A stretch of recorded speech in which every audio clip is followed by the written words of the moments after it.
Recording has started.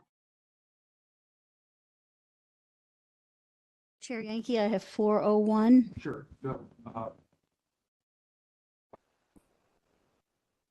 Pardon me? Oh.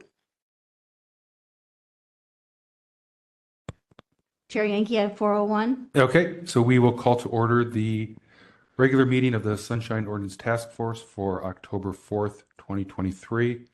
Cheryl, if you want to read the preamble for us. I will read, this is the regular meeting of the October 4, 2023 Sunshine Ordinance Task Force. Hearings on complaints will begin no earlier than 5 p.m. Remote access and or in-person participation. The Sunshine Ordinance Task Force and its committees convene hybrid meetings that allow in-person attendance, in-person public comment, remote access for petitioners and respondents, and remote public comment via teleconference. The WebEx remote link login information, tinyurl.com/4M5V, B as in boy, 52J. The password is Sunshine. Telephone call-in number, 415-655-0001. The meeting ID is 25990312768##. To enter the speaker line, press *3. All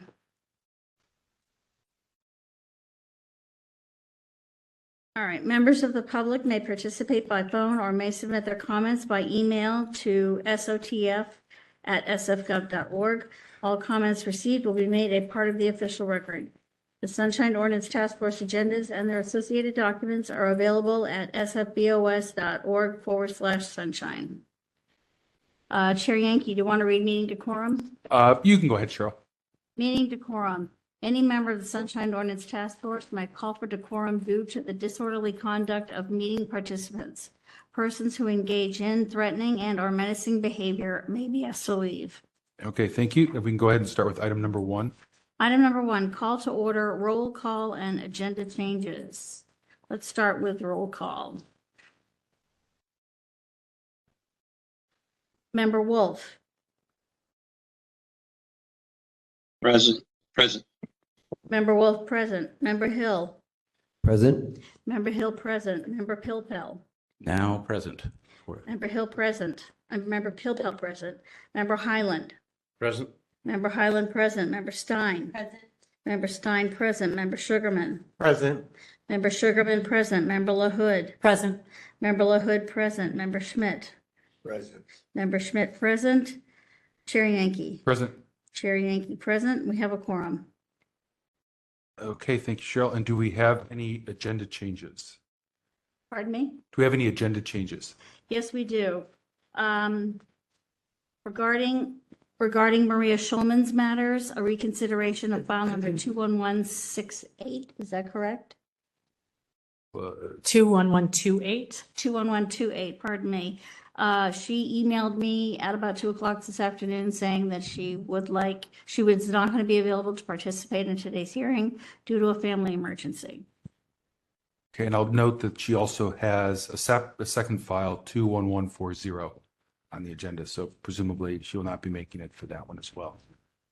So members, do we want to discuss how to handle these? Do we know Cheryl, for the continuances, do they have to give you 5 days to have it automatically granted? Is that the rule I'm looking at? I'm sorry, pardon me? I'm looking at our complaint procedures. Give me one moment. About how much notice they need to give us. Let's see, it used to be for the first one. One second. We can't close her case because she No, I gave know. notice. Okay, so let's see. How many trees did you kill? Okay, so it says for requests submitted, for the request for continuances submitted less than 5 business days in advance, the request may be granted by a simple majority vote of members present. So it's not something administratively, since it was done only 2 hours before, not 5 business days. So if anyone wanted to make a motion to continue those items, we could do that. I'll make a motion to continue the items. I feel as though this was not somebody, this is someone who obviously wants these cases heard, who had an emergency, gave us notice. I think we should continue the items.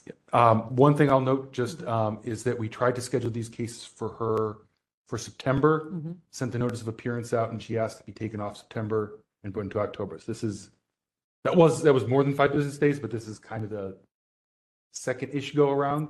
Would you like me to schedule them for November or? To the call of the chair. Okay, let's go ahead and continue. I'll second that. Okay, so moved by Member LaHood, seconded by Member Wolf to continue. Member Schmidt, do you have a comment? Yeah, question. On 21128, I was pretty confused about what exactly this is. It looks like somehow there was a granting of a request for reconsideration. I couldn't see like what exactly was requested to be reconsidered. What exactly is supposed to happen here today? Yeah, so Member Schmidt, the problem is that Cheryl neglected to put her reconsideration request into that file, and she found that out only about 3 hours ago. So there is documentation that exists. It did not make it into here, so that's actually another good reason to potentially continue it. Got it. That probably resolves what I was trying to clear up. Thank you. Sure. I do have copies of those materials here if people want them. You do. So you can pass those out maybe at a break or something, just so people can look at them. But Or if we're going to continue it, then maybe we'll see it. It should be in there next time. Yeah. Yeah. Okay, Member Popel? Yeah, just two things. As before we vote on the motion, I would be interested in hearing from PUC and City Attorney if they're present. I'm assuming that I'm not going to assume. I'd like to hear if they have thoughts on the continuance. And when we hear item 10, the reconsideration request, if I could ask that we also put in the file the excerpt from the complaint procedures on the burden that one has to show for reconsideration. I think it was something like new information that could have changed the outcome. So if we can just have that excerpt, that paragraph, that would help, because that's essentially the question on reconsideration. Yeah, that'd be looks like subsection E of our complaint procedures, For example. Yep. Yes. Thanks. So, okay, so let's go ahead and see, do we have anyone, and they may not be here yet since it's not 5 o'clock, but do we have anyone here from SFPUC or what's the other one here? Office of the City Attorney online? We could have Victor check. We don't have anybody online with us. We have one caller, anonymous. If you do want to speak on this matter, you can raise your hand at this time by pressing *3. But that brings up a good point. We probably shouldn't act to continue this matter until 5:30. Or till 5? Or whatever the time we have listed on our agenda is. We should wait until that time before That's we a good point. consider Yeah, taking so final action. why don't we hold off on that motion? I can bring this back up again at 5 o'clock just to make sure that we do have the opportunity for the respondents to weigh in. They probably wouldn't have expected this at 4 something. Would that be okay, Member LaHood? Yes. Okay. Victor, can we keep that motion alive, or do we need to rescind it? Or can we just hold off on the vote and We just hold off on it and We just just hold off. repeat it once we get to that point in time. Perfect. Okay, we'll do that. Pass and retain. Yep. Okay, we'll do that then. Anything else for agenda changes then? Cheryl, do you know? That was it. That was all I was aware of. Okay. Let's go ahead and take public comment on that, not the motion, but anything else related to agenda changes, if there happens to be any comment. If there's anybody who would like to make a public comment on this time and you're in the room, you can approach the podium. If you're online with us, you can raise your hand. If you're on the phone, you can press *3 to raise your hand, or otherwise use the application to raise your hand. I'll give everyone a quick moment.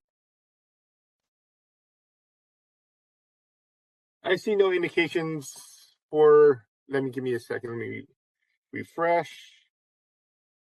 I see no indications for public comment at this time. Okay, thank you, Victor. We'll go ahead and close public comment and move on to item number 2.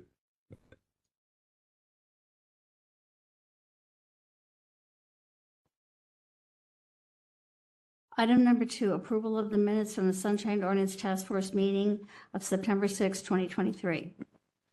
Okay. If anyone has any edits, I actually have 2 quick ones, so I'll start and then turn it over to whomever else. The 2 I had was, let's see, we'll start at the beginning here. There was a motion to amend. So on item number 7, this is on page, it says page 4 at the bottom of the minutes, but it's also page 5 of the packet. Actually, it's going to actually continue over to the following page. So actually, I'm going to look at page 5 at the bottom or page 6 noted there in the middle. So we had a motion and Member Wolf made a motion to amend that motion. His motion to amend it should appear before the final vote. So if you could put the vote after Member Wolf's motion to amend. To move this block. Yes, exactly. Yeah, exactly. Just to move it up, since it's not its own separate motion, it's part of that motion that it didn't pass, but it still should be part of that. And then the second item is, moment here to find it. Okay, so for item number 11 on page 8 of the minutes or PDF page 9, there are 6 ayes, but member Wong is missing, so she should be added as one of the 6 ayes. We only list 5 names.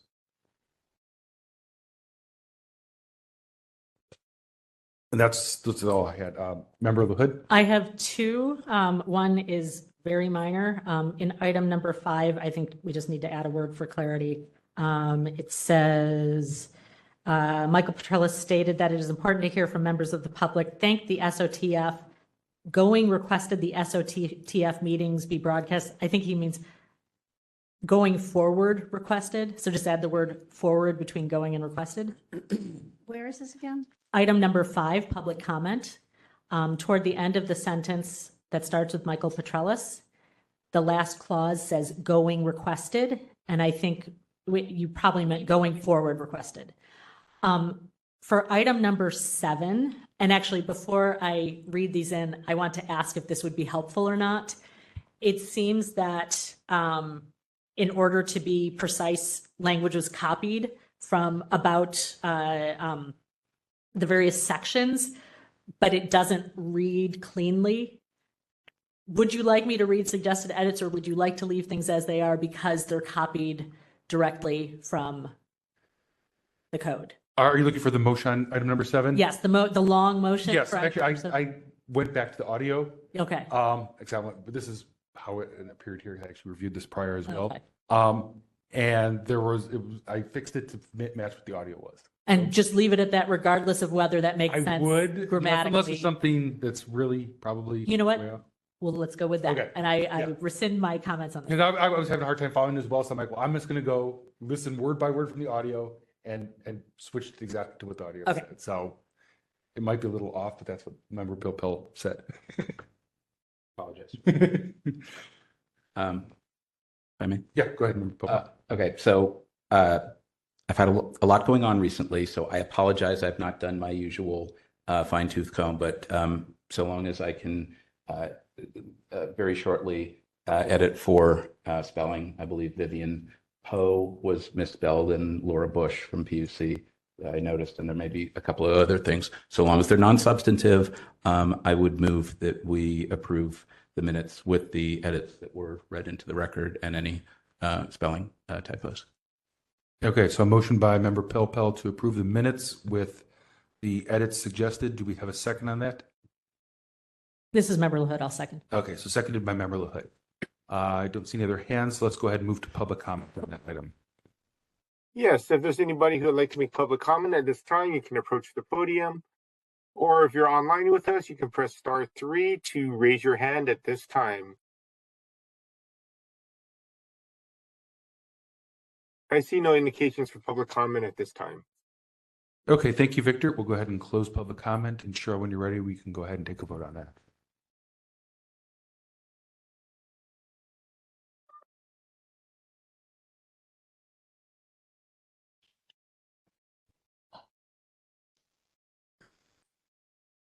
Member Pilpel, Yes. Member Pilpel, aye. Member LaHood, Aye. Member LaHood, aye. Member Sugarman, Aye. Member Sugarman, aye. Member Wolf, Aye. Member Wolf, aye. Member Hill, Aye. Member Hill, aye. Member Highland, Aye. Member Highland, aye. Member Stein, Aye. Member Stein, aye. Member Schmidt, Aye. Member Schmidt, aye. Chair Yankee, Aye. Chair Yankee, aye. 1, 2, 3, 4. 9 in favor. Okay, great. And let's go ahead and move on to the next item then.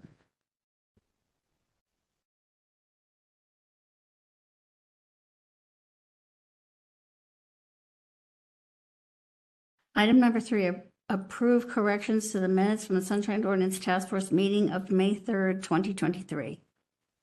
Okay, thank you, Cheryl. So as trying to do some follow-up work on this case, which involved sending something to the DA's office, which has already been done. This is a couple months ago, though, I noticed that the minutes were wrong on item number 10 for the first motion. So I asked Cheryl to include a copy of the revised minutes and a copy of what they originally said. So it would be the first motion. And I can read it if anyone's interested, but I think the revised version is going to be on let's see, PDF page 8 or 20 at the bottom. It's the first motion that says moved by Chair Yankee, seconded by Vice Chair Wong to direct the SOT administrator to notify the district attorney's office that the order in file number 21165 was not complied with, and to include a link to the agenda packet in the minutes.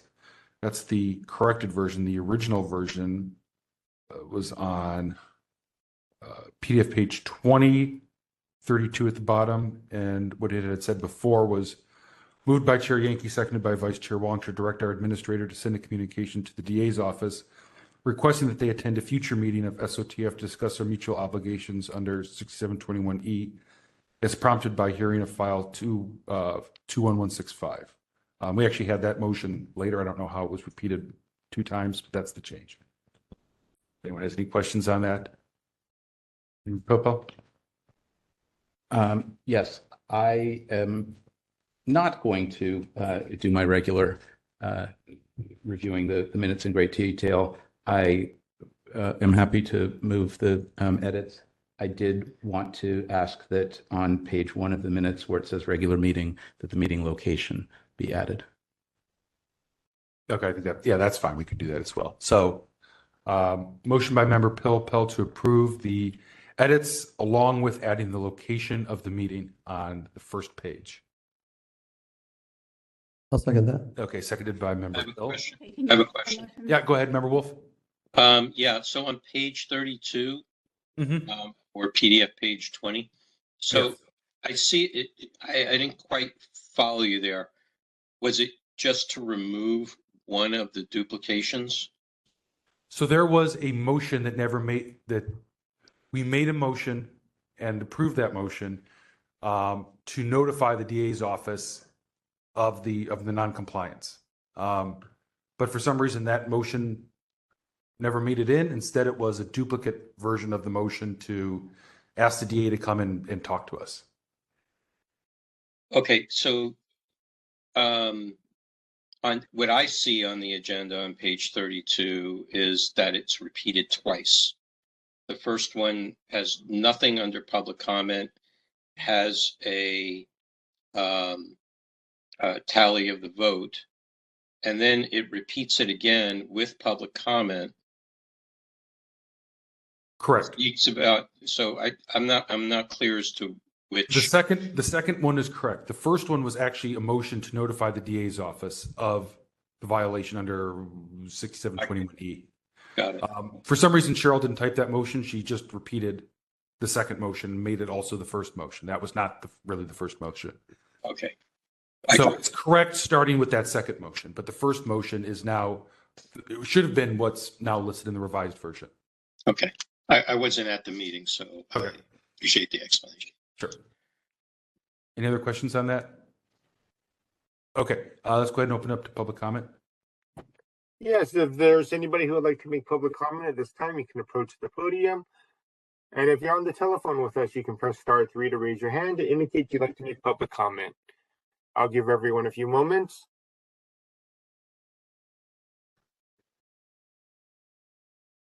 I see no indications for public comment at this time. Okay, we'll go ahead and close public comment and move to a vote on that. Before we move to the vote, I want to, Mhm. I was going to ask Member Pilpel if he would repeat his motion. It was to approve the corrections to the minutes of May 3rd with the edits provided by Chair Yankee and to add the meeting location on page 1.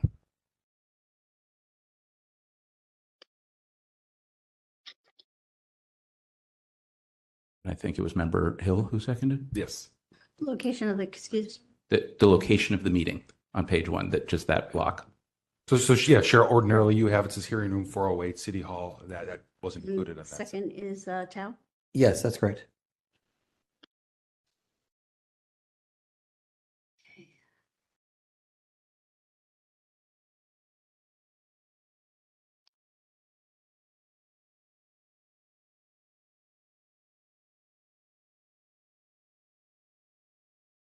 Member Pilpel. Aye. Member Pilpel, aye. Member Hill. Aye. Member Hill, aye. Member Sugarman. Aye. Member Sugarman, aye. Member Wolf. Aye. Member Wolf, aye. Member Highland. Aye. Member Highland, aye. Member Stein. Aye. Member Stein, aye. Member LaHood. Aye. Member LaHood, aye. Member Schmidt. Aye. Member Schmidt, aye. Chair Yankee. Aye. Chair Yankee, aye. 9 in favor. Okay, great. Let's go ahead and move on to the next item.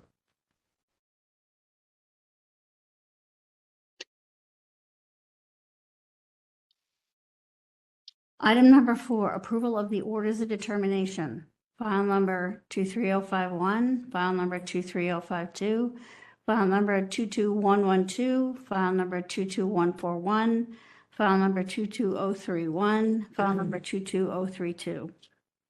Okay, thank you. Members, anyone have any edits to these orders of determination? Can I? Good. Yeah, I have a general question, and I apologize for not having noticed this sooner. But in reading these, I understand that these are on the consent agenda because the respondents are saying no contest, you're right. Is that correct?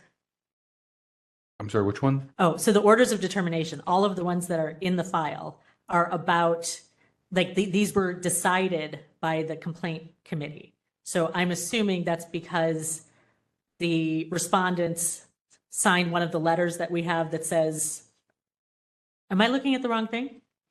Some of them are, but some of them went to the full hearings.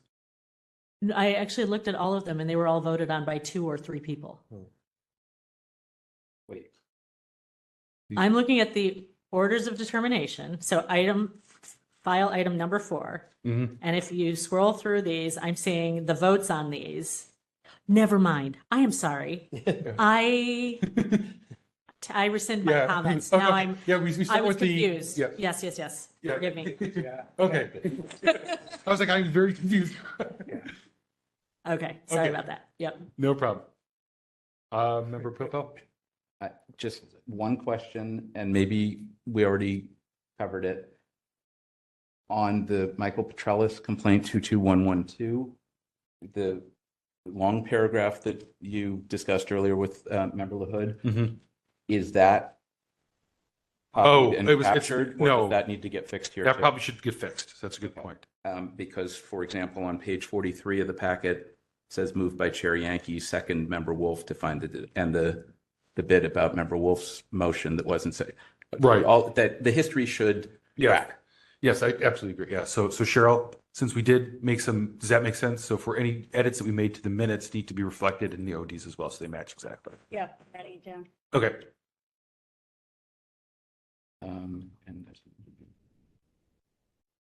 And I had one other question. The 2 items that involve Mr. Bejansky, I think I mentioned this last time. I don't care which way we spell the name, but I think it should track. And in one place, it's one thing, and another, it's another. Whatever we pick or whatever name he used, I prefer we just spell it that way. Does that make sense? Because on the agenda, it's got 23052 BEZH, and on the order, it spells it BEJ. Gotcha. Makes sense. Pick one. I don't. Mr. Chair, Yep, go ahead, Member Wolf. I would just refer to the petitioner's complaint intake form. That's fine. They were the ones that filled it out, so they would be spelling it the way we want it. I'm fine with that.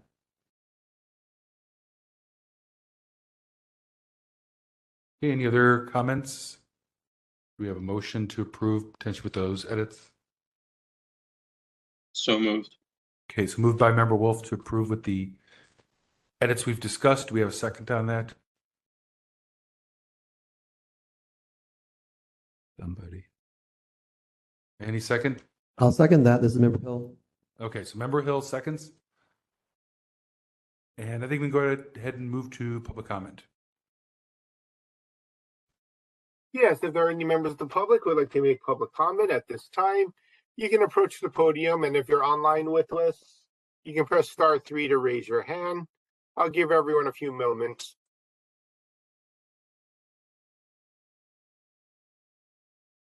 I see no indications for public comment at this time. Okay, we'll go ahead and close public comment and move to a vote on that.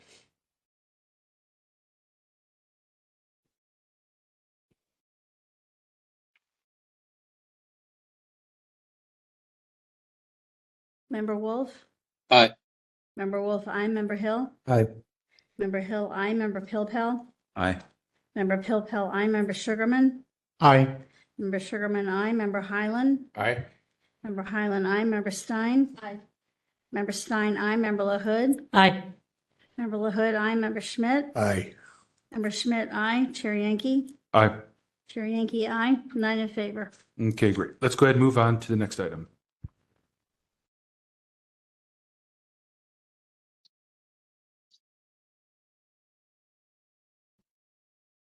Item number 5, nominations and election of Vice Chair of the Sunshine Ordinance Task Force pursuant to Article 3, Section 5 of the bylaws. Okay, thank you, Cheryl. So as you can see, prior Vice Chair Wong is no longer a member of the task force. She resigned, I think effective October 1. And so the bylaws state that at the next meeting, we find a replacement. And so here we are. So I'll open it up to how we want to decide this. Mr. Chair, Yes, go ahead, Member Wolf. a quick comment. While I realize that our bylaws are very specific with regards to this, I am finding a little hesitation because we're going to have a new member from the next meeting that might also have wanted to possibly fill an officer seat. So I just want to state that for the record. Unfortunately, the timing is not necessarily perfect, but just, we should venture to try to make opportunity for everyone, even incoming new members, the opportunity. That's all. Thank you. Thank you, Member Wolf. I'd note that your seat as well, I believe, is still under consideration with the board. I don't know. I know they're still working on that, but I don't know if we have a date on that. So my concern would be if we wait until every pending issue is resolved, that we may never have a vice chair. Just throwing that out there as something else to consider.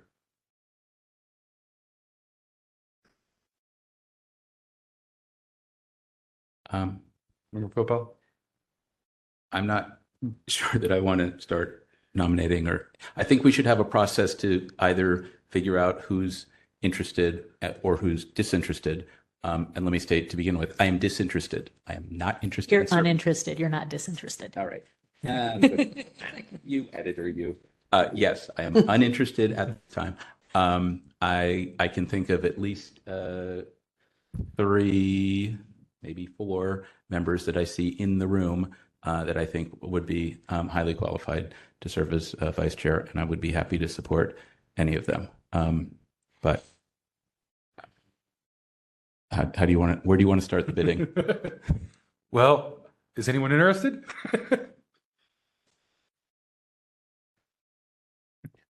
I nominate Lila LaHood. Thank you. I appreciate the nomination, but I am going to have to not accept the nomination at this time. Not that I am interested, but I actually know what my obligations are going to be, especially over the next 6 to 9 months. And it would be too much. And I'm sorry about that because it is something that I would be interested in. It's just the timing is not right. And I don't think I could do a good job. Okay, so we'll go ahead and note that Member LaHood has declined the nomination. But thank you. I appreciate it. Do we have any other nominations? Question, Yes. would it be worth maybe just giving a high level description of what the duties are? Sure, that's a great question. And how spacious the office is and the perks. So there's no office, there's no compensation. Oh, darn it. This is one of those types of jobs. It mainly would be to fill in for the chair position if I can't make it or if I have to step out and do whatever. But as far as what Vice Chair Wong was doing when she was here, she was doing a kind of taking notes alongside Cheryl so that we could make sure that when we specifically got to our motions, we've asked Cheryl to send out right away. Cheryl doesn't have the ability to check audio yet because I don't think her audio is available until about 48 hours, about 48 hours, right? But we've asked her to send them out the following day. So Vice Chair Wong was kind of also taking down all the motions so that we could have a double check so that we're not just purely relying on what Cheryl wrote. We can kind of corroborate those. So that's some of what she was. Is there somebody who wants to do that for tonight, just until we have a new? Well, we might find out here in a moment who's going to be doing that. So she did that. She helped me when we had meetings with administrations, that'd be like with Angela or Lisa, to discuss administrative items like the website or what have you. She's helped prepare the agenda. It's kind of how much time you have to volunteer. The only thing I think that's necessary in the bylaws is the filling in for the chair, but everyone's taken on kind of a more than that if they could. And also kind of be one of the go-to people to try to step in if possible when we can't make quorum on a committee. I'm certainly less qualified than most people in the room, but if the other unqualified people are not interested, I do find that I'm able to volunteer more of my time for the group. Thank you, Member Hill. Just if I could say one thing, which is that, I think that's a great idea that Member Hill could be very, very good for us. I did want to say that I want to make a nomination, even though I really don't want to lose her from my committee. But I want to nominate Member Laura Stein. I just want to put it out there. Second. Okay, so we have a nomination out from Member Schmidt for Member Stein. Member Stein, are you interested in that? I could also do it. I've sort of thought about it for a while, and I thought if somebody wanted to nominate me, I would say okay, but I wasn't seeking it out, so I could do it. Okay, great. So we have Member Stein has accepted Member Schmidt's nomination. Do we have Mr. Chair?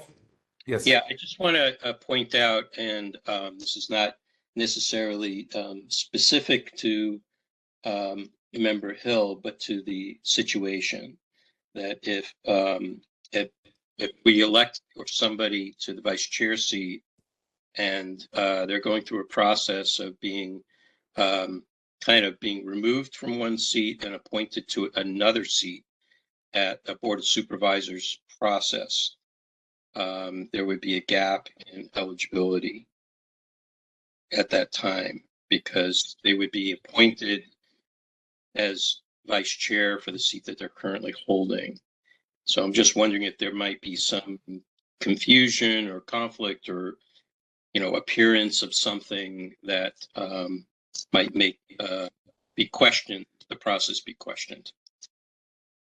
Oh, I have not put my name in the ring, so I think we'll be okay for that. I think he's referring to the possibility of me of me Right. switching Okay. seats. Yes, yes. You could nominate yourself if you like, Member Hill. No, I think the person who has been Okay. nominated is quite qualified and would be very supportive. Absolutely appreciate your willingness to step up. Been there, done that. Any other nominations? If not, we'll go ahead and close the nomination period and we can then have a motion to approve the nomination. So moved. Okay, so moved by Member Pilpel to approve the nomination of Member Stein to Vice Chair. Do we have a second on that? I'll second. Seconded by Member LaHood. Let's go ahead and. Mr. Member- Chair, just a Yes. point, just a point of order here. Are we voting to approve just the nomination, or are we actually electing? I'm sorry, we're elected. Yeah, thank you. So be moving to, I meant approve, Nomination and election. yes, nomination and election of.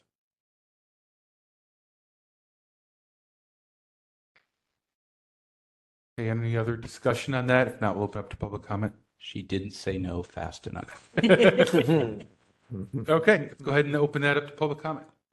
If there's anybody who would like to make public comment on this matter, you can line up to speak at this time or raise your hand by pressing *3. I'll give everyone a moment.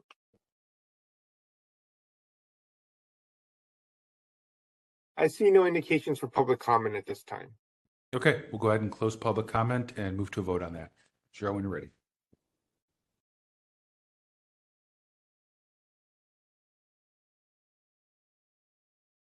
Member Highland?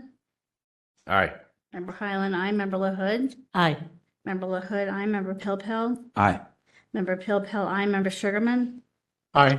Member Sugarman, aye. Member Wolf? Aye. Member Wolf, aye. Member Hill? Aye. Member Hill, aye. Member Schmidt? Aye. Member Schmidt, aye. Member Stein? Aye. Member Stein, aye. Chair Yankee? Aye. Chair Yankee, aye. 9 in favor. Okay, congratulations, Member Stein. What's that? Unanimous. Yeah, you are. Yeah, unless you Absolutely. please, please do We're that. going to greener pasture. Well, thanks, everyone. Excited to do it. So that all being said, if you heard my little speech about maybe if you could help kind of take notes just on the motion, that's something that Vice Chair Wong always did. That'd be Okay. super helpful. And so, Cheryl, when you go to send out, Cheryl usually sends out like a draft version of those. If you can include both me and Member Stein in those, when you send out the motion, before you send. Oh, yeah. Yeah. Yes, I do. Yeah, absolutely. Perfect. Okay. Great. I think we go ahead and move on to item number 6. Item number 6, Administrators Report, Complaints and Communications. Before we get started on my report, I would like to introduce you all to a new member of the Sunshine Task Force. Her name is Pat Peterson. She comes to us with years and years of experience on the Ethics Commission. She's saying hi to everyone right now. And we're delighted to have her, and I'm really happy to be working with her. I think we can get a lot of really good things done. She's intelligent, she's kind, and I think she'll make good contributions. Thank you, Cheryl. Good afternoon, Chair Yankee, members of the task force. I joined Clerk of the Board Calvillo's office on Monday, October 2nd. As Cheryl said, I transferred over from the San Francisco Ethics Commission. Thank you for this opportunity to say hello, and I look forward to working with you and with Clerk of the Board Calvillo's office any way that I can. I look forward to meeting all of you in person. Thanks. Thank you for joining us today. Any questions for Ms. Peterson? No, just a big enthusiastic welcome. Yes. Thank you. Thank you. We certainly have, I know, plenty of work to keep you busy, so. I have a quick question, Mr. Chair. Sure, go ahead, Member Wolf. Hi, Ms. Peterson, and welcome. Thank I won't have the pleasure of working with you as I'm going to be retiring from the board at the next appointment. But I wanted to ask, is your position with the Sunshine Task Force full-time or part-time? It is being developed. Okay, thank you. Nothing more. Thank you, Mr. Chair. Okay, thank you, Member Wolf. Okay, so on to the administrator's report. Okay, so I have provided hearing dates through February 27, 24. Below that, you will see the cases that were opened in September and in August. Cheryl, if I could stop you real fast, just let's make sure that we don't have anything as far as the hearing schedule goes, any of these meetings that we Yes. want to. I do. I think Member This LaFoot. is Member LaHood. So I brought up, I think the last meeting, that December 26th is not going to work for compliance and amendments. Mhm. And I think we talked about, well, actually, here's a suggestion. Since our meetings usually start at 4:30 and complaint committee usually starts at 5:30, is there a possibility of us, and these are all Tuesdays, is that correct? Yes. So is there a possibility of us starting at 4:30 on the 19th and maybe going for an hour and a half, and then having complaint committee going from 6? Or even if we can just have an hour and just have a short meeting. I don't know Or- if it's worth it. Start at 4 even. Or we could start, actually, you know what? We could do it if we're allowed to do that and if the room's available. If we could go from 4 to 5:30 on the 19th. And if other, I'm sort of speaking on behalf of the whole committee, if other committee members would find that acceptable, that would work better for my schedule. So we have, who is on, I think we just actually lost a member Points for creativity. on top of that. And we may lose Bruce's. Right, So right now it was you, Vice Chair Wong, and Member Wolf. right, Vice Chair Wong's no longer. right. And you have been filling in. Yeah, I filled in on the last one. Yeah. I know Member Pilpel had expressed interest in possibly serving on that. Did you want to, Member Pilpel, jump in for Vice Chair Wong's vacant seat? I am willing to. I think we'll see how this all shakes out in the next few months. I'm willing to serve for October and December pending other changes. Right. And as has been noted earlier, we do have new members joining. Right. So, yeah, yeah. on an interim basis, at least, if we could have I'd that. be happy to be superseded. Okay. So for those who may be attending a December 19th meeting, Mhm. would it be possible, and if Ms. Leger finds out that the room is available, could we meet from 4 to 5:30 p.m. on December 19th? Cheryl, do you know if that's, or Victor, I'm not sure if either of We you. have to ask. It should be fine as we book the room for a block of time, not knowing what time we will actually start. Okay. So if we moved CAC from December 26th to December 19th at 4 o'clock, that should be okay then, administratively. That would be prior to the complaint committee, so we'd go back to back on those. I don't see an issue with that. Okay, As long as we're only having 3 meetings a month. okay. So, And may I make another suggestion? If we can delete the start time of all the committee meeting minutes, or of all the committee meetings on our website, because we tend to move these times around quite a bit. If we don't have a regular start time, it will make our life easier so that people know to check. That's interesting. Mr. Chair? yeah, Member Wolf? Yeah, I'll have to disagree with that. I mean, I get so many contacts from members of the public that are concerned about start times of meetings, and they require a regularity and familiarity. And we're supposed to be setting these times at the beginning of at a particular point in time of the year for the rest of the year, as per our bylaws. So I would suggest that we maintain whatever the start times are. And if they were to change, that there be either some update to the website for that particular meeting and or notices be sent out. But otherwise, we just dealt with this recently. You can see Mr. the point. Young, I was gonna suggest posting, like we post cancellation notices. No, I can see the point. We can just do rescheduled meeting notices. Yeah, that's what I was thinking. Yeah, not canceled, rescheduled.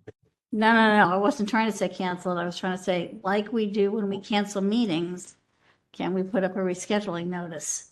That's fine. That's what I wanted to say. It sounds like, yeah, we have a procedure. Thank you, Victor, and thank you, Member Wolf.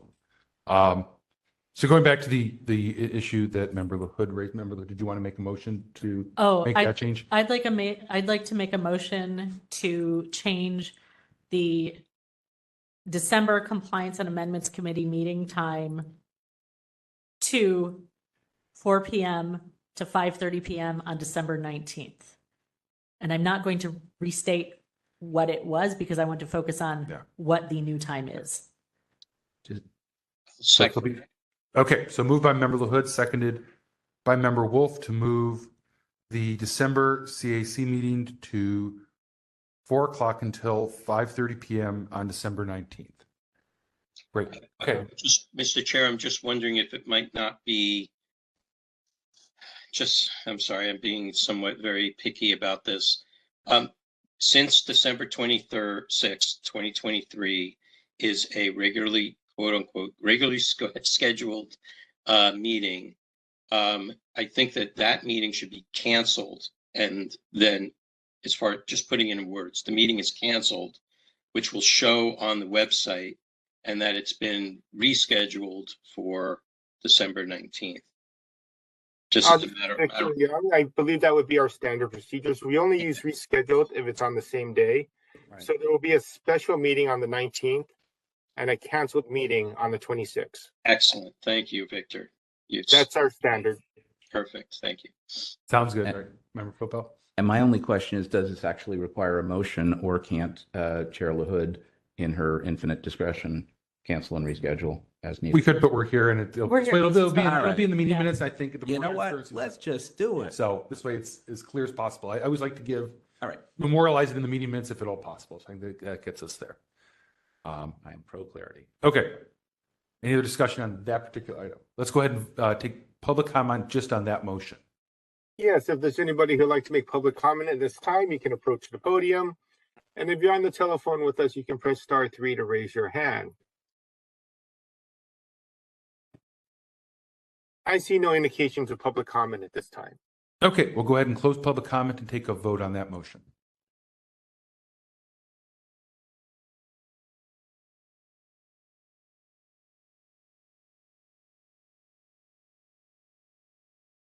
Member LaHood. Aye.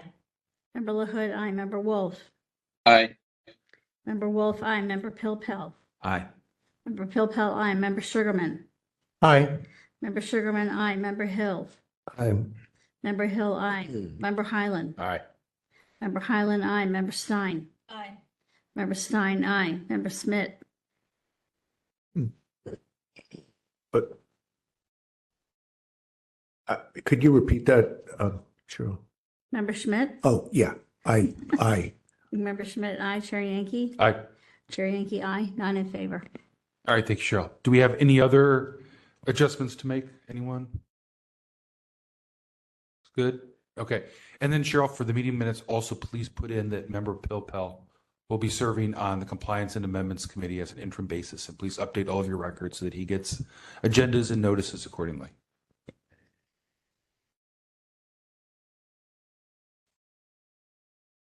Mr. Chair. Yes, go ahead, Member Wolf. Yes, I need to take a quick health break for about 5 minutes. Sure. Okay. Stepping away. Okay. We have quorum, so we're good. Okay. When is it? Do you have? 4:50. 4:50. Okay, go ahead, Cheryl, if you want to continue when you get a chance with the rest of your report.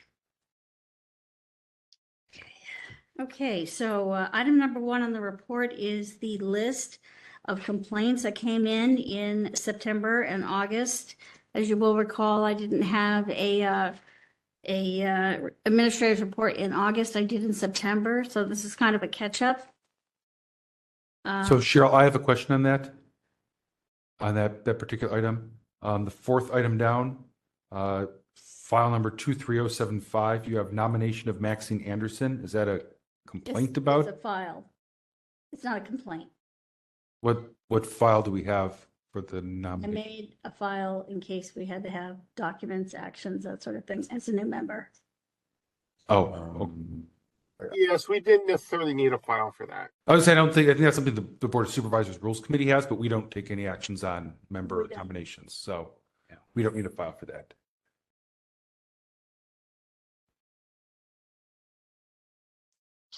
Uh, I had a follow-up. Oh, do you have a question on that, Member What- Popel? When she's done with this section. Kind of. no, say it. What's on your mind? On section 1? Yeah. Oh, go ahead. Now's the time. Member Popel. So actually, first on the hearing schedule in the future, can we number the hearing schedule as one? So it's actually like 5 different sections here? Okay. And then on what's now section 1, the petitions and complaints submitted, can you just, somebody give me a sentence or two why we would open a new file for a reconsideration request and not just reactivate the prior file? Or continue to use that file number? Cheryl? It is so that we can manage the reconsideration information that comes in. Okay. I'm happy to leave it at that for the moment. In the future, we might revisit Well, that. I believe, I'm just going off the top of my head. The action has already been taken on the original file, and we want a separate action on the reconsideration. We don't want to get that mixed up. But it should be And- mixed up. I mean, it's still part of that Aren't they- file, isn't it? Yeah, aren't they like, So it should just be an addendum to that file, I would think. I mean, I don't know how you guys do your admin and your bookkeeping, but I think that's where Member Pilpel's going. Maybe if you can get back to us on that, Victor, that'd be helpful. Thank Well, you. it's your choice on this issue. We can keep the same file number if you would like. I think Member Pilpel is showing me that on the agenda, we only referenced the old file as item number 10. So the fact that there's this other file number that didn't even make its way on the agenda seems a little confusing. If you look at item number 10, it says file number 21128, hearing regarding request for reconsideration. It didn't reference that new 23072 file number. So, which seems kind of good enough for me. yeah, I think that even adds to the confusion if we're have one file number on the agenda and Okay, well, this is a standard that we've used in the past. It's fine. We can create a new standard. Yeah, Mr. Chair. Member Wolf.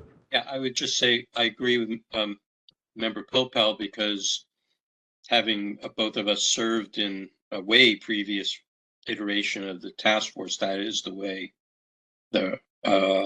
we had done it back then. And I'm a little concerned making a shift like this, kind of confuses things a bit. So I understand admin's point about trying to keep it separate, but I think having multiple, if we're trying to talk about multiple file numbers in the same action, it can get quite confusing.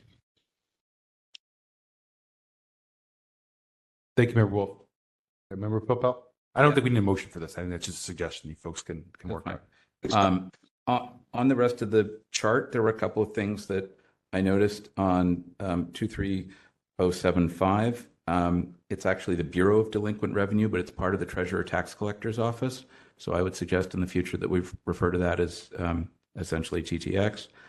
Which, You mean I'm sorry? 23073? Yeah, I'm yeah, sorry. Did okay. I was saying, Okay, Right. that's how it was addressed when the petitioner sent their I application. understood, but I think we can understand things as the department that it's associated with. Similarly, on the next page, 23081, Ground Transportation Unit is part of the Airport Commission. So it's just, there's all kinds of different units and bureaus and whatnot in the city. It's helpful for me as a member and perhaps for the rest of the world to understand what department it's actually. So, we love Victor Young, but that's actually Board of Supervisors, and it could have Victor Young in parens, something like that. Actually, that would be against the Revenue Bond Oversight Committee. Like I said, the Revenue Bond. Yeah. So, for example, it's the Revenue Bond Oversight Committee. It's not Victor is it. Okay. Anyway, that's a great example. And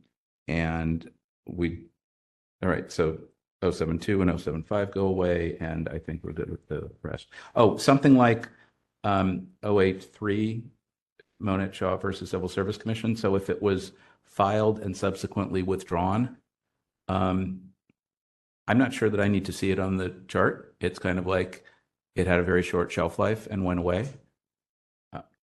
Unless other members feel like they. I like seeing it. You like it? I Okay, think it's fine. worth seeing. Fine. Although it kind of does open the question what happened with 8.2. Ooh. All right, never mind. I'll let you follow up on that one. So I don't know what happened to 8.2, Cheryl, because it jumps from 8.1 to 8.3. but just want to make sure we didn't lose one. Well, I'll double check that really quickly. 7.6 and 7.7 aren't here either. Oh, yeah, for that matter, we also lost 7.6 and 7.7. We jumped from 7.5 to 7.8. I think Cheryl's previously indicated that she assigns a number when a complaint is open, but it may not be perfected. And so it may not end up on the chart until all the documents are in. Exactly. So It looks like we skipped over 82. We just didn't use that file number. Victor, if you have it open, do you know what happened to 76 and 77? Okay, let me take a look. 76. I have those lines marked blank. We just didn't use those numbers. We'll go back and reuse those numbers so we don't skip numbers. Okay. We may have started a file and then decided that a complaint wasn't necessary and then wiped it out. Got it. Okay. Those lines I have listed as blank. Got it. Okay. Just want to make sure something didn't get lost. That's all. Quick question. Yeah. And I apologize if someone already brought this up, but it says submitted from 8/1 to 7/31. Should that be Oh, yeah, that's a good point. through the end of August or okay? Should be. Through 9:30, was it? or 9/27, the date of the report. Oh, yeah. Thank you. No problem. Hard to submit between 8/1 and 7/30. I know my That's a good catch. eyes there. went like a little. Good. Anyway, those are my questions on this section. Okay. I think this is something we can continue to futz with over time. Okay. We're okay to move to 2? Okay, go ahead and move on to section 2, Cheryl. Petitions, pending petitions, complaints before the Sunshine Task Force. Okay, so we're just about done with the year 2019. We are waiting review of 2 cases. I believe they're Maria Schulman, but I'm not entirely sure. The following year, with 2020, we have 1 complaint awaiting committee review. It's an Antrabo matter. And 2 awaiting compliance and amendments committee. 2021. I mean, our numbers are getting down really, really well.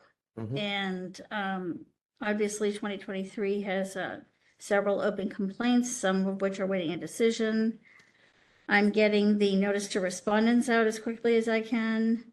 But we're getting down in our numbers, so that's really good. So Cheryl, I had a question on this, and I think I asked last time. Why do we still have 3 pending ODs from 2022? I thought we had worked to get all ODs completed. Those should be done by now, I would imagine. I can't speak to what cases they are. Okay. I don't know. Let's try to get those. I'm asking, I know I asked last time for sure, though, let's really try to get those on the next meeting, unless there's some underlying concern with those ODs that's holding them up. We should get those done. We shouldn't have those pending from a year ago. We're getting them done now, next month, though. That's way too late. Mr. Chair. Member Wolf? Yeah, so looking at the same chart, I'm just wondering why, like, there's 1 case awaiting committee in 2027 and 2021, but we're already hearing cases from 2022.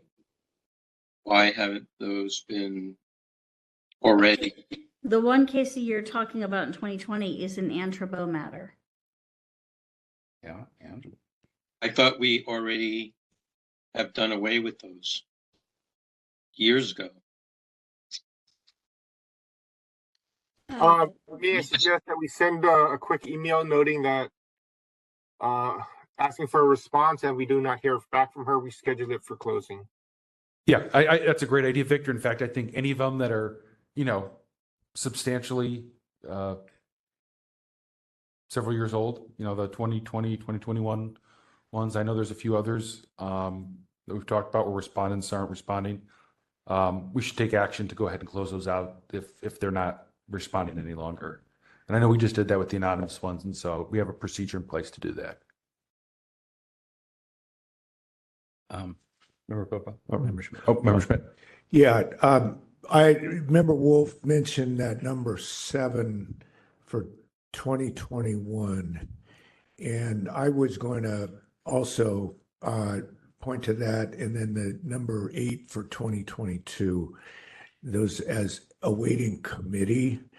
I know that the one in 2020 is Antrabo, but I'm wondering about the other 15. Is there a pattern to why those are in that status? Those Mr. Schmidt, if we wanna talk tomorrow, I can go over all the individual cases with you and we can try to figure this out. Sure. I can tell you that those 7 cases in 2021 are Mr. Carnazzi's. And he has not been cooperative when I've tried to schedule his hearings. And so as a result, his complaints have remained open. I don't know what else to do to make this guy. The mic. I don't know what else to do to make this gentleman happy. That's exactly what I was wondering about. I just, that answers my question on 2021. And that's the number that I was looking at, and it was jumping out at me the most.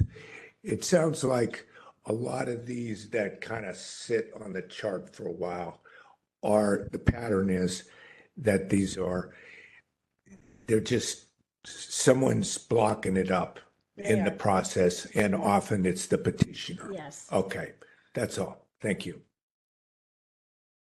Yes. Sure. Yeah. Yeah, I did offer to meet with myself and Cheryl to meet with Member Schmidt, since he has a complaint committee and majority of these would go to him first. So I can send him a copy of our complaint log and we can go through it with a fine-tooth comb and just figure out some of these question marks that we've been putting off. That sounds like a good idea. I'll be happy to talk with you, Victor. Let's start with that log. I know you've sent me a couple logs before, but if I could get like the current version. Yes, it's constantly changing every day. Yeah. Got it. Okay, thank you. Tomorrow is work from home day, so I can try and do that tomorrow when we're out of session and not in the city hall. I'll do my best to do it Thursday or Friday for you. That's great. Okay, Member Poopel? Yeah, just a couple of things on this particular chart. To Cheryl, I know I asked the last time we discussed it, under the, Cheryl? I'm listening. It's a visual. Under the 2023 line, if we can add a line for totals that way, so we have totals both ways, that would be fabu. I'm very happy to support Member Schmidt and the fine-tooth comb discussion. I note that we have 2 more full task force meetings this year. I think it would be fantastic if whatever we need to do to make the 2019 and 2020 files go away. I hate to say it, but that was actually during the Trump administration, and it would be nice if we could move past that sort of kind of, I don't know, just thinking. Touche. And I'm not asking for this next one specifically, but if it's relatively doable, I would suggest we try to do it. If we could add a line here summarizing what's on today's agenda. So for example, where it says decided but awaiting OD, it only shows 3, when in fact there were today 6 cases that we decided last month, but we're awaiting an OD. And they could have been listed here with the note that said, today's agenda includes 6 ODs for approval and, 1 reconsideration request and 1, 2, 3, 4, whatever number of new hot cases, right? So that I'm just trying to show the progress and eventually work it down to less than. And maybe that's a way to help do it. I don't know. People, anyone? Okay. So that was my thought. If that's doable, if that's like another 2-hour project, then forget it. But if it's like a 5-minute thing to add that after the agenda is put to bed, I think that would be great. Okay, thank you. Thanks. Anyone else on this section? Has Member Wolf returned? Oh, yeah, Member Wolf, were you back at, I heard you at Oh, yes. 4:53. Okay. Was that when you came back just like 3 minutes later? Yes. Okay. So Cheryl, make sure you put that Member Wolf returned at 4:53. I had actually noted that too. Thank you, Member Wolf. I appreciate that. Hi, so Member Sugarman, go ahead. yes, I think I need to go back, to the tentative hearing schedule. If I can, bring up something. Sure. On October 17th, there's a complaint committee hearing, which I'm on. That's around the time I have my surgery scheduled. So, I will not be available for that. And I want to point out, because it was mentioned that Member Stein would potentially be lost on the complaint committee, that also that like, what does that mean for that hearing? Who would be there for that? I think you're still gonna, for now, stay on complaint. So I think we should do it to be okay. But if anyone wants to jump in for Member Sugarman and be the third member, we don't need it to meet. But if anyone is looking for something to do, feel free to let Member Schmidt know you're interested. Thank you, Member Sugarman. Appreciate that. Yes, and just I think that I said this before we got started, but around that time I plan to be appearing remotely. Just FYI. So make sure you talk to DHR about that. Yes. Yep. Perfect. Okay. Anything on? Now I see why Member Pilpil said that, 'cause that's like item number 0. 1 is really the second one. So 0 through 2. If not, we'll let Cheryl go ahead and continue on to number 3. Item number 3 is complaint committee meeting minutes of last month. Item number 4, we received 2 communications from Mark Sullivan on the same date. And we received, I don't know whether it's a communication or a written article that we received, that I didn't read it carefully, that we received from Dr. Sumchai, who is somebody who's participated in task force hearings before. So we do have a history of receiving information from her that I try to include. Perfect. Yep. If it's public communications, go ahead and include it in here. Yeah. And I also did not include the list of emails that I had normally done. I think at our last task force meeting, we decided that, or it was decided that that is information that is no longer necessary. Am I correct? No, I thought it was the opposite. I thought that Victor gave us a provision where there was some type of provision in the code that said we had to do that. Victor, do you recall? It's 67. I don't recall completely, but I think we'd agree to not include a complete list, just communications only. If it was related to a complaint, we wouldn't include it in the list. We just include items directed to the task force. That's fine. And as long as it's not required, I don't think there's a vote that we had to take on that. So, Member Wolf and I had some back and forth on it, and I think that was the answer is, yeah. There is a requirement that we maintain a list of communications. It's just a matter of what's considered communication and what is considered part of a complaint file. Gotcha. Okay. Yep. Okay. So by including the communications like we did, that kind of fulfills that. And obviously those emails have to do with complaints would make it into the respective complaint folders. Actually, it's kind of interesting then to see that the vast majority of communications are about complaints. Yeah. Yeah. And just a few are public communications. Right. Yeah. That is an interesting point. Okay, great. Anything else for administrator's report? I think that kind of wraps up that item. And I'm sorry, Do you have something? I think I'd also asked at the top that we include the name of the administrator, so it's not just coming from an amorphous place. Yep, I do recall that. So Cheryl, if you could put who it's from in your memo part. Oh, and the 2 date, subject, et Yeah. cetera. Okay. Okay, anything else on that? If not, we'll open up to public comment on the administrator's report as a whole. So, Victor, I think we'll go ahead and open up public comment. Yes, if you'd like to make public comment at this time, you can approach the podium or raise your hand if you're on the telephone by pressing *3. Okay, give me a moment. We had some new people check it. If you're on the telephone, you can press *3. If you're on the computer or your cell phone, you can use the application to raise your hand to indicate you'd like to make public comment. I see no indication for public comment at this time. Okay, thank you, Victor. And no one in the room is coming up to the podium, so we'll go ahead and close public comment. And I think we're ready for the next item then. Yeah, 511, so we can go ahead and move on to public comment number 7.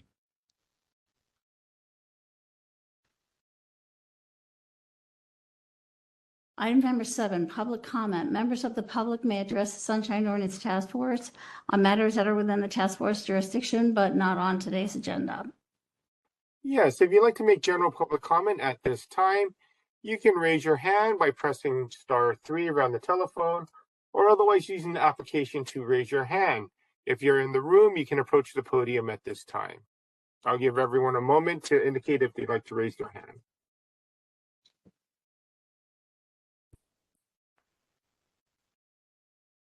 I see no hands raised at this time. Okay, thank you, Victor. And I don't see anyone here in the room. So we'll go ahead and close public comment. And I think now, since we're at the complaint portion, we can get back to that motion that Member LaHood had made, and I forget who had seconded that. Do you recall? Was it Member Pilpel or Member Schmidt? It was Member Wolf. Oh, Member Oh, Wolf. sorry. Okay.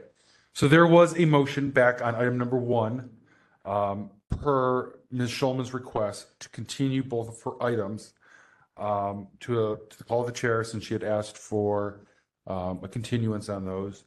But we wanted to make sure that the respondent had the opportunity to address that if they so felt like doing so. So I will open it up if we could get. Mr. Chair, just Yep. point of order, please. Yes. I'm a little confused as to why we're offering parties to respond to this under our continuance rules. It doesn't really afford the respondent any input on continuances. So we're just talking about a continuance here. There's no merit to, we're not talking about any of the merits. We're just talking about moving it to a different day and time. That's all. Member Pilpel requested, and I think I'm going to allow them to, unless you wanted to raise a point of order and vote on it. Then I would like a reason why that we would consider that. I'd like to know why. Is there some logic to it? Member Highland here. Member Wolf, I think there's a bit of history to this, and I actually wanted to hear from our admin what's the timetable on these items. It sounds like they've been continued once already. If we can confirm that, perhaps Cheryl. So at least one of them, that was the reconsideration, was put out on the September agenda. The notice of appearance email goes out, which gives everyone, I think it's 5 days or whatever it is, it gives them the deadline to respond with materials for inclusion in the agenda. So that went out for September. Ms. Schulman, in response to that, said that she did not want her items on there. I believe Cheryl reached out and said, is October okay? She said, yes, it is. So we went ahead and put it on October. I found another old file from her, so that since she was going to be attending this meeting, we put the other one on from 2021. And then 2 hours before this meeting, she asked for the continuance from the October meeting. She had told us she wanted it on in the first place. Can I just say one thing? Yes, go ahead. Ms. Cord from the city attorney's office is here, so if you'd like to address any questions. Okay, that's what we're talking about, though. So Exactly. that answer your question, Member Highland? Yes, thank you. I mean, I would note that it's not an automatic granting of a continuance if it's less than 5 business days. It's at the discretion of the task force. And so, Member Wolf, at least personally speaking, if I think any member would like to receive information to help them make that vote, whether or not they want to grant the continuance, I think they're certainly able to make that request. So I'm inclined to. I would like for the comments to be narrow, specifically to the subject of the continuance and not to any merits. Oh, yeah, absolutely. This wouldn't be them presenting their case. This would be specifically on the motion to continue it. Okay, I thought I heard Member Pilpel speak about he'd like to have information about the merits of the reconsideration. Did I hear that wrong? I don't recall that. I believe what I indicated is that I'm interested in hearing from the respondents on whether they would oppose the continuance requests or if they had other scheduling considerations. And I think I also asked separately that we add just that paragraph from the procedures on what burden the requester has to for us to grant reconsideration and that be in the packet next time. I'm not interested in hearing anything on the merits right now because the question before us is only on continuance. Okay, thank you. Just want to get clarity. Member LaHood? Chair Yankee, and just to state for those who may have joined us late, I think there was also interest in bringing this discussion to after 5 p.m. Since on the agenda it said none of these items will be discussed until after 5 p.m. So any of the respondents who might just be sitting there waiting for hours for no good reason, that's why we're having this discussion now. Exactly. So they are aware of the fact that those cases are potentially going to be continued. Perfect. Yes. Okay. All those questions answered. Okay. So let's go ahead then and let's see if, which were the two departments? It was SFPUC and City Attorney's Office. If either of them have any comments specifically on the motion to continue Ms. Schulman's two items, which were file number 21128 and 21140. To the call of the chair. Ma'am, are you one of them? Sure, come on up. We'll start with people in the room first. To the call of the chair. Yeah, to the call of the chair. Hi, all. Jen Court with the City Attorney's Office. I don't have any opposition to continuance. You guys can go ahead. Okay. We'll hear it whenever. Sounds good. Appreciate your feedback. Anyone in the room from SFPUC? If not, Victor, do we have them available online? If there's anybody online who would like to speak on this matter of the continuance, you can raise your hand by pressing *3 or using the application to raise your hand. I see no hands raised at this time. Okay. So from them. Okay, that's fine. Or any other public comment. Yeah, we're not there yet. Yeah, Okay, I got it. All right. So if members don't have any other further discussion items, we'll open up to general public comment then on that motion.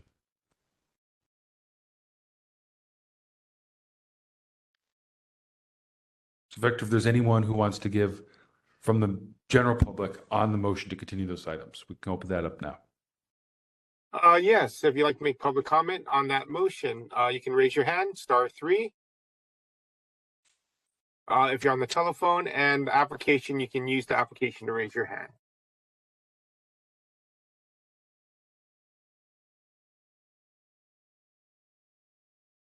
I see no hands raised at this time. Okay, so we'll go ahead and close public comment, and unless anyone has anything else, I think we can go ahead and take a vote on that motion to continue the items to the call of the chair.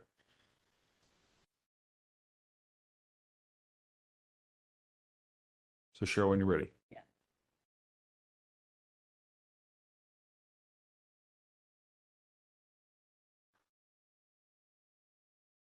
Sorry, folks.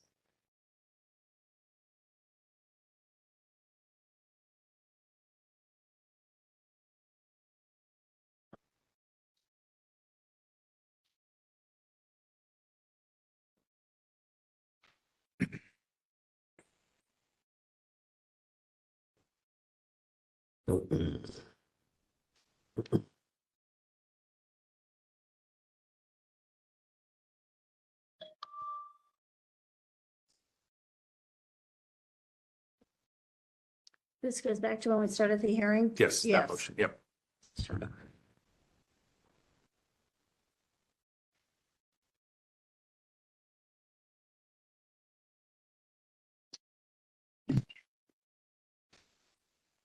Member LaHood?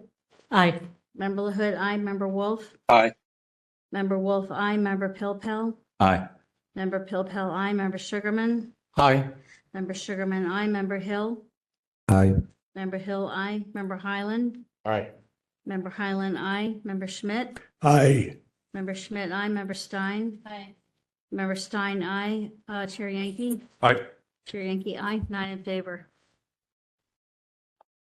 Okay, thank you, Cheryl. Let's go ahead and move on to item number 8. Item number 8, file number 22010, complaint filed by Ron Cicero against the police department for allegedly violating Administrative Code Section 6721 by failing to respond to a public records request in a timely and or complete manner. On September 6, 2023, the task force moved by Member Highland, seconded by Member LaHood, to continue the matter to the call of the chair and provide an invitation to the Chief William Scott, the Chief's first assistant, the head of property, and Sergeant Winters for Wednesday, October 4, 2023.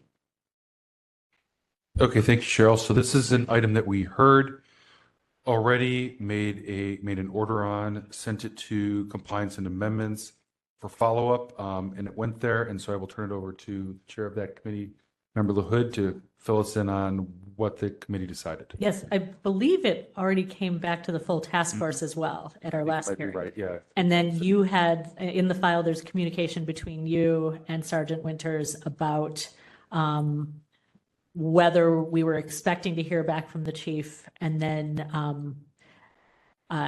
you had actually a very nicely written email explaining our expectations for further compliance. And I believe Sergeant Winters then replied, explaining the current status, and perhaps we could hear directly from her.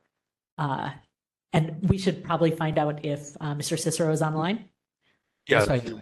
Oh, great. Okay. Thank you. So yeah, my understanding is that, yeah, we were at the committee the last time we'd heard this. We were going to No, it was at the full task force.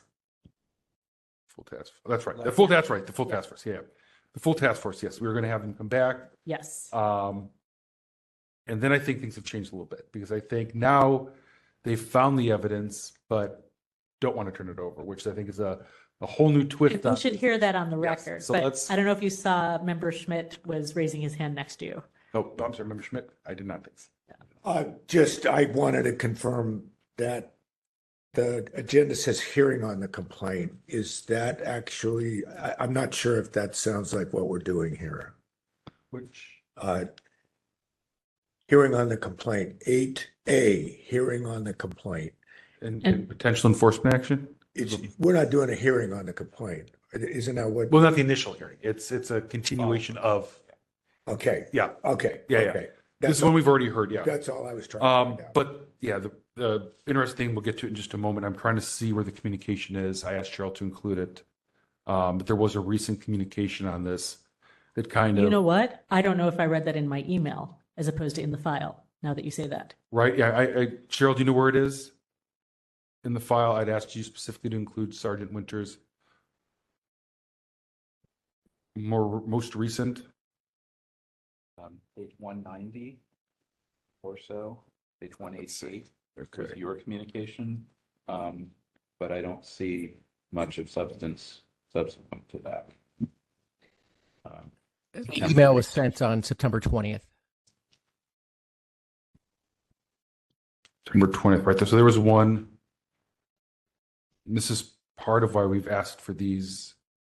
I know members trying to work down some type of better organization to these packets, since it seems to be all over the place. Let's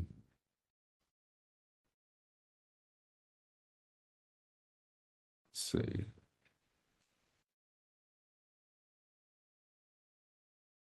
Just one sec here.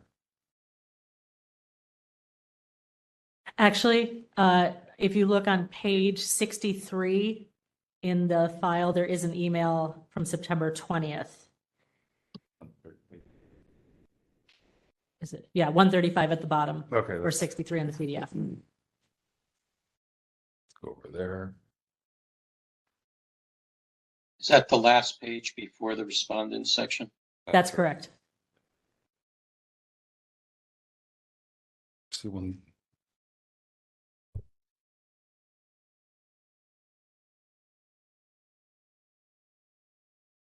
Okay, that's the response from Mr. Cicero. Okay. Okay, so it looks like the latest.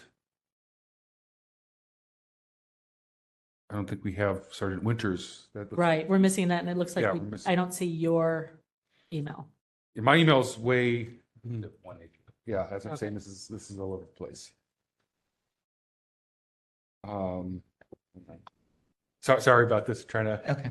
I don't want you to have to speak, and then we're trying to follow along, so it helps if we know where we're all at here. It's in a box somewhere. Just bear with this. Yes. Yeah. One moment. Let's see if I can look in my email. Allegedly. Yeah, Member Highland was correct. Page 188. 188 Yeah, is your letter. is my letter. Yeah. Yes. And let's see.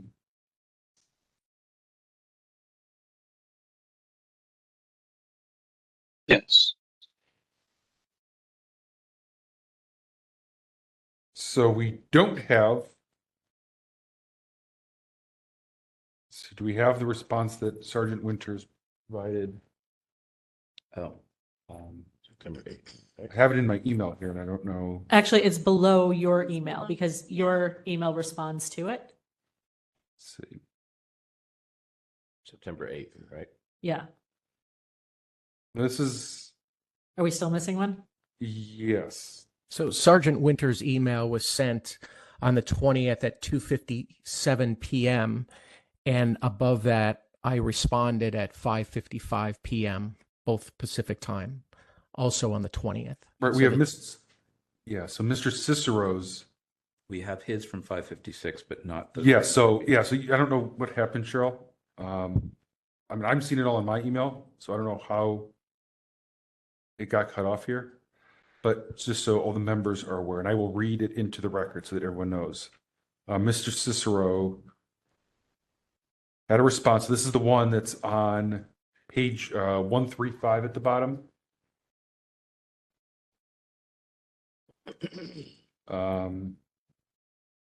Actually, Referenced update that we haven't seen. yeah, thank you. Yes. Hang on one sec. I'm not seeing. No, I'm not seeing this one at all. There's. Okay, so there was an email that didn't make its way in here at all. Okay. What about page 143? Yeah, I think you're right. Well, let's see. Maybe it's there. Because it said, the second paragraph says, generally SFPD declines to release records to an open investigation. Yes, that's what I was looking for. That's the one. There it Yes. is. Yes. Apologize. Thank you, Member Stein. That's the one. That's what vice chairs do. Okay, so yes, that's the one. So I think that's kind of the latest response or latest position from the police department, which is a significant change from last time. So now that we all know where to kind of follow along, let Mr. Cicero begin. We'll give him 5 minutes. Sure. Then we'll move over to you, Sergeant Winters. Sorry, before we do that, Yes, just just real again. quick. one moment, Member Wolf. I have Member Highland first. So again, okay, the letter's here, but there's no masthead above it, and that's a problem. So, it'd be nice to see this in its original, in the packet, in the right place. Yeah, it's the sure. We need to come up with a better way to put these things in because I'm not sure why this one's here.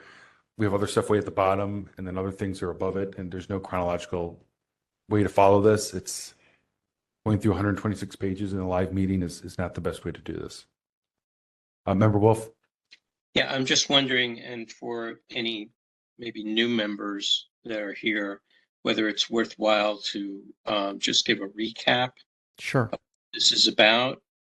And, maybe I don't recall if anybody was absent the last meeting. Yeah, I'll give a quick summary. Anyone, please step in if you think I'm missing something. But some time ago, a year plus ago, Mr. Cicero had requested a variety of records related to the zebra murder cases. We heard from the police department multiple times now that they were having difficulty locating these records. They thought they could be in one of their large storage areas, facilities. And it had been, a considerable amount of time for them to be able to locate these records. For Mr. Cicero, that he sought our help to try to get this thing to move along. So we've been putting pressure on the police department, and Sergeant Winters has been kind of took on the case, I think, in August here, and things have moved a little bit more quickly since she became involved. So that was where we left things off in September, still trying to get, all these records found. And I think they have been found. And so that's where we're at. So that being said, go ahead, Mr. Cicero. 5 minutes, Cheryl, please. Great. Thank you so much. Thank you again for your time. I really appreciate it. That was a great summary. Just for a point of reference, I originally requested these documents from the SFPD in November of 2020. So this is going on almost 3 years. And so this latest response, which I received on the 20th, was encouraging because, as you mentioned, Sergeant Winters made great progress in finding these documents, which at one point seemed like they were never going to be found, but lo and behold, they were found fairly quickly. But the troubling aspect of this is that, once again, I'm being refused access to these documents because the rationale is that there is an outside investigation. There's an outside investigation by an outside agency that is somehow interested in this case, which is 50 years old. There was a year-long trial. 4 defendants were put away. Only 1 is still alive. So 3 out of the 4 defendants are dead. Most of the people involved in the case have since passed away. And so when I initially got this same rationale back in a letter dated May 20th, 2022 from a Lieutenant Lobsinger, when I pushed back and said, well, okay, what is this outside agency? It doesn't make any sense. I never got a response. Subsequent to that, at the task force meeting on May 3rd, 2023, I believe it was Councilman Schmidt who asked point blank, what is this outside agency? And the answer from Lieutenant Lobsinger, who was representing the point of view of the department, said, and I quote, "I don't know anything about another outside agency. I don't know anything about an outside agency reopening an investigation into this matter." That was in front of the entire task force. We all heard it. Whether or not we remember it or not is a different question. But now we've come back full circle, deja vu all over again, if you will, to the same exact explanation, which we all know is great legal wrangling, if I may opine for a second, because that is a means of preventing me. But here's the problem with this, and I'll wrap this up. First of all, it was a year-long trial, so troves of zebra evidence was already made public in the trial. Troves of it. There's a precedence already for releasing this material because it's appeared in Sanders' book, Chief Sanders' book. So it's already been released once before. And finally, I'm not asking to move the materials out of storage, only to photograph it and scan it. And this is a seminal case in San Francisco history. This is on par with any number of famous cases that took place in San Francisco. But for some reason, there's been huge pushback from the SFPD to allow me to simply photograph and or scan this material. And it's going on 3 years, and we're right back where we started from. That's all I have to say for now. Okay, thank you, Mr. Cicero. And then before I get to Sergeant Winters, I just want to repeat what our motion was last time, and it said, provide an invitation to Chief William Scott, the Chief's First Assistant, Head of Property, and Sergeant Winters for this hearing. So, Sergeant Winters, is anyone else here or just you? I was told by the chief that I would be his designee at this hearing. Okay. Let's go ahead, 5 minutes then, Cheryl, when you're ready. Okay, so of course, since the last hearing, I did, in fact, I won't say I laid eyes on the evidence. I laid eyes on the boxes, which purports to hold the evidence at Building 606, which is our evidence storage location out in the Hunters Point Shipyard. So I do know that the 2 rather sizable boxes of evidence related to this case do in fact exist, and we do know where they are at. I did have to get significant clearances to enter the facility in order just to lay eyes on the boxes. I'm not allowed to look inside those boxes because I'm not conducting an active criminal investigation. While I was there, the Lieutenant of Homicide was there as well. And at that point, I was notified that there is at least one, possibly two law enforcement agencies outside the city of San Francisco that have active investigations related to the zebra murders. And because of that I could not have any further access to the evidence. Now, because those outside agencies have expressed that they have open investigations, we do not get to tell them what evidence is relevant to their investigation. We do not get to make the decision whether or not we let a non-law enforcement person look at the evidence and go through it. Essentially, it puts that evidence on hold until they deem that their investigation is closed or dismissed. So that's kind of where I'm at. It's not the resolution I was hoping for, but it's the information I was given. I'm not a homicide investigator. I don't get to tell them what's relevant to homicide investigations or not.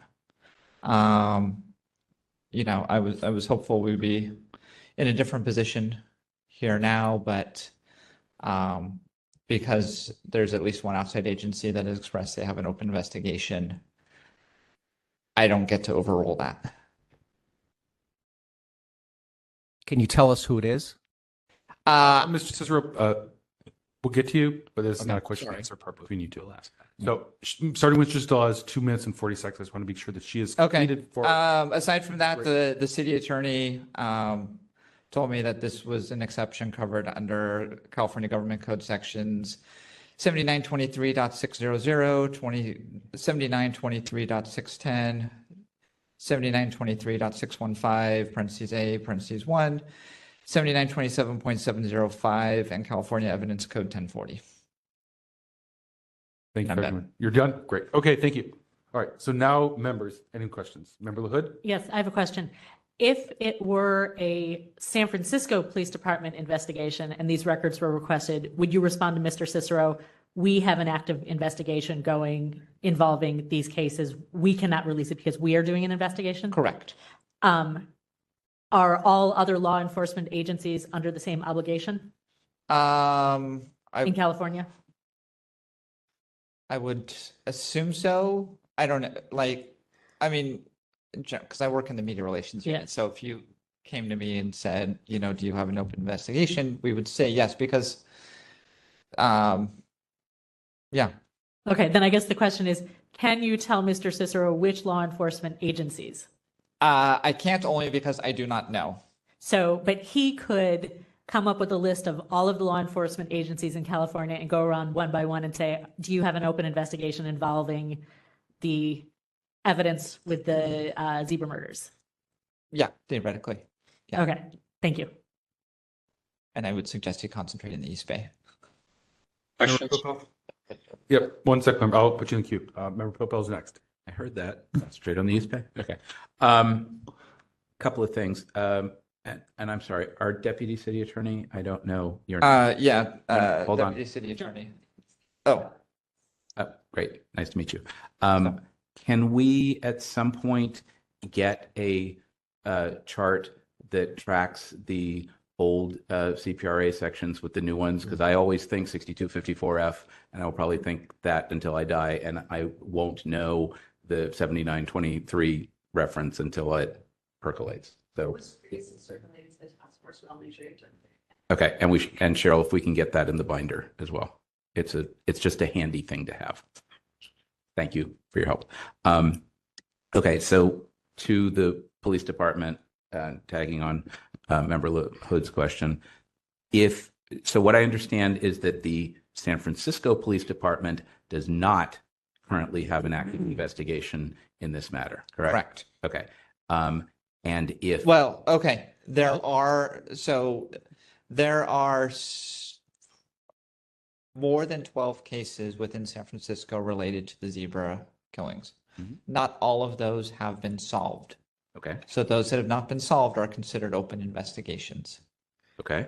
However, we are not invoking an open investigation exception, because when it's related to our cases, we are able to say that there's some evidence that's related to the open ones, but not related to the closed ones. So we are not, I mean, we're invoking the exception to an extent, but not a blanket exception to all of the materials. I'm hearing the we're not trying to be a roadblock response. That's exactly, yeah. Okay.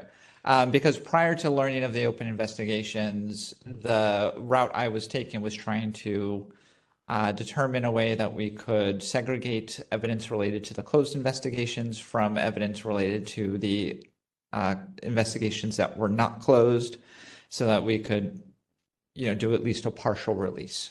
Okay. I won't use my joke, but that's fine. Is it your understanding, for lack of anyone else to ask, is it your understanding that any, what do we call it? Police department, public safety agency, any entity that can have an open investigation, that if they do claim an open investigation, that the primary department, or in this case, the SFPD, must respect that and therefore decline to provide? Or does the SF police have discretion to say some other agency may have an open investigation, but that's their problem?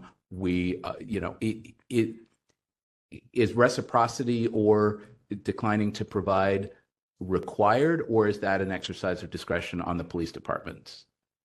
That is probably way above my pay grade in level of education. Okay. Then let me put that on hold. Does the question make sense to the task force?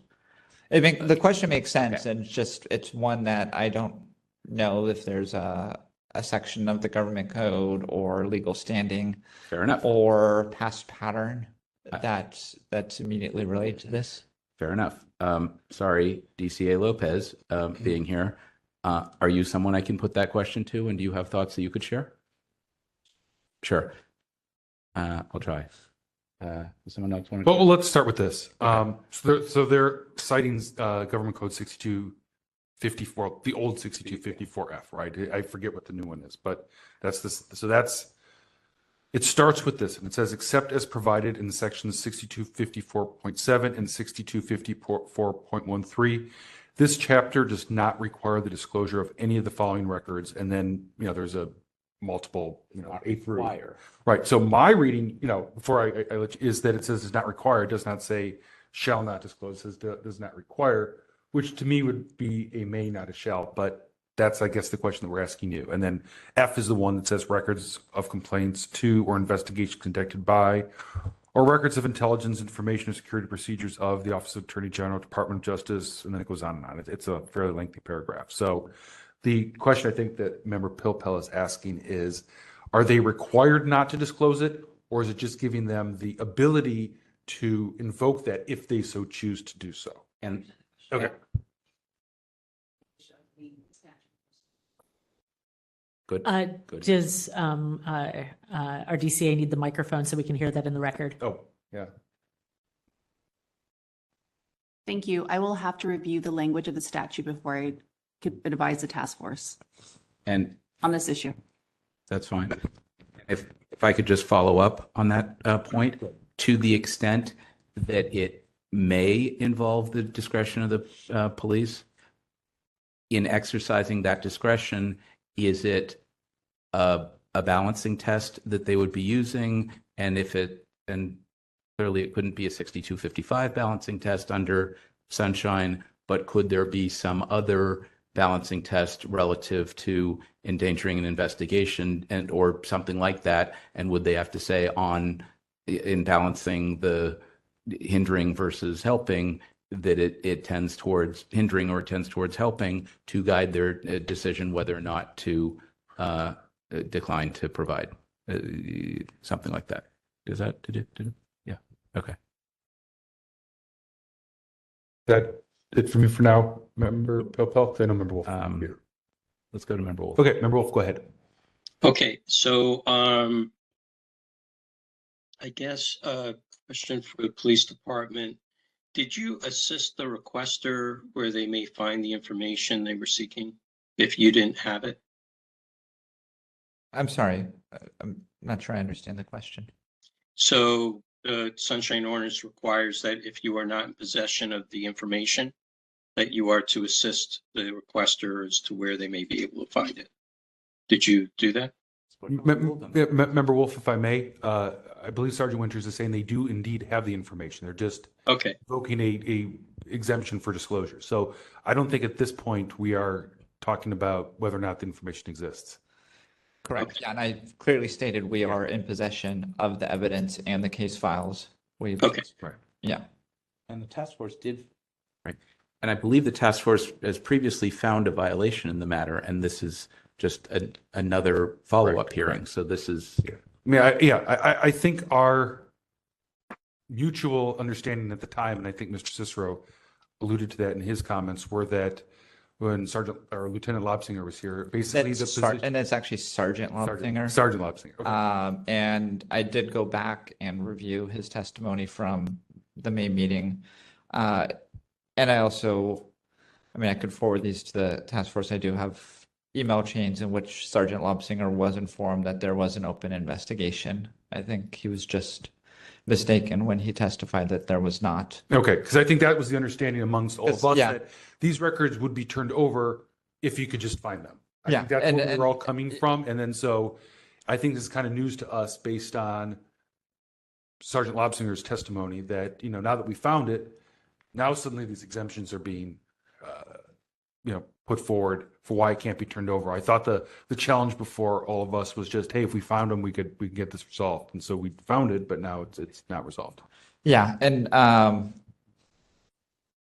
I do have email chains that I could forward to the task force that do show that it was clearly communicated months ago that there was an open investigation. To Sergeant Lobsinger? To Sergeant Okay. Lobsinger, that he was misinformed when he gave that testimony. Okay, so Or essentially, mistaken. just for the record, that the position is that the task force was provided inaccurate testimony back then, and now you're kind of correcting the record. I'm correcting the record, and I can further correct it with email documentation Okay. if needed. Through the chair, Sergeant Member Winters, do you know at what point this investigation was opened? I know you don't know the entity, but do you, based on those emails, can you tell us how far back we're talking?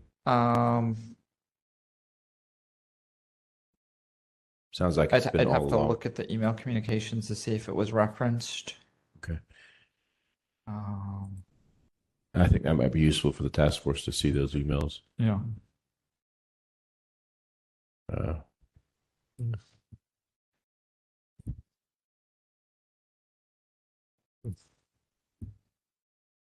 So I'd have to go back through the emails. That would have been a much Unfortunately, I've received about tidier 1,000 emails since I answer received several those. years so- ago.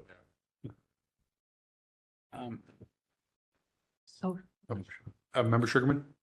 I just have a logistical question about investigations and how long that they're open and what the maximum amount of time there is, not knowing necessarily if there's anything that's happened with the investigation. Look, we don't have any details on that, so like it could just linger and be open. Like, is there a maximum amount of time before you can't release the records? I'm sorry, can you repeat the question? I did forward the email to the clerk.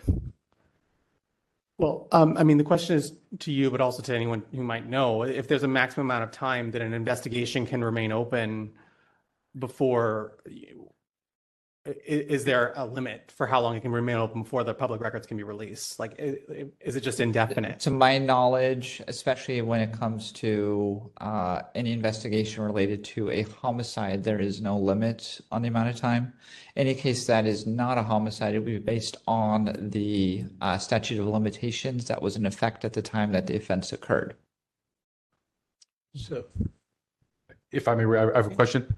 So, if I recall from some of our prior conversations, there was, assuming a prior chief of police here, Sanders, who had access to this evidence at some point many years ago and used it to help write a book, if I recall correctly. Correct. He was a lead investigator at Right. the time that the. So how could he, decades ago, have access to this evidence to write a book, and which is, presumably any of us can go read the book, right? And you can see all the evidence there. But now, so many years later, we can't see that evidence. So how did he publicized it then, but it's not public now. Unfortunately, the late Chief Sanders is deceased, so I would not be able to ask him. And I don't know who was over Property Control Division at that time, but they surely are no longer employed by the department, and I don't know if they are still with us. So that is a question I am Let me ask wholly you, unable to answer. maybe I can ask it a different way. Do you know if this investigation that's currently being used to block the disclosure was started after that book was published? I Or was this I book would actually published- characterize the investigation as being conducted to solve a crime, not to block disclosure. Well, the one that's being, right. The one that is Yeah. the one that is being used as an exception Yes, in this yes. case. What was the last part of that? Right. So if I don't know what year his book was, if anyone recalls, but let's just say, I'm just going to make up a number. Let's say it was in 1995, right? Okay. Right. So if that case wasn't open in 1995, was it open subsequent to that? So let's say, hey, it wasn't open in 1995, so it could have been disclosed back then, but subsequent to the book being out, they found new evidence or for some reason reactivated it. And that's why so many years later, it can't be disclosed, but let's say in 1995, it was disclosable. Yeah. So if at the Is time, there a window when there was not an active investigation? I guess is my question. to my knowledge, there was a time when the outside agencies did not have open investigations. And yes, if during the window in which the late Chief Sanders wrote his book, if the evidence that he looked at was the cases on our side were closed and no one outside of San Francisco had an open case, then yes, that evidence could have at that point been disclosed under a public records request at that time. Okay. But then now that there is an open investigation, that would enable us to, we would be prohibited from releasing. Got it. So this active investigation that's being cited now has not been continuous since, what was it, the 1970s when the murders took place. This is at some point subsequent to that was open. Yeah, and Open again, I to- don't have all the open or- details. Actually, that would be more conjecture if I were to. Gotcha. Okay, Member Stein? Just wondering, what is the process or how is the SFPD notified that there are open investigations by other agencies that involve evidence that you control? I'm not aware of that, how that process occurs. Who, No documentation anywhere or verification or notice from other agencies. That I don't know, because I'm not, that's a process that occurs within the Investigations Bureau. So I don't know how that process looks. If it is a phone call, if it is an email, if it is a teletype, if it is a fax, if it is a handwritten letter, I don't know how that process looks. There may, A database, maybe? or a database, yeah. Member Schmidt? yeah, well, how did you find out that there are certain parts of this file that cannot be disclosed because of open investigations? So on our side or on the side of the other? Just how did you determine that? I spoke to the lieutenant who was over, the lieutenant of the homicide detail. Okay, and so that lieutenant told you, but this was a verbal conversation, right? Correct. Okay, the lieutenant says, don't give certain documents because of No, an that's, unspecified ongoing. no, the lieutenant said that we could not release any of the documents due to the open outside investigations. All the files? Correct. Nothing, okay. And so that's a verbal directive you received, and who's that from? Which lieutenant? Lieutenant Sanders, not related to the late Chief Oh, Sanders. okay, Yeah, no relation, okay. no relation. Thank you for clearing that. Yes. All right, Yeah, so no relation. okay. And that lieutenant is did you say that they're in charge of homicide They're in division? charge of the homicide detail, correct? Okay, okay.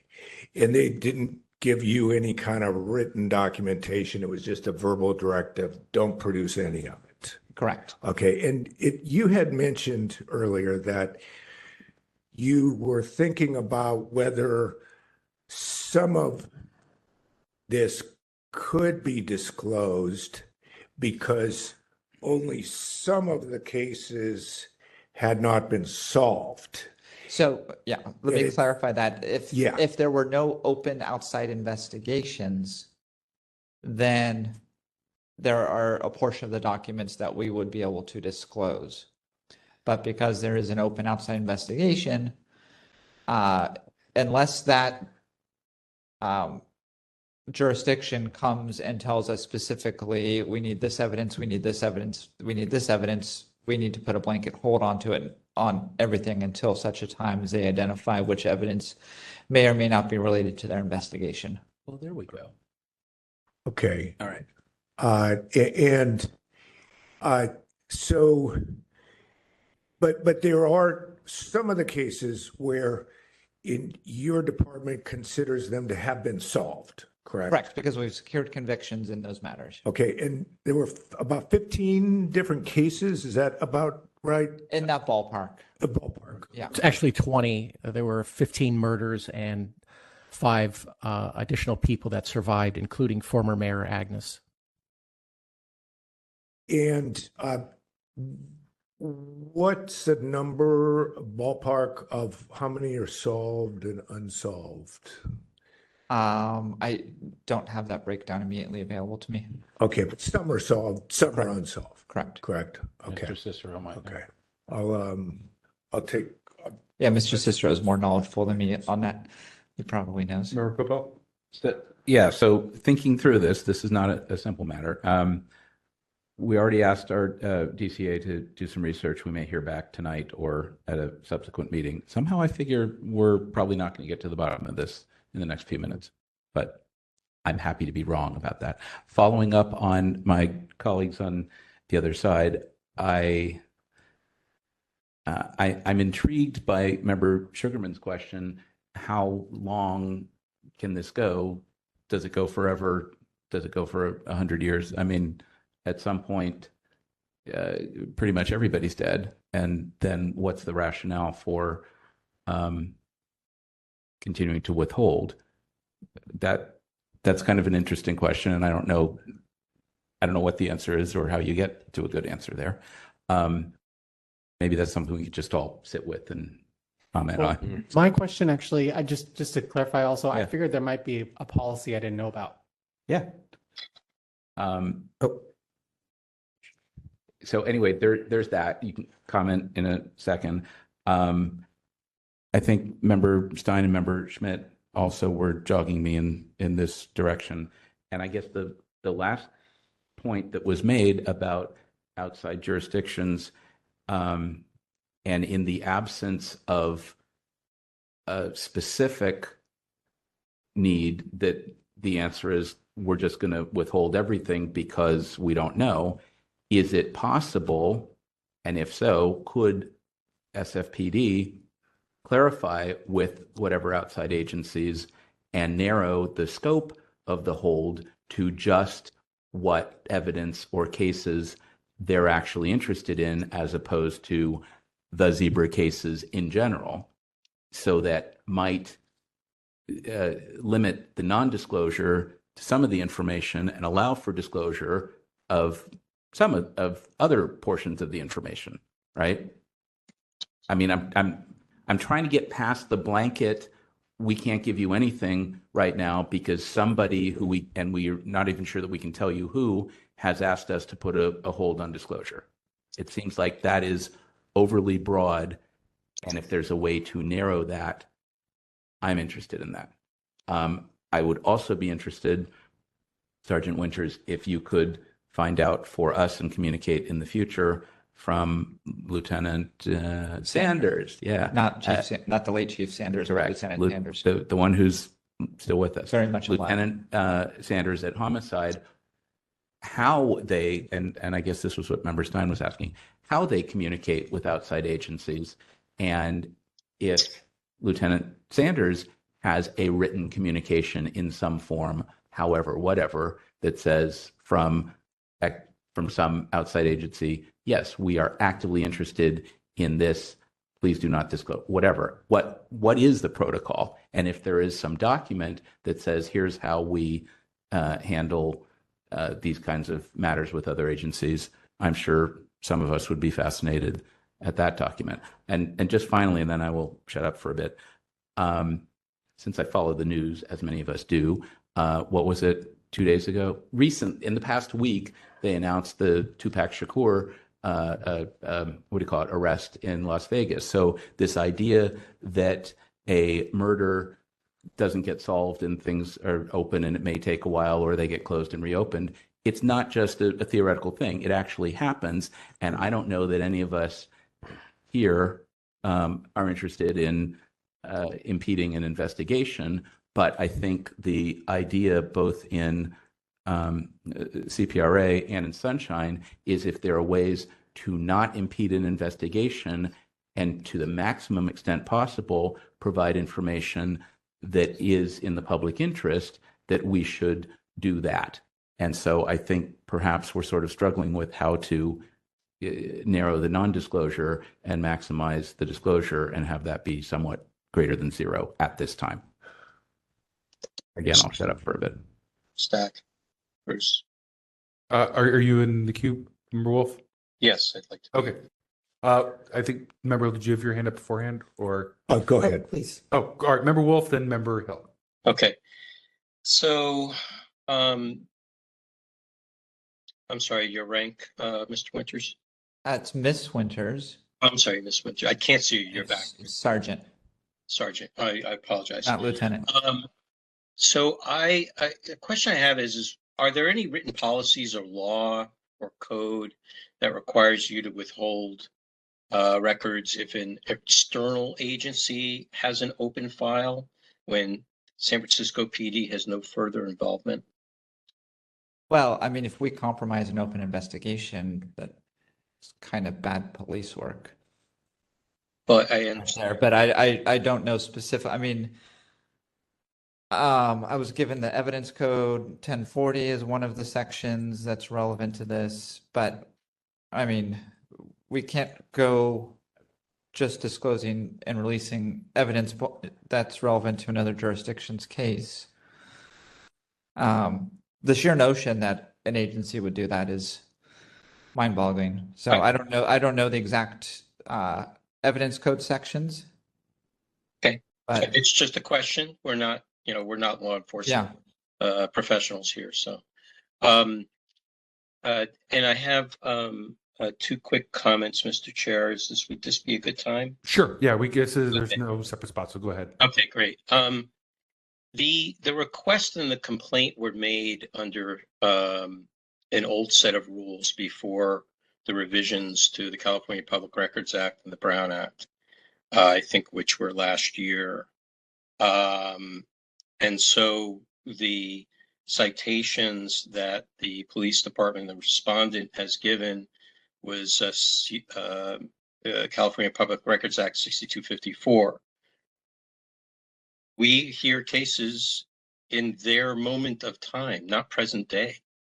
So it would be because the interchange here and the request was made at that time when those laws were active.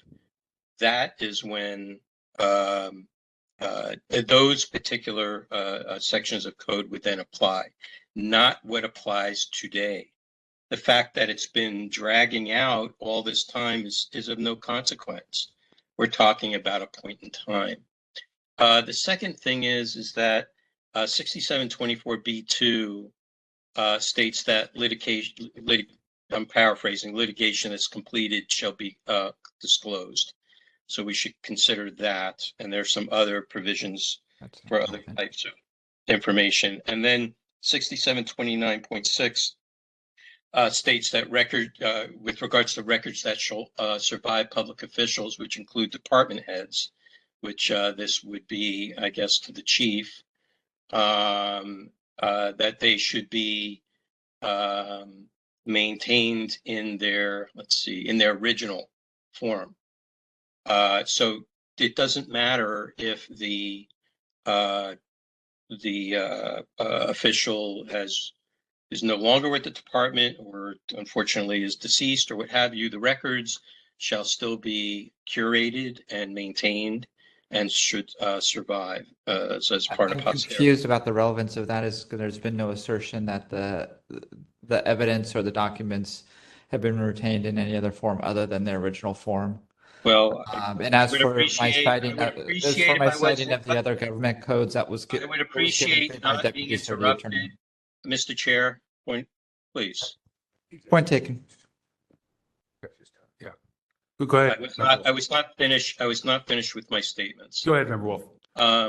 The concern I have is that you had asked questions. Members have asked questions about records that Chief Saunders had that are contained in his book that are not that may or may not be in the possession of the police department. And you're asking, for what the status or the dispensation of those records are. So I'm bringing up this section just to state that if there is any involvement with regards to the retrieving of records that are being stated, either they don't have possession of or they are withholding, it just at the point that these records in their original form are to be maintained. And if they say don't have them because it was Chief Saunders, that's not a valid excuse. I'll stop there. Member Hill.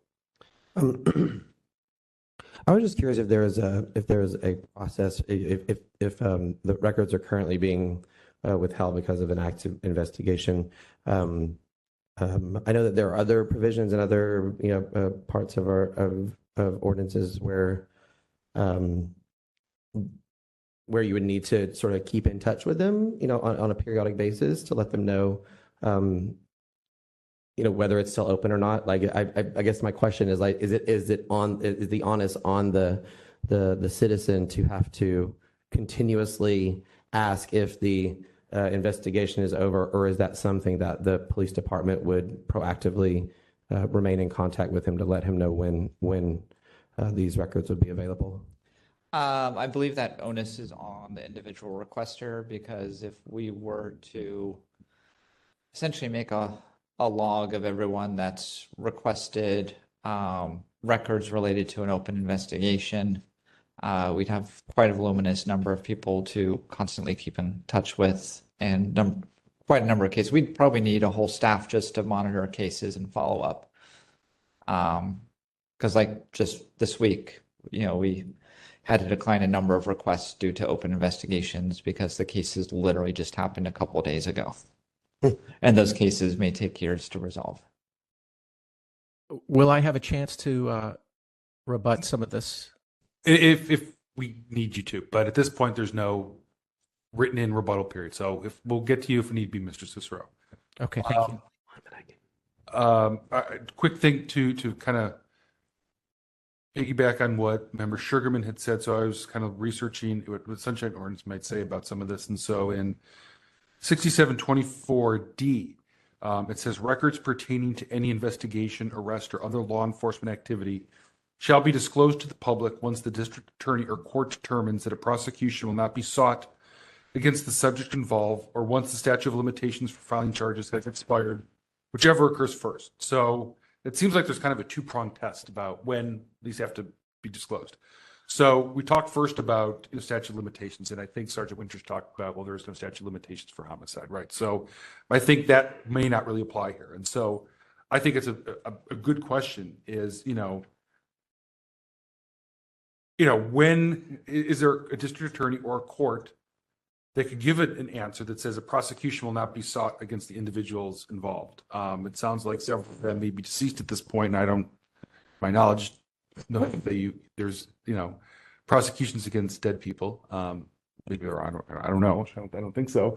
But it would seem to be that if any remaining suspects were deceased, that would certainly mean that no prosecution could be sought. I guess it's more of a question. I'm not sure if anyone can answer it, but I'm wondering if Mr. Cicero could get some statement from a district attorney or district attorneys or a court that says, we consider this matter closed, and then therefore that would allow those records to be disclosed.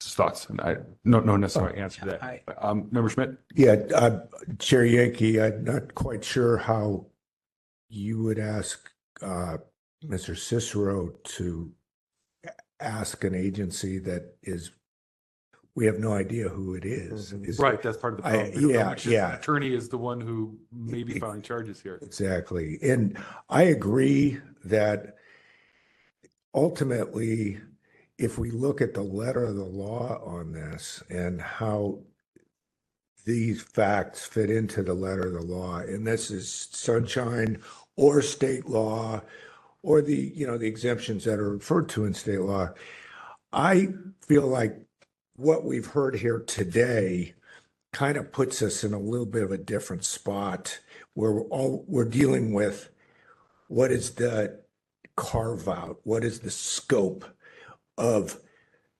the ability to withhold records based on any kind of open investigation, whether it's an SFPD open investigation or if it's some, I don't know how, like, what if it's like someone from the state of Arkansas? I understand, another local jurisdiction. What if it's federal? Would we need to just wait for anyone who might be interested in this? I don't know if that's even a question that would come up, because I'm not sure if we look at the reading of the statute, and I haven't, since to me the actual circumstances kind of are just being laid out here today. We could even look at the reading of this and determine that the SFPD can assert its own investigation, but another entity can't come in and expect the SFPD to withhold documents, especially documents that are been around for 40 or 50 years. And so I think I need to look at the law a little bit before I could feel like I've completely exhausted my thinking on this case. So I am in agreement with you, Chair Yankee, that, yeah, the letter of the law and what you read, that's really important, because that says the earlier of. And so even if you don't get to a statute of limitations, that earlier date could really matter here for whether they actually can't be asserted to be exempt. I don't think a 1040 exemption, I can't see how that could possibly apply here. That has to do with informants, protecting informants. And I just don't see how you get there. That's my sort of legal speech for this case. Thank you, Member Schmidt. Popo? Yeah, I think I am with Member Schmidt on those points. For some reason now, in the deep recesses of my brain, I'm recalling either language in here or an intent about concrete and definite, that where there's a concrete and definite matter, then it's appropriate to not. And once you pass that point, or if the DA has affirmatively declined or said the matter is closed, we're done with this, that gets you to the point of we're done. And now I'm thinking that there was a case that this was responding to, which is why this was in sunshine. And I think it was Rivero versus Superior Court. And that was the intent behind the sunshine provision, was to be more explicit than CPRA at the time, to make known San Francisco's intent to make as much law enforcement information public as could be done without hindering any ongoing investigation. And it was striking that language in a way that got you to a point of, we're not going to have an indefinite hold. That's what I'm remembering now. So I guess back to Sergeant Winters, if we can find out what the outside agency is, if you can get a communication from Lieutenant Sanders in homicide as to what that outside agency or agencies are, and what matters they have an interest in. And if we can get an answer from our deputy city attorney in the future about how much discretion PD has and whether that's an exercise of discretion to withhold or not withhold, that would be interesting. I think there's some more stuff to chase down here. Again, I'm not interested, and I don't think the task force is interested in hindering any investigation, but at some point, everybody's dead, and the public interest in disclosure is significantly greater than any interest in non-disclosure if you're using any kind of balancing. If I may, just really quickly. Yeah, I'll give you a moment, Mr. Cicero. Go ahead. Thank you so much. I had asked what this outside agency was back in May of 2022. And if the point of this meeting is to get more information or to compel the department to provide information, it's been 18 months and nobody has been able to provide this, who this outside agency is. And let me be frank here. Sergeant Winters has been at a couple of these hearings now. I've been corresponding with her since at least August. She's clearly spoken to several people in the department. Why wasn't this brought up at the outset? I mean, clearly, if this was the answer, then why wasn't it just reiterated when we started speaking about it? But it hasn't been. It just resurfaced now after the evidence was found. And I get maybe Sergeant Lobsinger misspoke, but the fact of the matter is he testified here and said, in no uncertain terms, that there was no outside agency, which makes complete sense. I mean, I understand nobody wants to get in the way of an active investigation. An active investigation that maybe is 20 or 30 years old, sure, but 50 years? And this information is already public. It was made public at trial. It's in a book. You can go to Amazon and buy the book. It's not some secret. So there's plenty of this evidence that can be made public. And on top of it, it's not everything was a homicide. There were 5 cases that were not homicides. So the statute should be up. So there's plenty of information that's already been made public. Yes. First of all, I just want to reiterate the fact, I get it. Just I don't want to have this be back and forth. But If you want to speak for when a I'm little bit, accused that's of fine. withholding information, I believe I have. I'll give you a couple minutes, but just don't jump in. Okay, go ahead, Sergeant Winters. So I didn't know that there was an open investigation at the outset, as Mr. Cicero claims I didn't tell him about it.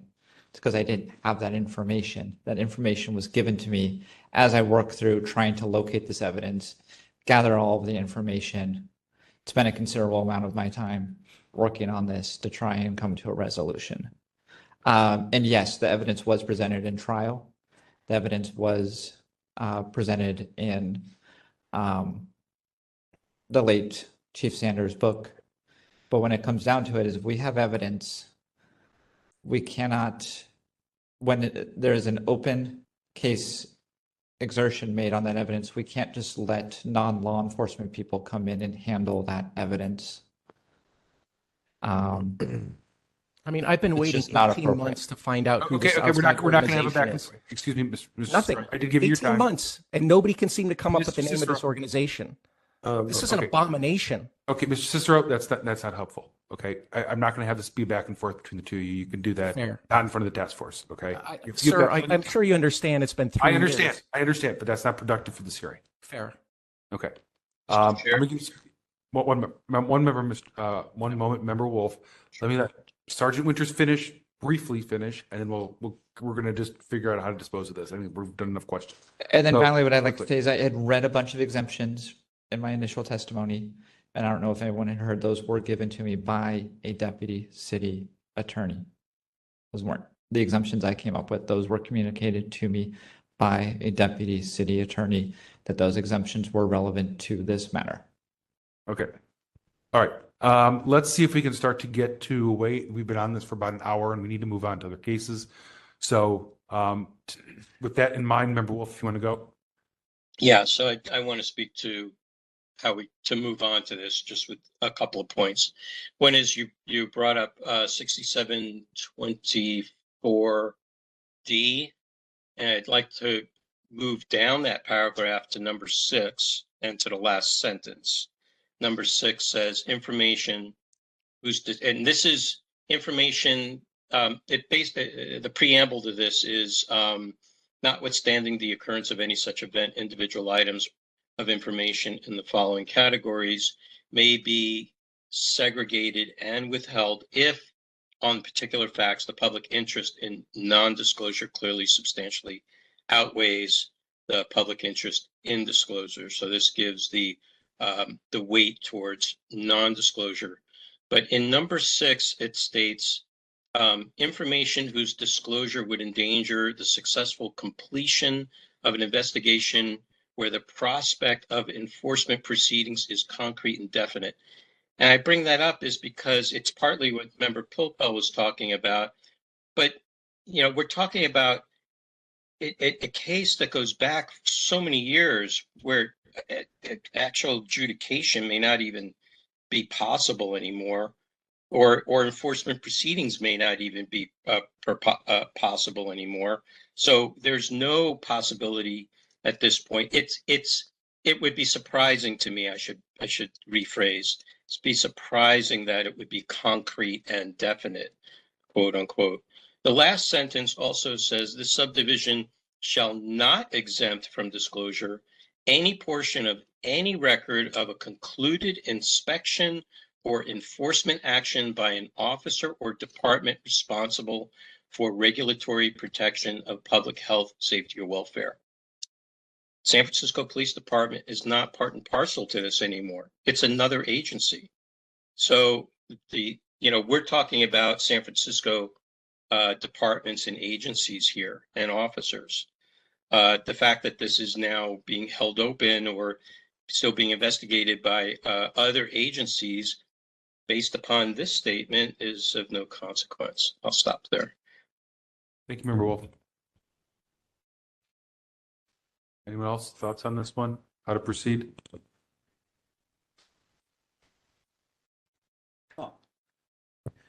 Maybe I could ask DC Lopez if I know you've been kind of listening in. Member Pilpel had some questions for you. Do you think there's additional information you could provide to us at a subsequent meeting if we were to revisit this in the future, like in a month from now, let's say? I don't want to kick the can down the road too far with this, but I'm more than happy to provide the task force with a response to Member Pilpel's questions at a next hearing.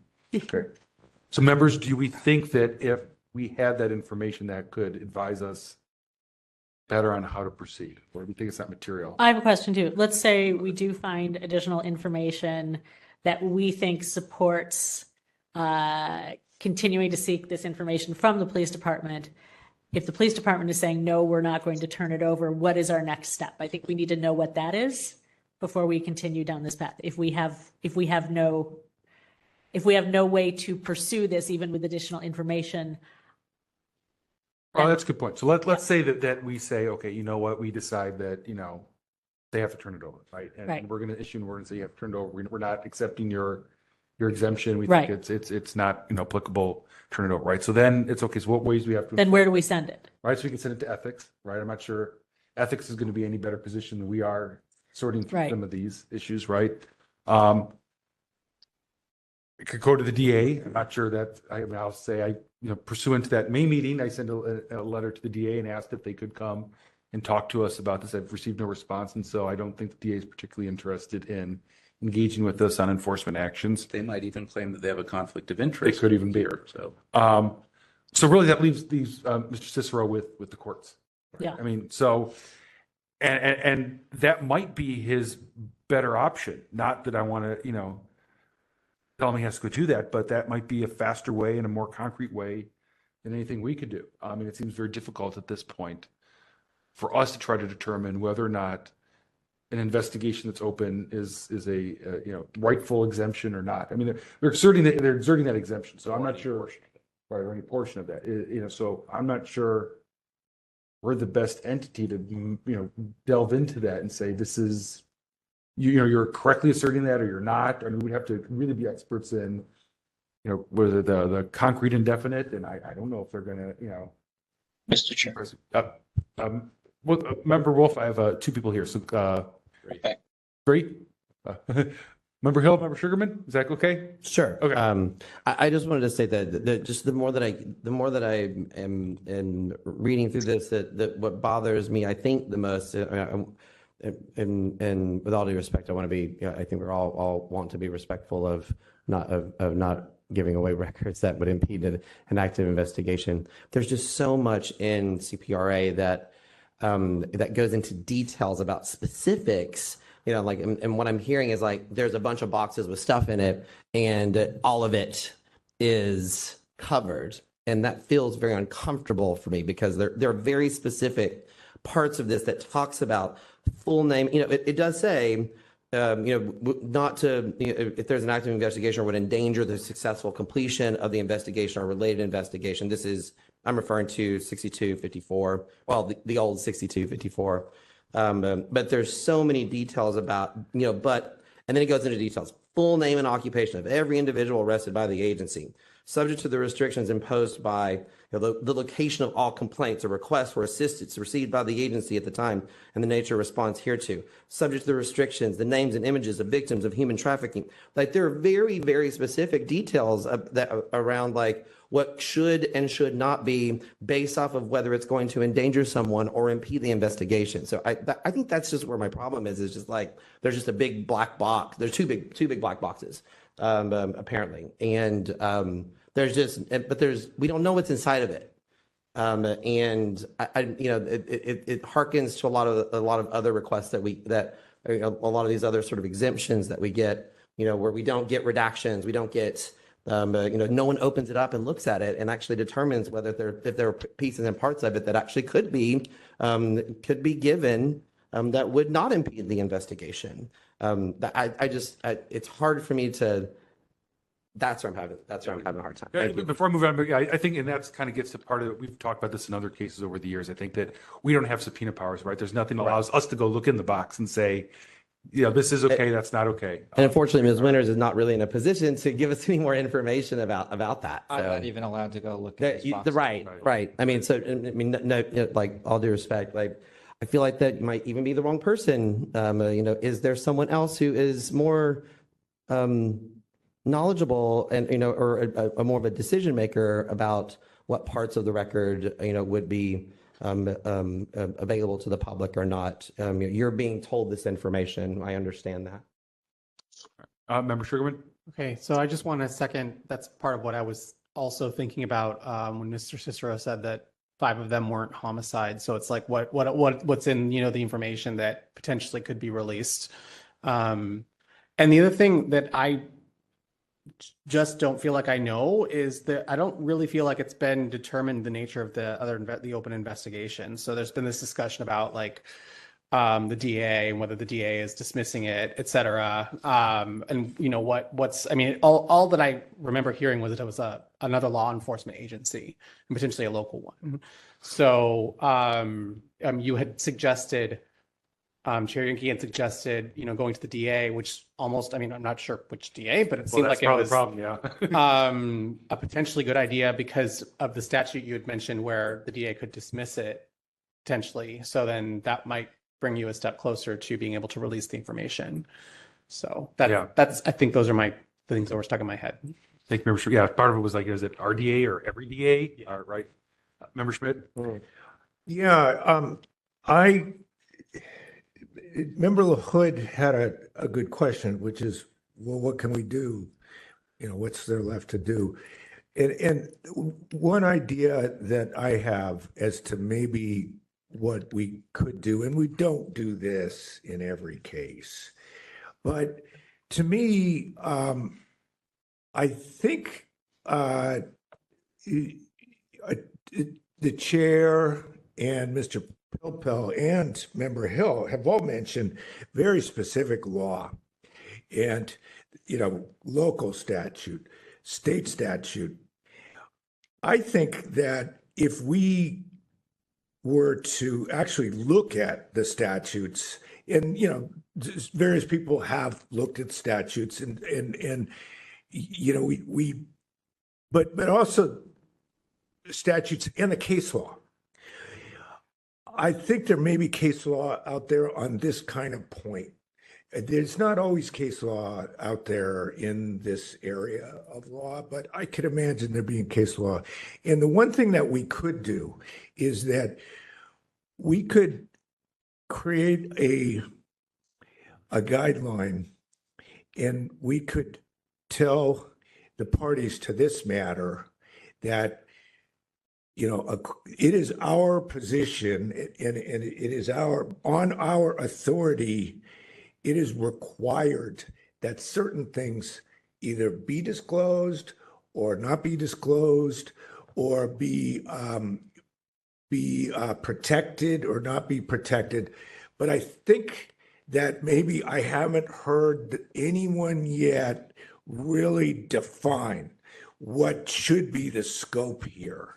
And that includes, I know we haven't heard a city attorney position on like the merits of this, but I also don't give much credence to the city attorney's assertion of, you know, a laundry list of privileges, partly because I've sort of seen how they do this, and they're pretty like liberal in what they throw into their laundry lists.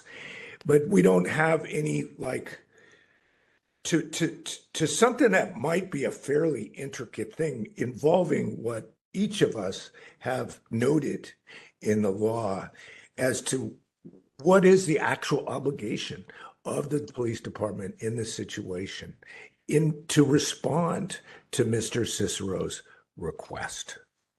So that's not a question to any of the parties, just my offer to Member LaHood about maybe something we'd consider doing. And that would also include, we have to go back and look at the law before we make any kind of call on this. Was Member Wolf waiting? Member Wolf, were you in the queue? Yes. Okay. I am. So one thing is, and I echo my three previous colleagues in their comments. I think the task force needs first to make a determination as to which section of CPRA is active for this case. The respondent has been given advice based upon current statutes, not statutes that were active at the time of the request and the complaint. And I think we should take some sort of determination on that, so that way it's clear which section of laws are applicable. Second, Member Wolf, if I just want to stop you there real fast to clarify what you're asking there. So the letter that they wrote on September 20th, 2023, invoked Government Code 6254F. And I believe that's the old version that would have been in effect before they renumbered. That's right. So, but today they presented advice from their legal counsel onto the current, what was changed, the new numbers, which involved new language that was recently passed into law. Basically. So that's why I'm want to make sure, because as Member Hill was pointing out, there's a lot of very intricate detail in there.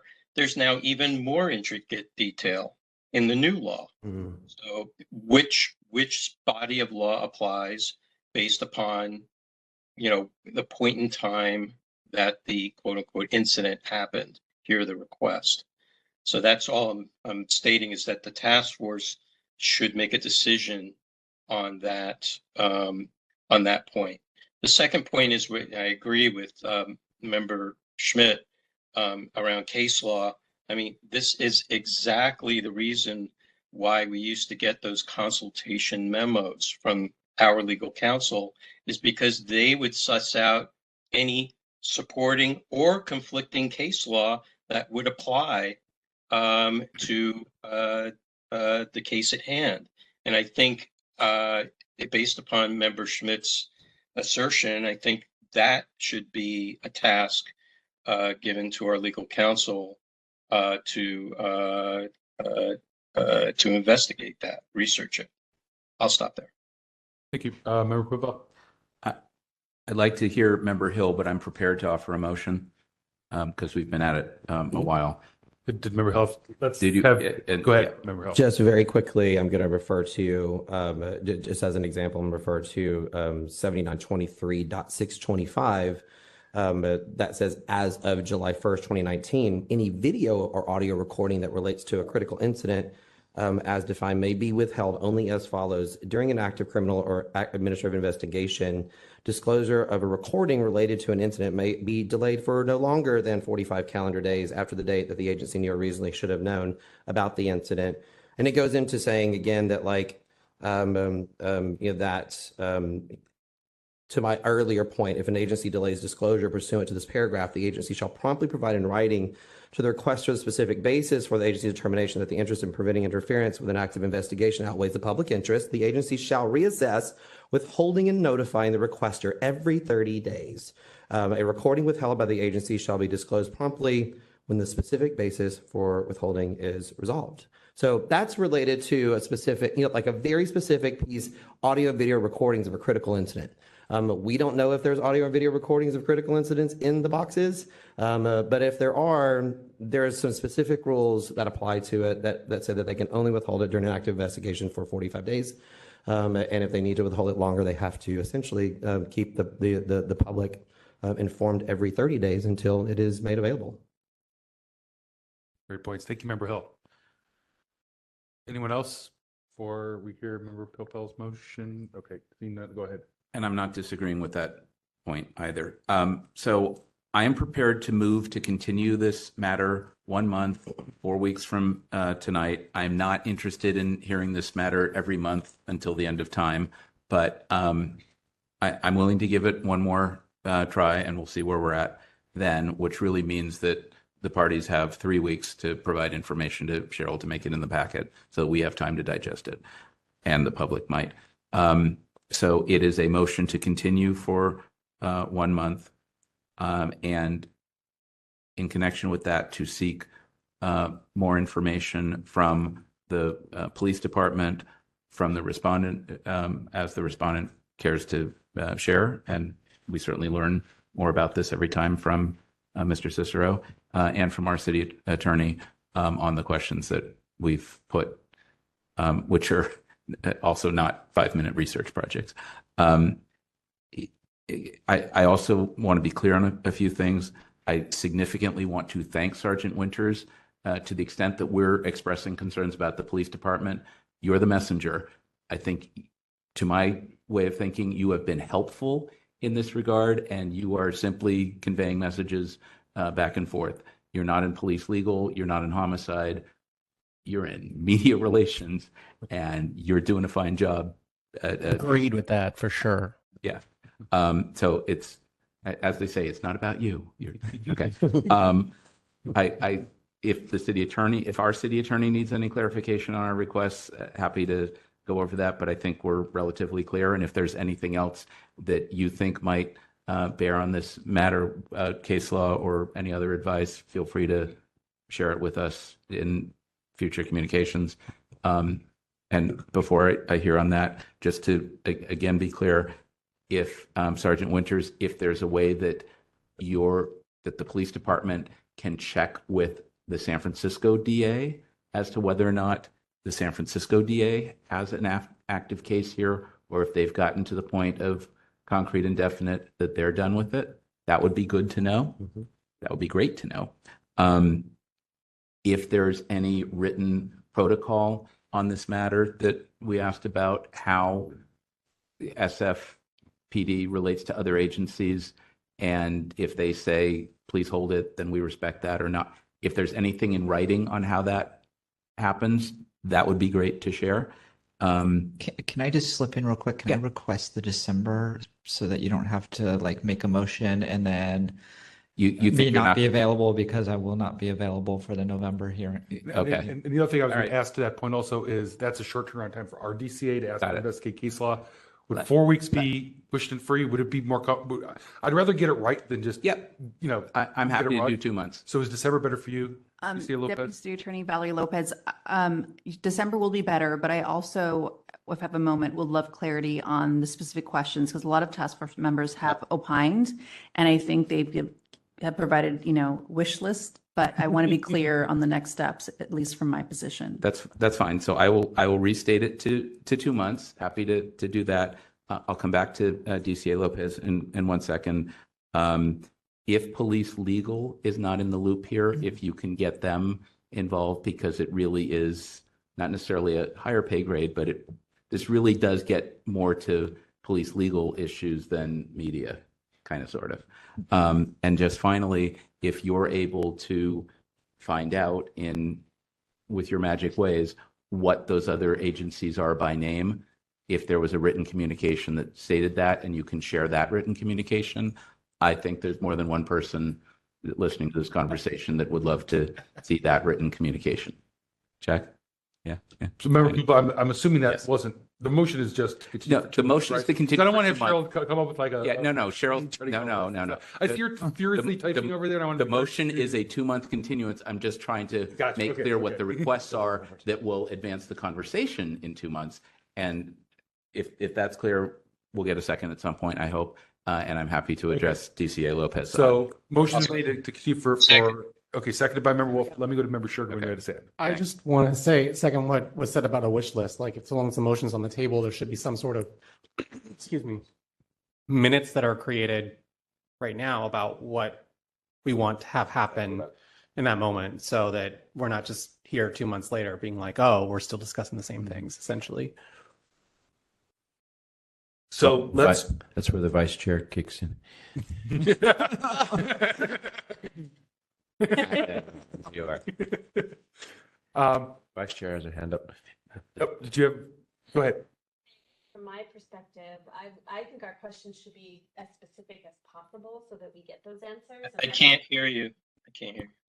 I think our questions should be as specific as possible so there's an attempt to find the answers to those questions. And I know from my perspective, this question of who has got an investigation open and some kind of documentary evidence of that, I think would be great. What is the nature of the investigation that they're doing? Because that could affect what materials could be released and maybe are not released. I think it would even be useful to have, if there is a list of the evidence that is kept in those boxes, just to know what is in there, even if nobody actually goes and looks at it. Because again, that might speak to, some of this is disclosable, some of this is not disclosable. And it could be broad descriptions, photographs, gun, photo, whatever's. Yeah. I'm going to recommend that Sergeant Winters, so you know that the audio of this is put online. I think that's going to be far more accurate to try to maybe listen to this part of the meeting than to try to have Cheryl digest all this and put it into some type of list that may miss something. So my recommendation would be, as you're prepping for. Could I request that maybe Cheryl try and digest it and then run it by y'all to make sure that there's nothing is left out? And then we can't really have a I know you can't meet outside, yeah. Right, so I just want to be, I think members are raising points, and so if you were to go. Because it's difficult to digest all of this because leaves a lot open to interpretation. If there's any way I can get a written list, that would be preferable. I think far more accurate and far easier to. Maybe task force members, what do you think? Do you think it might be helpful if we designate one of us as the collector of questions, and we could say, look, if you have specific questions, mail them to whomever, and they can collect them all. I'm just worried I just want to make sure we do this in a way that something isn't missed, and we're not here in 2 months and something didn't make it in the meeting minutes, because as we've seen, we oftentimes have to do extensive correction in the meeting minutes. And if it's. And that is equally my concern, is I don't want to miss a question that's totally important to the members of the task force. Or do we feel that it's appropriate to email them directly to Sergeant Winters if each of us have questions? I would volunteer to synthesize any questions that were sent to me into. I would volunteer, this is Member Stein, to synthesize questions into just one list. If people want to send me their questions, I would say like in the next week. And I would say that for me might include Mr. Cicero if he wants to send like what his questions would be. I can take all of that and try to put it into just a simple document. And forgive me, is this in addition to anything that might be gleaned from the transcript from today's meeting or I think separate? that's going to be a tough one to go Yeah. through the transcript. I've been trying to kind of take notes, Yeah. but because I would also encourage people that really only the essential questions here. Yeah. Yeah, a lot has been said in the last hour No, and a the half. essential Yeah. questions that might get us to thinking about, is it, should there be, what should be exempt, what should not be exempt? Do we need to sort that out? Yeah, and I would trust Vice Chair Stein's judgment on synthesizing the questions that come through and deciding of that list what is relevant. That sound good to everyone? If we have Vice Chair Stein be the elector, not hearing any opposition, so we'll kind of, I'm not sure that has to be part of the motion, but that could be the administrative process we have surrounding it. And then to get to DCA Lopez's question about, so she's very clear. What I heard, but please anyone else jump in if I missed something, was Member Pilpel asking if there's an obligation to withhold records if it's on request from another agency. And Member Schmidt asking if there's any potential related case law regarding this type of, this topic or this case. Did I miss anything specifically for our DCA to look into? I'm particularly interested in the applicability of, and I'm trying to use like the latest version of Government Title I, Division 10, Part 5, Chapter 1, Crimes, Weapons, and Law Enforcement under the Public Records Act, particularly Article 1, and that's 7923.600 through 7923.630. Mr. Chair. Yeah, Member Wolf. May That to you. Yeah. I just follow up through the chair to Member Hill? Sure, go ahead. Member Hill, I'm just wondering, you're citing the current law or the Yes, I'm previous? citing the current.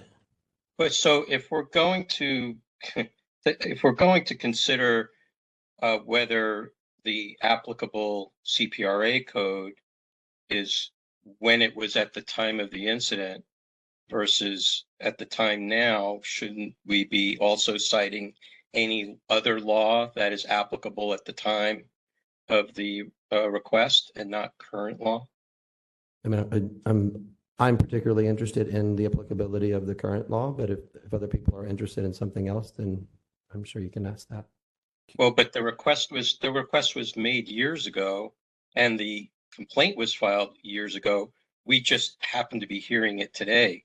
It's not that the applicable laws for it necessarily apply based upon today. It was based upon when the incident happened.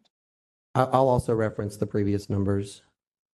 62. I mean, Member Wolf, you could ask, DCA Lopez yourself. It does, Okay. We're taking it from anyone. So if that's what Member Hill's, questions are, if you have additional questions, feel free. I mean, I want to make sure we cover them all.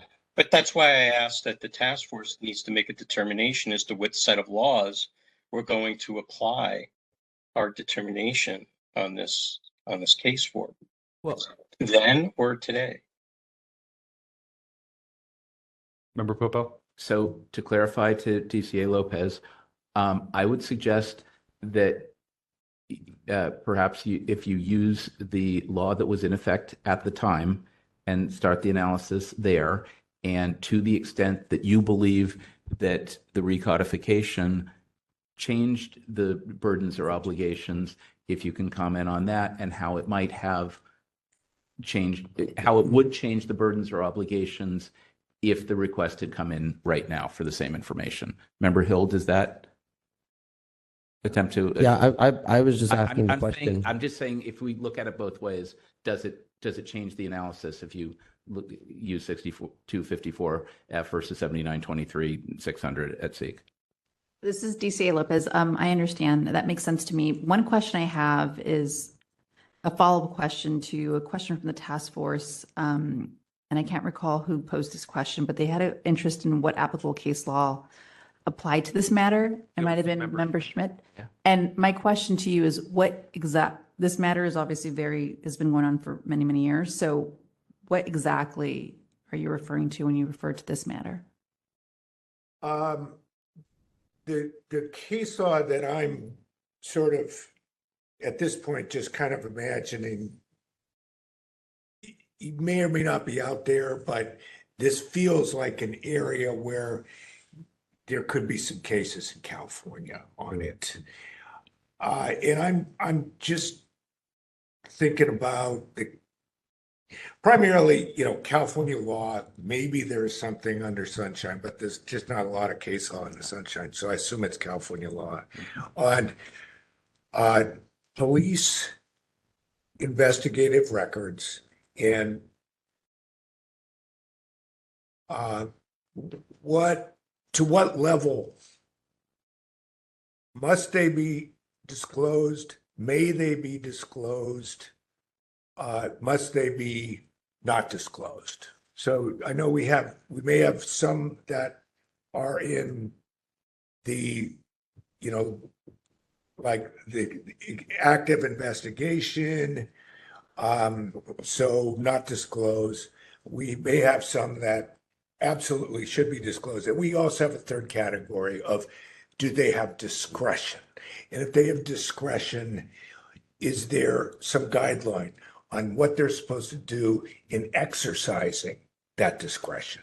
And that's generally, it may kind of cause a few other questions to flow from it, but that's the general outline of how I would pose the question. So, yes, I view that as disclosure of law enforcement information by a local police department when there's an assertion of an open investigation by another agency. That's a good statement of our dilemma. Yeah. And there could be something out of LA or elsewhere that addresses this. Yeah, it could be that we'll find something with two different jurisdictions involved. Yeah. But even if we just look at the law where it's not two jurisdictions involved, there's going to be something out there, I think. Even, the statutes have standards for us and maybe some case law. And I'm sorry, can I just, not piling on, but to DCA Lopez, if you could also try to address the question of compelling production, because I think at the end of the day, we probably issue a decision that's like an advisory opinion, but even if we order production, I'm not sure that we have a mechanism to require that. And even if we send it over to ethics, they have a hearing and they do whatever they do. And, somebody gets sent to Sunshine Jail, but I don't know that Mr. Cicero ever gets to see or photograph the stuff in the boxes. And if you, can think of some fantastic way to make that happen, that would be great. And if the answer is the only way to compel production at the end of all this is for Mr. Cicero to go to court and seek a writ, and it's only in responding to the writ that the city would actually produce when it doesn't want to or feels that it can't, et cetera. I think this issue of compelling production is kind of interesting because we can spend a lot more time on this. And if we can't really do anything about it, that's interesting. Anyway, does that make sense? Thanks. That's probably a broader question too. We've kind of circulated that around that on multiple cases. I know, so but we might not get that by December. Fair enough. If you have a brief answer to that in the next month, I don't want to. I don't think that's going to tell us one way or other. Member Schmidt. Yeah. I just wanted to say the mention of a writ here. I'm not quite sure if I would see that being a process that would be relevant here. That's beyond the scope of what we're talking about. Okay. But I just wanted to tell the parties that I don't think anyone's telling you got to go out and get a writ here. He was, remember Pell was describing a possible avenue that could take place. That's all. Yeah, I mean, that's all under 6735 of the Sunshine Ordinance and talks about going to court and getting a writ and all that. So that's obviously something that's out there. I don't think there's any mention of writs in there, is there? Writ of mandate and a court, yeah. No, in 67. Says any person or institute, any person may institute proceedings for injunctive relief declaratory relief, or writ of mandate in any court of competent jurisdiction to enforce his or her right to inspect or receive a copy of any public record or class of public records under this ordinance, or to enforce his or her right to attend any meeting required under this ordinance to be open or to be called to be open. Oh, so you're talking about an independent action as Yes. opposed to taking a writ from one of our. Oh, no, not Yeah, from yeah, us. Yeah, no, like, our- Mr. yeah. Cicero could always independently do that. Okay. Yeah, if he's not finding. And I'm neither satisfaction. encouraging nor discouraging. Yeah. I'm just looking at. But that's out there. I think we're on the same page. Gotcha. Yeah, okay. Okay, I think we're at the point now where we have Member Stein is going to be the collector. If this motion passes, I think DC Lopez, that was a lot. I mean, do you think that's doable by December? Even if it's not a memo, even if you're here to speak to it, I know memos take longer. This is DCA Valerie Lopez. So you bring up an interesting point, correct? If this is going to be written advice, there's several levels of review. This will need to go through my office before it's disclosed to the client. They would be disclosed to the task force as confidential attorney-client privilege. If this is oral advice that I had directly with, for example, the chair, that's also another option. So those are at least two options that I have right now. Mr. Chair. That would impact the timeline. Member Wolf, yeah.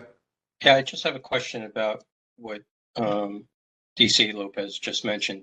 When you say, and just a question, if you don't mind, when you say that somebody will need to review it, who in your office would be reviewing it? So currently there is a group of deputies who are assigned to advise this task force. So we would probably consult whatever my final advice is. I'd probably get a second review from them. And we have someone that we report to in the office. It's currently in flux. Obviously, this is a new assignment and there's been a lot of changes. So I think it's fluid, but definitely there's going to be at least one or two levels of review after I complete the analysis. Thank you. How do we feel confident that the ethical firewall is in place? Great question, because the few folks, myself and two other deputies who you've probably seen before me last previous months, are completely walled off from everyone else in our office. We do have one person that we report to who's completely walled off from everyone else in the office. Thank you. Okay. So I think we have a motion to continue until the December meeting. That's going to be the actual motion we're voting on.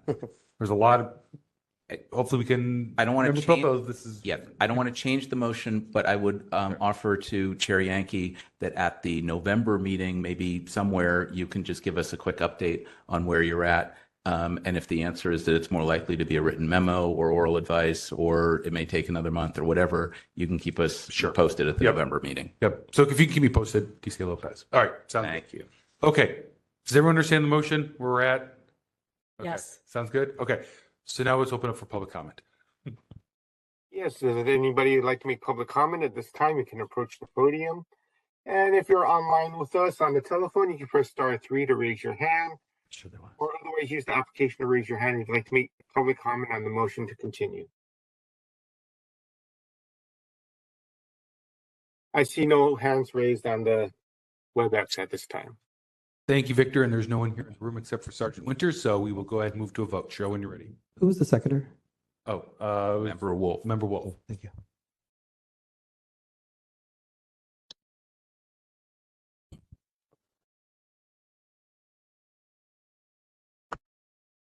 Yep.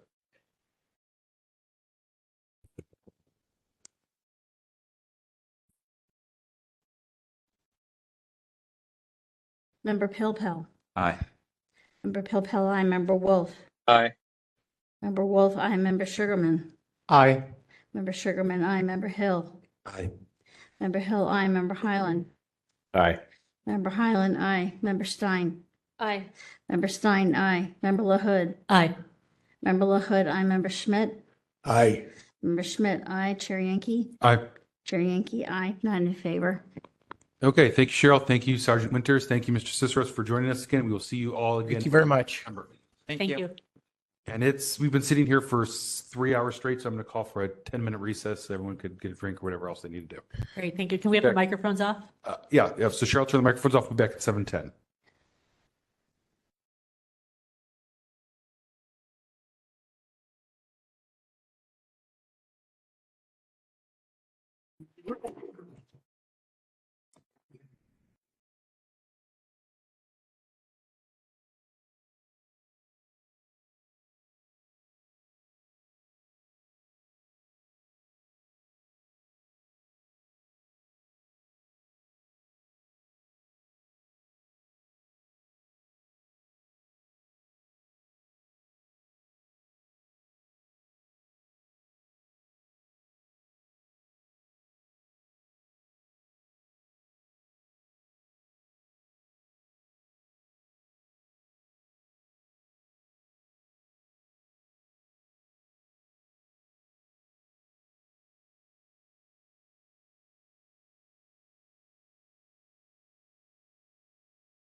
Chair Yankee, we are back online at 7:11 PM. Thank you, Cheryl. And is Bruce with us online? I don't see him yet. Bruce, are you there? Yes, I am here. Okay, so Member Wolf's present as well. Okay, great. So everyone is here. We're all back. So let's go ahead and get started with the next item, which I think we left off on item number 9. Item number 9, file number 22052, complaint filed by Lee Hughes against Megan Bourne in the Fine Arts Museum for violating Administrative Code Section 6725 by failing to respond to an immediate disclosure request in a timely and or complete manner. On August 22nd, 2023, the Compliance and Amendments Committee moved to refer this item back to the task force for inclusion in the October 4, 2023 agenda and request that the task force deputy city attorney provide written advice of a COFAM analysis of National City, Epstein B, and Hollywood. Mr. Chair, I have a clarification I'd like to ask for before we begin. Sure, go ahead, Member Wolf. So there was a request from our legal counsel to provide written advice. Was that written advice provided with regards to what is stated here on the analysis of National City, Epstein B, and Hollywood? Right, so I was going to get to that in a moment, but I was going to let Member LaHood first brief us because the whole task force hasn't heard. And I have sure. But I will get to that. Okay, thank you. I had a quick disclosure Okay. in this matter. Member Philpell, I believe Pariah Day was referred to in the packet. I have had conversations with her unrelated, completely unrelated to this matter, but related to other public policy issues in the past. We have not spoken in a long time. I just wanted to state that on the record. I know who Pariah is. She's not a pariah. She's Pariah at Fine Arts Museum. That's all. Okay, Thanks. thank you. You have a little summary of where so this we heard, it was in the CAC meeting. Right. On August 22nd. Right. Forgive me. I think this is an issue that we've seen before where there was a request for records and it's a little bit confusing because there are 3 entities. There's the Fine Arts Museums of San Francisco, the Corporation of Fine Arts Museums, and Fine Arts Museums Foundation. And their assertion is that while one of the entities is a city department, that most of the work is done not by city departments, and thus they are not subject to the same Sunshine Ordinance disclosure requirements, even though everyone is using the same email addresses, which are maintained by city servers. And Chair Yankee, I don't know if there's anything else that you want to. Yeah, I'll just add that.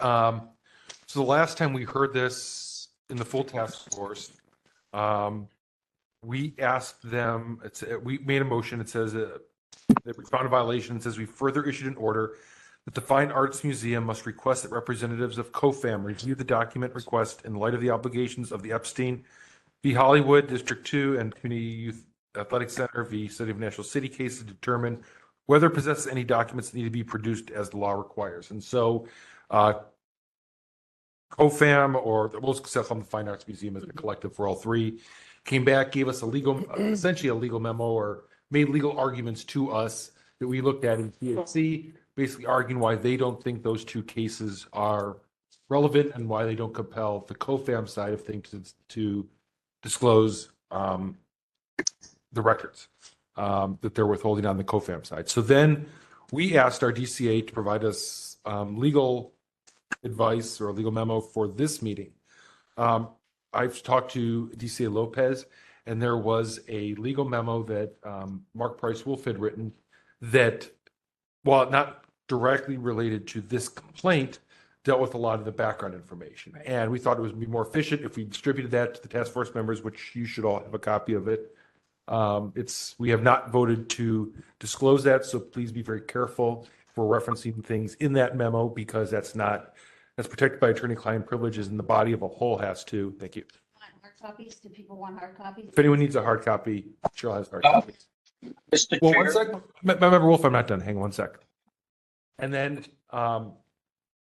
DCA Lopez said that she would speak to how this memo then relates to the specific cases involving the file 22052. So what I'm going to do, unless you have an objection, Member Wolf, is turn it over to DCA Lopez to discuss what she could orally provide to us as advice. But the memo that's written cannot be disclosed. So Member Wolf, did you have a comment on that? Yeah, yes, I do. I would wondering if there was any research done as to whether this memo had been approved by the task force for public disclosure, and if it was included in the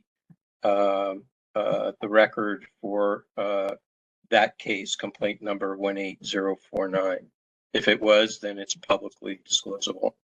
So I will actually let DCA Lopez answer that because I know she spoke to Mark Price Wolf about that. Thank you. And there's someone from FAM. Thank you. This is DCA Valerie Lopez. And as shortly before this meeting, it was confirmed that there's been no record in the minutes of any previous meetings that the task force has voted to waive attorney-client privilege for this memo that was dated January 4th, 2021. Again, drafted and provided from my colleague, Deputy City Attorney Mark Price Wolf, to the Sunshine Ordinance Task Force. As Chair Yankee mentioned, the reason why there was a decision to move forward without a written analysis because there's a need to expedite this to prevent any further delay.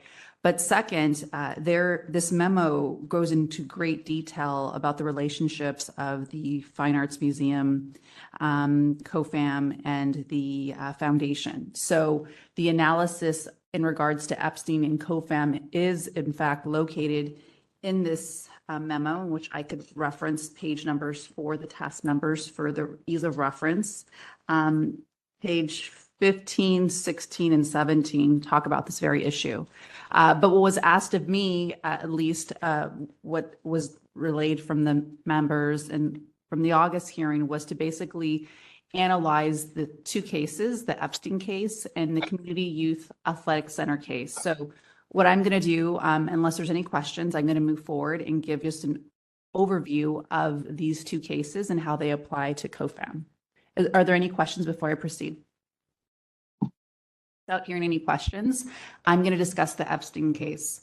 So in Epstein, the court found that the Brown Act, which is the open meeting law, applied to a private nonprofit. That case involved a nonprofit corporation that administered funds within a special assessment district in the city of Los Angeles. The city of Los Angeles had an ordinance governing the special assessment district, requiring it to be governed by this separate nonprofit entity. When the court reviewed the record, it looked at the relationship between this special assessment district and this nonprofit association. The court found that the nonprofit association was formed and structured in such a way as to take over administrative functions that normally would have been handled by the city. For example, the nonprofit entity decided how to allocate money for the services such as security patrols, maintenance, street and alley cleaning, and even a newsletter. Similar to the nonprofit in the Epstein case, COFAM has taken over a vital role in administering the DeYoung Museum and the Legion of Honor. A notable difference in Epstein, however, is the city of Los Angeles had an ordinance that required that the special assessment district would be in fact governed by a nonprofit. The San Francisco Charter does not require the creation of nonprofits to help administer FAMSF, the city department. The San Francisco Charter merely authorizes the use of nonprofits or other legal entities to develop or operate the museum and to raise and maintain funds for the museum's support. Therefore, under the Epstein case, COFAM is not a legislative body under the Brown Act. I'm going to move over to the analysis of the Community Youth Athletic Center. In the Community Youth Athletic Center case, a city contracted with a private entity to perform a study. The contract with the private entity stated that the city had an ownership interest in the field study materials, and it had the right to possess and control the field study materials, even if it did not enforce its contractual rights. In that case, the court concluded the city should have obtained the requested records from the private entity as part of a Public Records Act request it received for those records. And this makes sense, basically. A city cannot contract with an entity to hold city documents, then turn around and say it doesn't possess those documents in response to Public Records Act request. Here, COFAM is not presented with a similar situation. COFAM is not a private entity contracted with the city, where the city has explicitly retained or agreed to possess and control documents requested. The documents at issue are COFAM's documents, not city documents that COFAM is merely holding on to for the city. Therefore, the Community Youth Athletic Center case is inapplicable. Thank you. Thank you. Before I get to any of the parties of the case, I want to give any of the members the opportunity to ask questions of DCA Lopez. So if anyone does have questions regarding the memo or what she just told us verbally, now's the time. I do. Do you want to go, member? Go ahead, Member Wolf. So, DCA Lopez, it was my understanding that COFAM provided physical services in the form of like docents and other services to the city. Are they not a contractor? I cannot speak to the level or degree of contracts that exist, but what I can say is that we do understand, based on this memo, that there is an MOU, which is a contract between the department and COFAM. I'll leave it at that. Okay. I may have more questions later. Thank you. Member Schmidt? Okay. I guess it's a question to you, City Attorney Lopez, but it may also be that I'm just trying to figure out somebody in the chain of events determined that this memo would answer the question that was presented. Could somebody tell me why you thought this memo could answer anything about the national city case, since it never mentions the national city case? Whoever made that determination that this memo is going to be enough for us to decide this. I could speak to that conversation. So as I mentioned earlier, there's a conversation that was had, and there was a sense that there was a reluctance to further delay this. As you know, written memorandum will trigger several levels of review.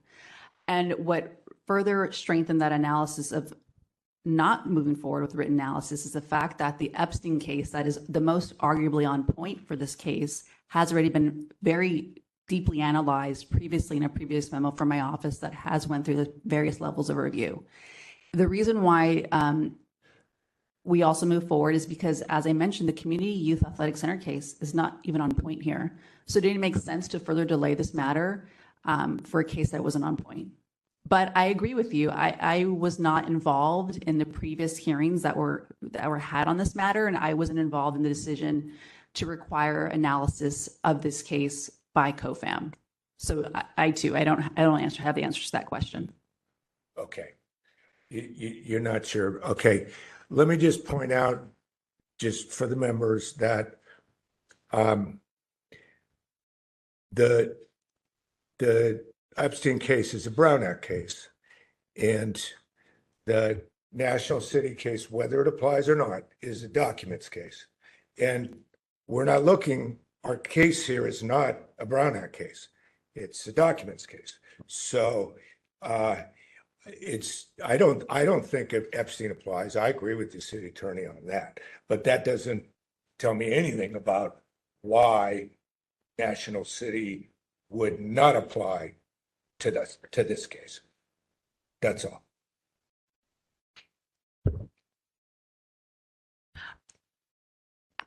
Member Schmidt, I think I know where you're going with this, and I'm happy to walk through an analysis if the task force is interested, because I do agree with you.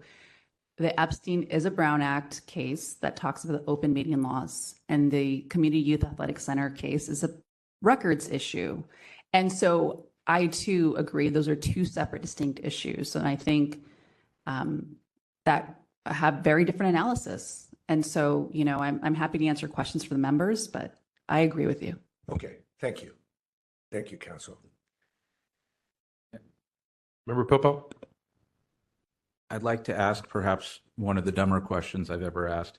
In this matter, because it wasn't clear to me from the packet material, has the task force already found a violation and this is a follow-up, or have we not? And if it is, it would be great if we had the OD in here, and if not, then can you just tell me where we are procedurally? Yeah, we haven't. Cheryl should be including the ODs once they get issued. So if that wasn't in here, Cheryl, we need to always include ODs in the packets.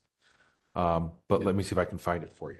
Okay. Here. But in any event, Yeah, this is we a follow-up compliance issue that came back from CAC, and the issue before us is what to do now to move it along, either to send it somewhere to get something. Or this is right. The summary version is actually I think I found it was in the give me 1 second here and I'll read the actual motion that was passed just so everyone's clear on it. What page is it on? It's not in the packet, is it? It's not in the packet. So it's going to be in the, let's see here. I'm trying to find what meeting minutes it's in. By looking at CAC, let's see, it was,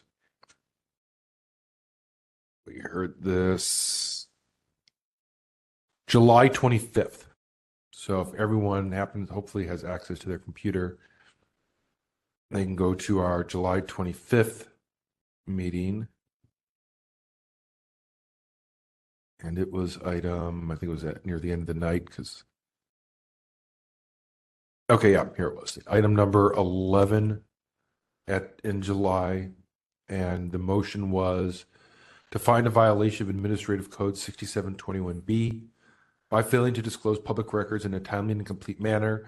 The SOTF further issues an order that the Fine Arts Museum must request that representatives of COFAM review the document request in light of obligations of the Epstein v. Hollywood Entertainment District 2 and Community Youth Athletic Center v. City of National Hollywood City cases to determine whether it possesses any documents that need to be produced as the law requires. And then that went to CAC. And they wrote a letter to CAC that said those two cases don't apply. We don't have to give you the records. Told us why. We asked DC Lopez to review the arguments made by COFAM and to inform us how we should look at their arguments and whether or not they're valid or not valid or however we want to take it. Okay. So that's where we're at. Okay.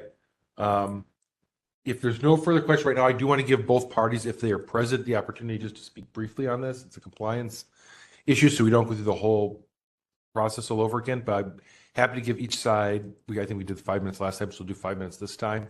Do you know if we have someone from Fine Arts here? Victor? If you're associated with this matter and are calling us on the telephone, please raise your hand so I can identify you. It would be appreciated. Thank you very much. I have one person who identified themselves. I have unmuted their mic. Hi, this is Paria D from the Fine Arts Museum. Thank you very much for joining us this evening. Okay, so we'll start with the complainant and then the respondent. Each of them will have 5 minutes. Thank you for joining us, both of you. And Cheryl will let you know when you can begin. Mr. Heidi Hughes first? Yes.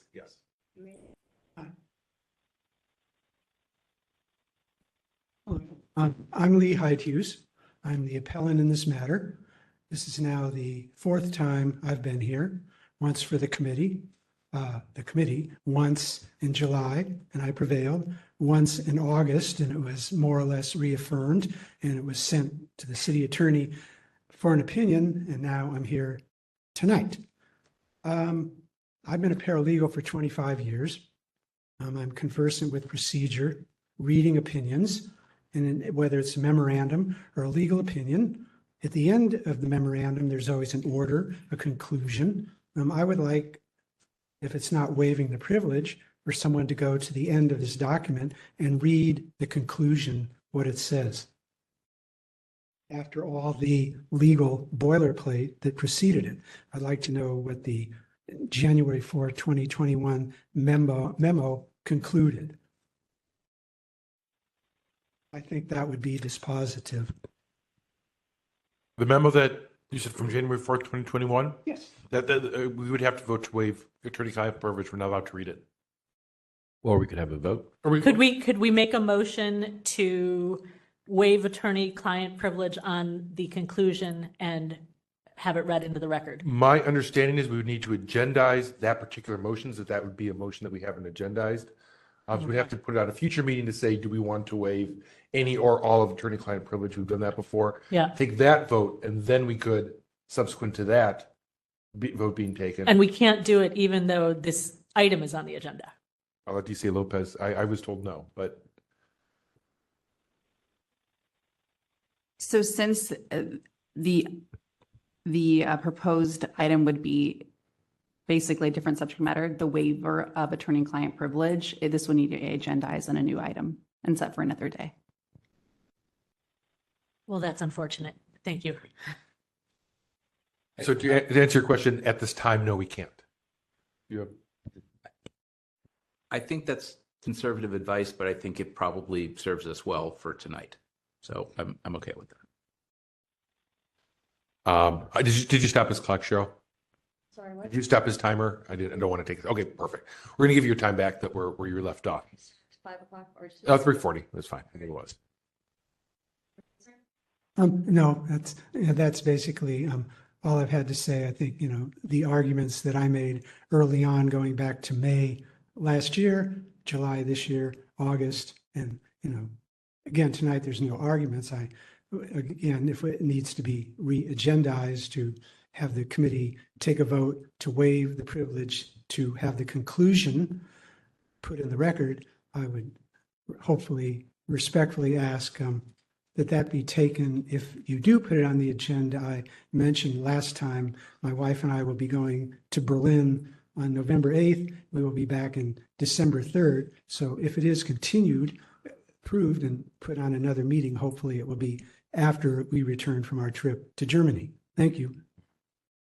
Thank you. Mr. Heithuis, if you wanted to submit a request to Cheryl for any or all a copy of this memo, I could then agendize that and we can do that as a subsequent meeting. Or if you're making a verbal request now, I can take that as a request and I can agendize that for November, but it has to be a future meeting. Right. We won't be here in November. You don't have to be here if you don't want. I mean, I could wait. I could do it at a date after that. This has been going on for quite some time. So, I mean, the documents that the Fine Arts Museum and COFAM have, they're not going to go anywhere. So I think it would be appropriate if we can get some kind of determination from the task force about waiving the privilege and hopefully putting the conclusion out as a matter of public record. So are you asking for that to? Yeah, I'm asking for that to happen, whether I need to formally put it in writing to Cheryl or do it here. I can take this as a formal request. Yeah, my question, through the chair to Mr. Heithuis, do you want to be here when we make that decision, or do you want it to happen as soon as we can make it? I would like to be here when it happens. So as I said, the documents aren't going to go anywhere. Okay. So whether it's December or January, whenever, the documents will still be there. Okay, so let's, Cheryl, be very clear in the minutes for this meeting. Please say that December, that would work for you, Mr. Heithuis? Okay. That Mr. Heithuis is requesting just the conclusion. Is that what you're asking for, just the conclusion? Correct. I think that's dispositive as to the city attorney's point of view. Just the conclusion of the January 4th, 2021 memo that we decide whether or not to waive attorney-client privilege at the December meeting. So that's going to be a formal request. It'll be in the meeting minutes, and I can agendize for that. Yeah, remember, At the December meeting? December. And that date is? First Wednesday of December. Yeah, it's so that'd be It December looks like 6th. December 6th. December 6th. Fine. My jet lag will be over by then. Member Highland here. I was just going to say,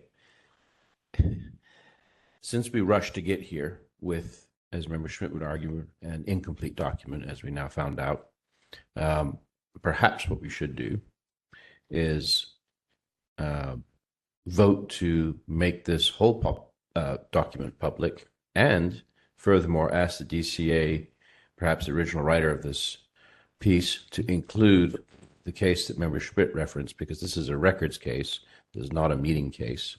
And a lot of what he talks about is meetings, which I agree with. But now we're getting to the nitty gritty of the records. So is the Youth Community Center, was that the national youth national city case, community youth center, yeah. Right? And it looks like we have some agreement. We've seen it in a few cases, right? So that should be the analysis, really, because at the end of the day, I think, can we compel COFAM, or how much can we compel COFAM to produce records? That's what we're coming down to, right? So I'm saying, since we're delaying this anyway, and since Mr. Heidhuis is willing to wait to get the correct documents in the public arena, that he can also, that would be my bigger motion or bigger thought. Maybe not yet a motion, but let's the quicker we get there, the quicker we resolve this, I think. So I think, and DCA Lopez, I'll let you speak to this. I think that her position when we spoke about this was that the National City part was her kind of her oral presentation. Putting it in writing, I think she can do that. We'll delay it, and the oral advice obviously was here and everyone could hear it. Whereas if she issues another supplemental to this, that would then be also privileged and confidential. So the question is there something about her oral presentation that you feel needs to be further fleshed out in a written memo? I guess would be, I'm assuming, but DCA Lopez, please jump in if I'm or Member Schmidt can maybe better. Member Schmidt or Member Stein. I guess one of the things that I wish was fleshed out that I haven't seen anywhere. Microphone. Sorry. One of the things that I wish was fleshed out that I haven't seen anywhere is really trying to understand how COFAM and FAMF came into existence and what role, if any, FAMSF played in their coming into existence. To me, I have this question because how likely is it that these are just nonprofits that came into existence on their own and then happen to be run by the same people? And so there's just been nothing in any of the documentation about where, I know it mentions the years that these organizations were created, but anything about how they were actually created to understand, like, are they truly independent nonprofits, or are they somehow an extension of FAMSF and some of its roles? I don't know if that information was out there anywhere, but it seems like it's a missing piece. Just mentions what they're not, but not what they are. This is DCA Lopez. I'm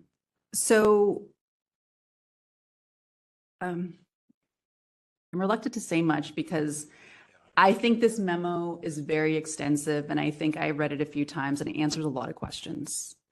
And so since it's confidential, I mean, I know it's not really helpful to just keep referring to it. But it does speak to, for example, SF Charter. The SF Charter created the department, and it did say in that charter section that the department may contract out with third-party nonprofits. We've held the position that the charter does not create those two nonprofits. It doesn't create any nonprofit. It just simply says you're a city department. You may, if you want, contract with third-party nonprofits. Right. That still, to me, doesn't answer the question of what are these nonprofits really, right? Are they truly independent entities that have been contracted with, or are they actually much more, are they somehow created by FAMSF, which itself is a policy body, and that I think puts them in a different kind of position. And so, I wish we had information about how they came into existence. I know we have information about what years they came into existence. We have information about, who their boards are or who's on their boards, but we don't have any other information about how were they actually started? Who started them? So, and I guess my question is, because you're right, this memo does talk about the existing MOU. It talks about the years they were created. And so my mind normally goes to, okay, if a Foundation X was created, in year Y, do I look up the state's, documents about the articles of incorporation to figure out more information about that. I think I'm just kind of trying to figure out what more information does one need. If that makes sense. Actually, have we sought out the articles of incorporation for those two quote unquote independent nonprofits? And if we haven't, maybe that's what the task force needs to look at. And or the MOU. The MOUs. The actual MOU itself, yeah. Just before we get too far, I just want to make sure that we also give the respondent a chance to talk. Yes. I did let and so I'm sorry, who was it online? Was it Ms. Day? Ms. Day? Yes. Okay, Ms. Day, you're going to have 5 minutes. You kind of heard some of the discussion, so maybe. Did Lee finish his? I'm sorry. Yes. Mr. Hyde, you were finished, correct? Yes. Okay. Just want to make okay. Yeah. Okay. So I'm going to 5 minutes for Ms. Day.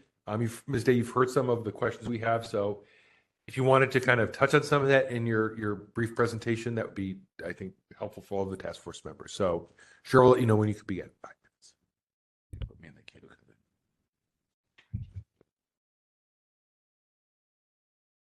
Ms. Dia, are you ready to begin?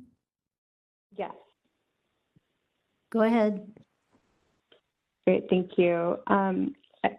I really at this time don't have anything to add to the record. I did just want to say that we have previously provided the MOU. I actually believe to City Attorney Mark Price Wolf previously. So I did want to say that has been shared at a previous time. And at this time is really for me to add comments, but I did have a question about the date for the next meeting, just so I make sure that we are present for that as well. Would I be able to get that date? Date of the December meeting. December 6th. Is December 6th. Okay, great. But that's Thank not, you. we haven't necessarily continued this matter. It's just that Mr. Heidi has asked for us to waive a portion of the internal memo that we've received. That's so far that we've decided, or that we've been asked, and I'm honoring the onerous request to put that on December, but that's not necessarily directly related to your complaint. But we may get there, but just not yet. Okay. Member Popo? Member Schmidt was Go ahead. first. Go Oh, ahead. I okay. just want to get my hand up so All right. that I'm in line. Okay. And stack too. Okay, yeah, you'll go after Member Schmidt. Okay, thank you. Okay. So a couple of things. As usual, there's a lot going on here.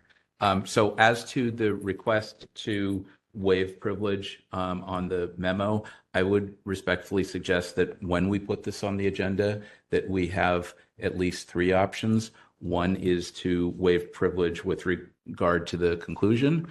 The second is to waive privilege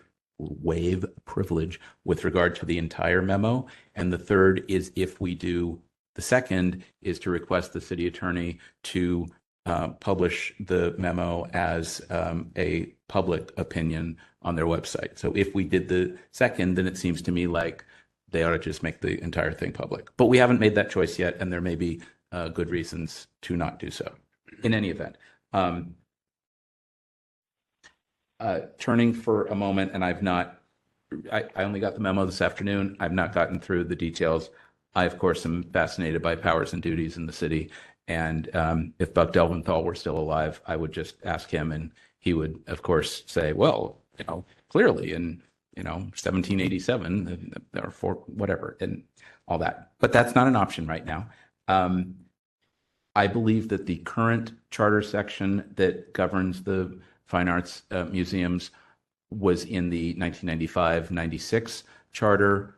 The entire charter was recodified at that time, new provisions, other provisions. I don't frankly remember, and I will go back to my copy of the 1932 charter as amended, which existed at the time when the fine arts museums were created. And so that might shed some light, but there may be some ledge history on the museums in general. I don't know how much history exists at this point, other than in the files of the Fine Arts Museum or in the city attorney's office, as to the relationship between the city and the various entities. all of that is kind of interesting, but I think the specific question before the task force, unless I'm really misunderstanding, is whether the records that the complainant was seeking need to be disclosed if there are additional records that haven't been disclosed, and essentially what are the public records obligations of the two nonprofit, non-city entities that are in the umbrella here. And I'm not even sure if the memo or the discussion to date has really gotten us farther to that end. I agree that one of the cases was a meetings case and the other was a records case, and I agree that the meetings case is more on point, but I think this all gets into really complicated issues of, is an entity acting as a government body? And I wrote a note here, is it more like a business improvement district or a community benefits district in that rubric, or is it a nonprofit that's providing a city function and it's more like a 12L thing, et cetera? So this gets into really weird, complicated stuff. At the end of the day, sorry if I'm cutting to the end here, I don't know if the question is, are there additional records that between the Fine Arts Museums and Supervisor Chan's office, which I think was essentially the original request, if there are additional records that exist that whatever arm of the Fine Arts Museums is saying they don't need to disclose because they're not subject to the requirements. If there really are records that are out there, that would be nice to know, and then we can debate whether they should be released or not. If in fact they've provided all of the records between the Fine Arts Museum in whatever shape and form they exist and Supervisor Chan's office, and there's nothing else, then perhaps Mr. Hyatt, is it Hyatt House? Hyde Hughes. Hyde Hughes. Lee is fine. Lee. Then maybe Lee already got all that exists, and although this is all interesting, maybe we're done here. And I don't know that is Ms. Day someone that I could ask that? And okay. Hello, Ms. Day. Hi. Hello. Could you, hi. Could I just ask the question be repeated again, please? Okay. So to the extent that there were some records provided to Lee in response to his earlier request, to your knowledge, are there other records between whatever portion of the Fine Arts Museums are not city entities? I guess that's COFAM and FAM-F that do exist and have not been provided to Lee. Are there such records? That's essentially my question. Does that make sense? Yeah. So for example, like a staff member of COFAM that had communications with Supervisor Chan's office, and that wasn't provided. Is that correct? Yes. Yes, there are. And the reasoning behind that would be is that because they're COFAM employees, that it's not disclosable. But technically in the reverse, of course, anything that's sent to Supervisor Chan's office or to any of her staff members is considered to be public record on their end, just like if any other private entity emailed their office or a member of the public did in that same way. Okay. It would be disclosable on their end. Okay, so I'll go back to Lee in a second to follow up on that.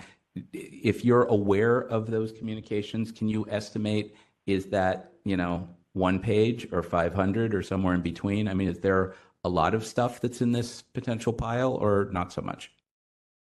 No, there would only be a handful, and I've seen the packets for this meeting, and everything has already been disclosed on the other end. Like at Supervisor Chan's office and their responses to the similar records requests have already produced them on their end. So there's nothing different. Okay, so what you're saying is even if I were to suggest to Lee to make a request to Supervisor Chan's office, he would get the same information, and there's nothing that isn't out there one way or the other already. Is that what you're saying? No, that's correct. Yeah. Okay. So, all right. So we can keep talking about it, but I think we're sort of done here. That's my thought. Member Schmidt, I think, was next. then Member Yeah. Wolf, and we'll go from there. Okay, now it's 3 items. My answer to Member Pell's question is that the FAMSF gave FAMSF documents, but they took the position that they don't, that COFAM documents are not subject to the document requests. And so I think that's still the situation. I'm pretty sure. That's number one. Number two is that I hope that members of the task force would be comfortable if I just say to Mr.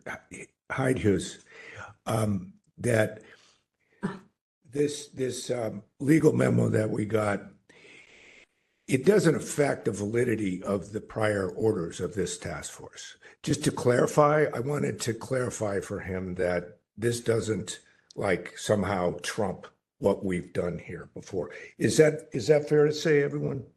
Okay, thank you. So now you know. To your point, Member Schmidt, the only way we could do that is if we somehow rescinded a prior action or whatever. Exactly. Yeah. I mean, a memo itself does not. Yeah, it's just a memo. Yeah. And the third and last thing is that there has been the formation of a request to DCA Lopez that we get some analysis on the National City case. And I'm all good with that. I think that, she did mention the case and we had a brief interchange, but she probably has more that she'd want to say about it, and maybe even further if she looked back into it. And so I'm definitely interested to hear what she has to say, whether it's here today or later on in a legal memo. And so, but I don't think that we should consider that we got into the full detail with her here today, because we just had sort of a 2-3 sentence. And what I would ask her if we were asking today, I'm not going to do that, is, okay, let's talk about the case. Let's talk about the reasons why you might think it doesn't apply, et cetera, et cetera. But we haven't gotten into that level of depth yet. That's the third thing I wanted to say. Okay. Member Schmidt, that might actually be appropriate at this stage to have, if you do have those questions for her. If that might help resolve things. Well, I could do that. I didn't know if we were already past that, because we'd already started talking about asking for advice. And I don't know if we want to do this on the, do we want like an advice memo where we then are just, it's still got privilege. Right. Or do we want to do it here? And I didn't want to jump into it until we sort of talked that through. Well, how we want to get it. Yeah. I'm not worried about it being out in the public, but sometimes you get a little stronger advice if you have the privilege. Right. Just based on experience. That being said, if we then waive privilege on memos, then that may negate any. Sure. Yeah, Right. Yeah. So, I mean, if it's just going to delay things, I'd rather hear it sooner rather than later. Yeah. And I would just be asking, could you explain, why you think National City wouldn't apply to this case? But I'm not sure if we necessarily want to try to dig as deep as we're going to do later on. Because I think National City case is really interesting. It's one of the most interesting cases I've seen since I've been hanging out with y'all. And so I'm still convinced that we made the right decision here, but maybe I can be changed. I don't know, based on our further discussion on that. Okay, so I'm gonna let Member Wolf, then Member Highland, then Member LaHood. Okay, let's do that. Member Wolf, go ahead. Thank you. And I agree with Member Schmidt on the National City case. Is very interesting because there are very few public records disclosure requests of this nature. Call it sunshine under the big umbrella, but yeah, it's a rare deal indeed. First, a question to Ms. Day. You testified earlier tonight that you delivered the MOU to our legal counsel, DCA Price Wolf. Please provide the purpose and the context of that delivery.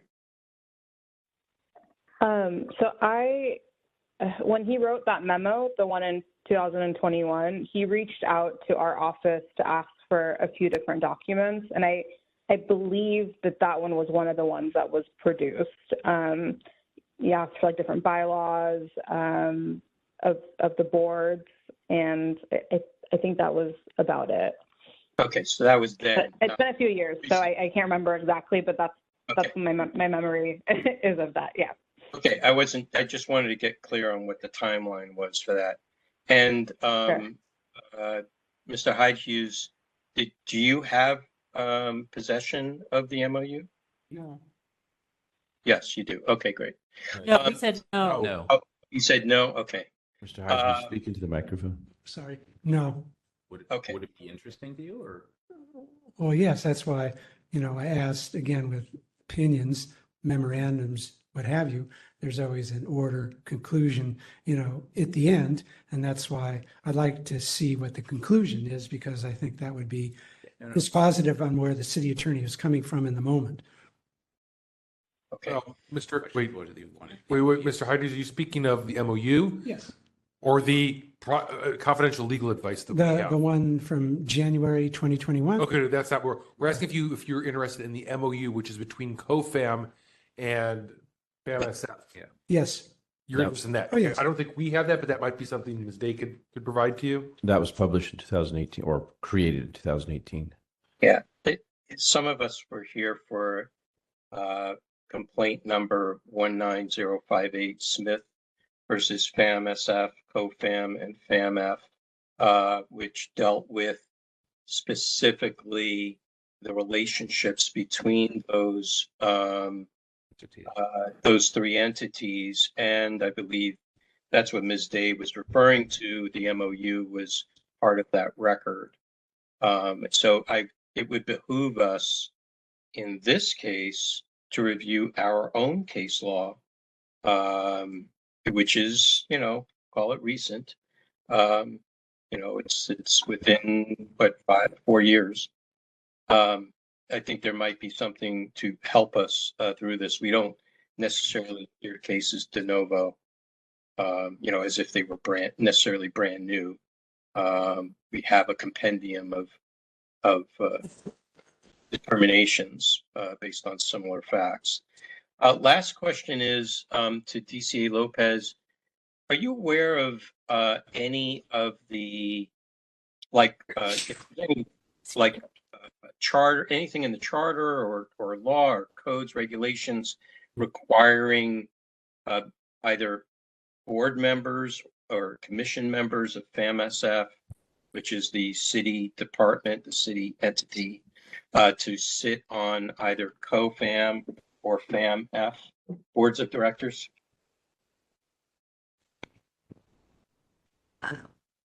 Deputy State Attorney Valerie Lopez, yes. I am aware of that requirement, and my awareness is based on the memo. Okay, The and memo addresses that issue. okay, great. And if there is that level of interaction, does that then present any kind of gravity to the I don't know what's the other, can't articulate this right. Is there any relationship, like any legal requirement of COFAM and FAMF to the city at that point, because the city has a requirement to sit on those boards? I hope I articulated that right. Yes, you did. And yes, it's addressed in the memo. Okay, thank you. Member Hyland? It's a question for Mr. Hadehouse. I'm looking at your original April 8th, 2022 IDR. Yes. Just want to make sure that we're all on the same page. Custodian of records, I'm going to read the first sentence here. I'm making an immediate disclosure request, IDR, to obtain all communication concerning the Corporation of Fine Arts Museums which you then put in brackets FAMSF, which is in fact not FAMSF, with the Office of District 1, San Francisco, Supervisor Connie Chan.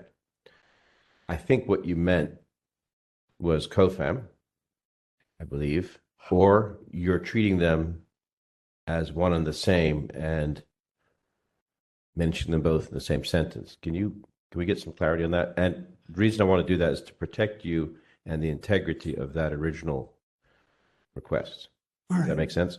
Yes. Okay. I mean, the intention in the moment when I submitted the requests, and again, there had been requests to both Supervisor Chan and FAMSF, and in both of them, my intention was to receive documentations from both FAMSF and COFAM. I think somewhere in the body of the request, it's more specific. If it's not, that was my editing error, but my intention definitely was to receive the documentation for both entities, Fine Arts Museum of San Francisco and the Corporation for the Fine Arts Museums. Okay. Later down, you write, I request all communications between Supervisor Chan, her legislative staff, and FAMSF staff. So I'm going through to see if COFAM is actually referenced. You then list the actual database shows that Supervisor Chan and her legislative staff held 13 meetings with lobbyists for the Corporation of Fine Arts Museums. Okay, so you go back and mention it here. All right. And in many cases, they are one and the same, and I understand the confusion. But for the integrity of what we're doing here tonight, so I want to make sure that the task force is happy with the all-inclusiveness of this. I just don't want us to. Yeah. Are we? Okay. All right. Thank you. And then, quick question. I think Member Pilpel touched on this. You've received everything from Connie Chan's office with the same request, or what have you received? So I think there's a two-part answer to the question. There were separate requests to both Connie Chan's office and the Fine Arts Museums of San Francisco. And so what you're reading from, I believe, was to Connie's office. But there were requests about the same time, April 2022, when I made requests for both. I had an earlier request to have the matter of Connie's responses, Supervisor Chan, heard before the task force, but I dropped that complaint. So the only one that has been before you since May 2022 is the Fine Arts Museums and COFAM. But in answer to your question, I received a lot of documentation from Supervisor Chan. There were documents that I received from Supervisor Chan that I did not receive from the Fine Arts Museum. So if you're following me, if Connie Chan was responding to something that had to do in her relationship with the Fine Arts Museum and JFK Promenade, I have a number of documents.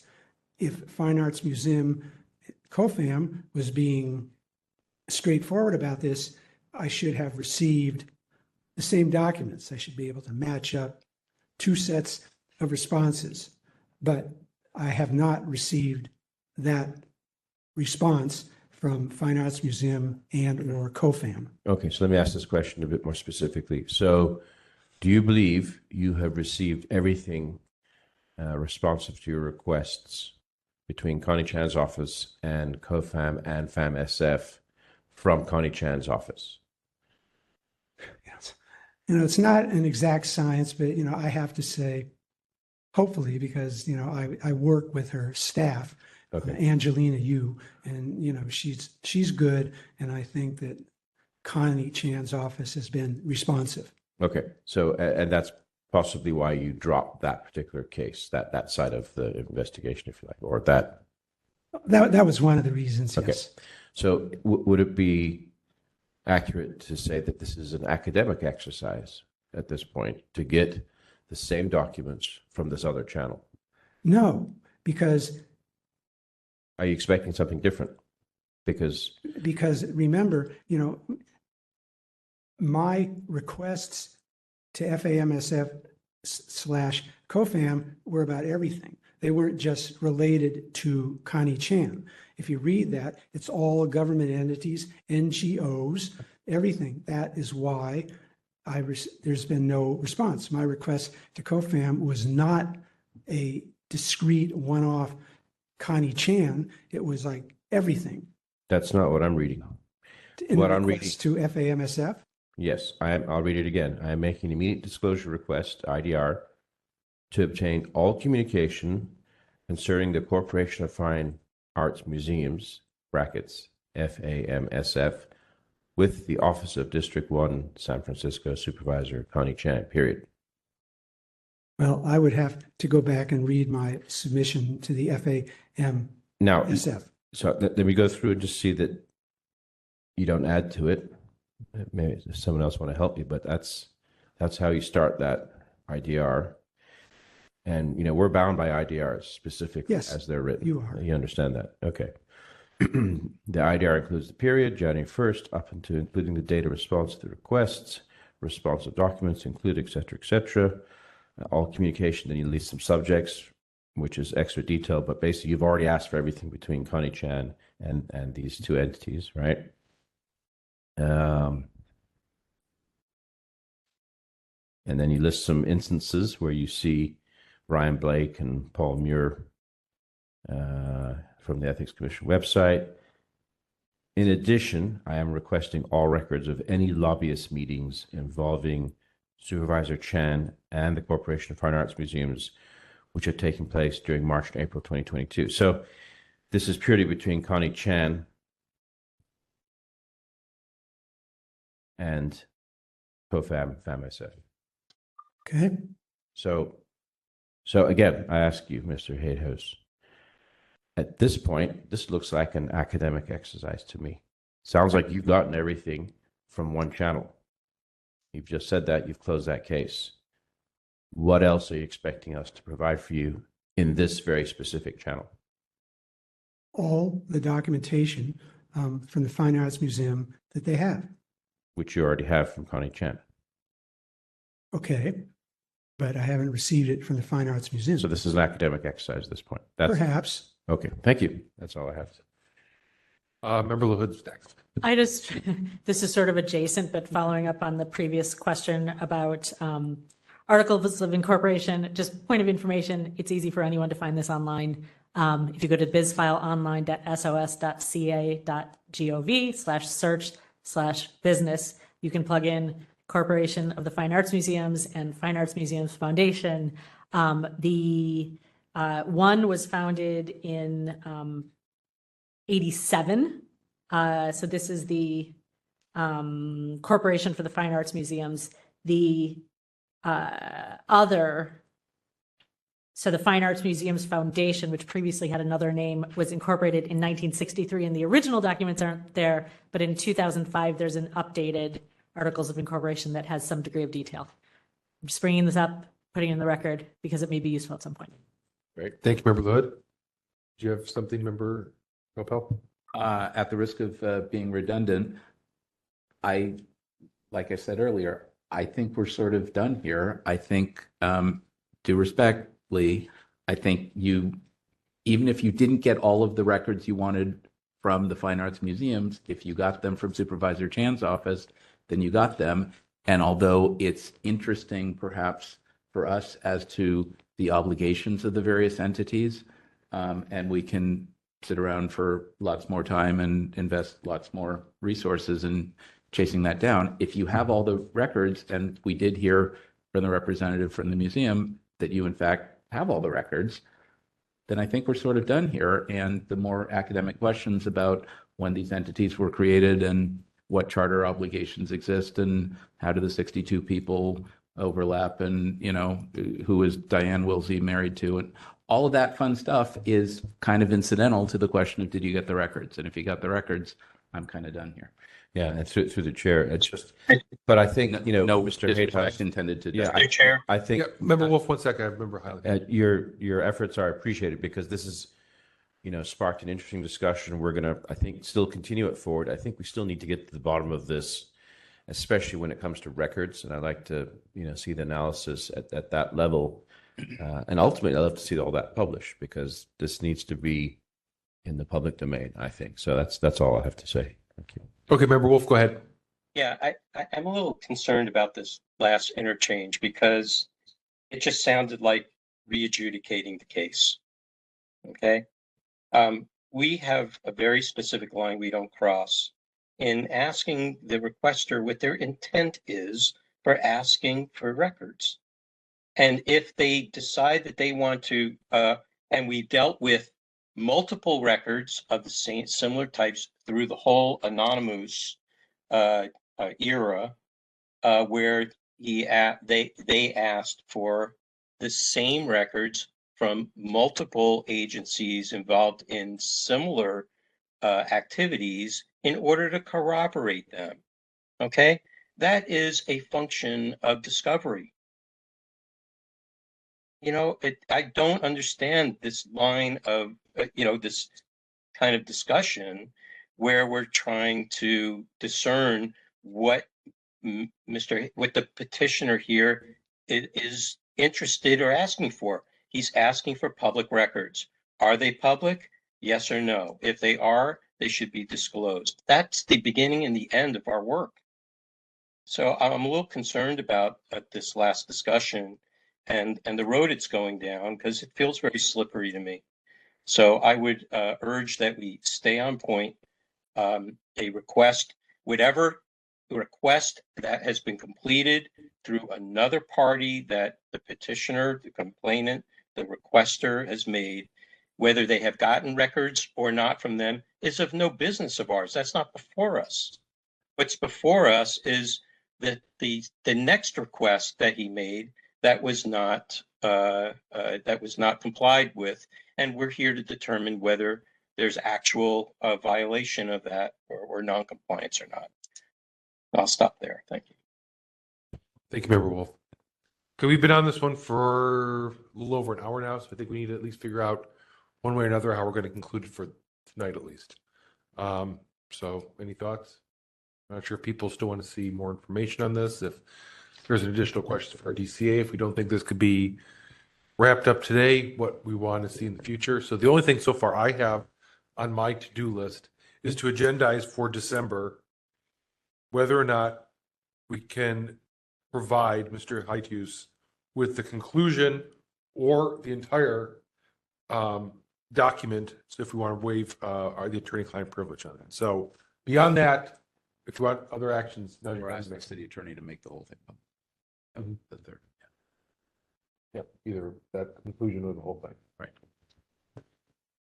So, any other thoughts? Do we need additional information? Do we want, how else do we want to go forward with this one?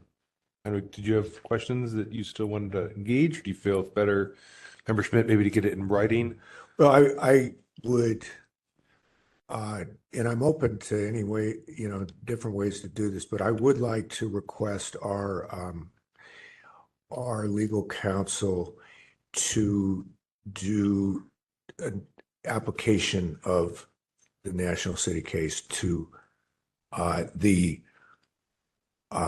COFAM involved in this case as to whether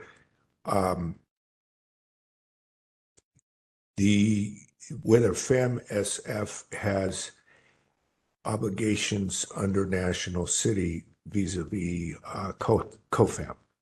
Yeah, I'd like to have that. I think it's probably best if we give the city attorney maybe some time because we haven't seen anything in terms of like a legal analysis of National City, I don't think, with regards to any of the cases that we've handled before. So maybe this is a way to, because I respectfully disagree that this is moot.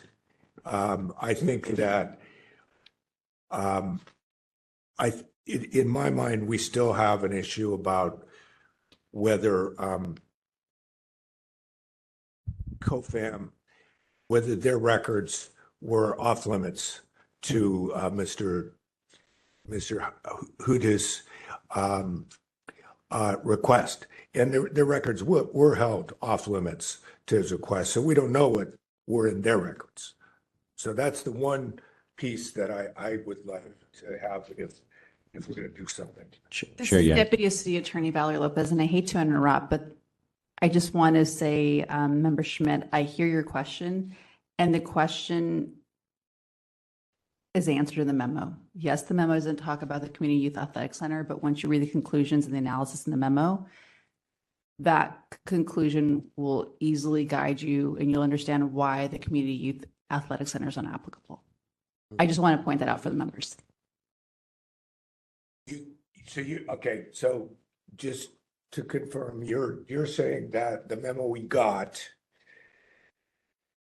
would be enough to convince us that the national city case, the community youth case, does not apply to this case. Okay, got it.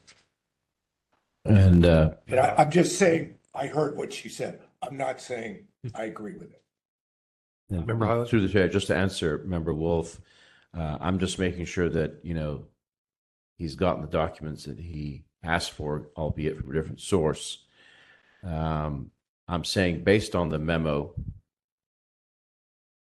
without revealing too much, if we take that and we agree with it completely, there's not much more we can do here. And that was the line of my questioning, just to make sure he'd already gotten what he had. Now, if there's further analysis, as Member Schmidt said, that reverses that opinion, that I'd be interested in. And that's, I'm still there with that. So I don't know if we want to continue this case to allow that to progress, to completely, extinguish all lines of interrogation on this, because this is an important entity that we've been dealing with, for probably 7 or 8 years now that I can remember. This is maybe the pinnacle of all the 12Ls that are out there. That we're having a lot of 12L issues coming up, as we evidence in our annual report. So I think let's look at this now, and then this will be our case law for future, that we've already investigated this. So it was by no means meant to, and I said I thank Mr. Hadrus for his efforts because it's led to this discussion.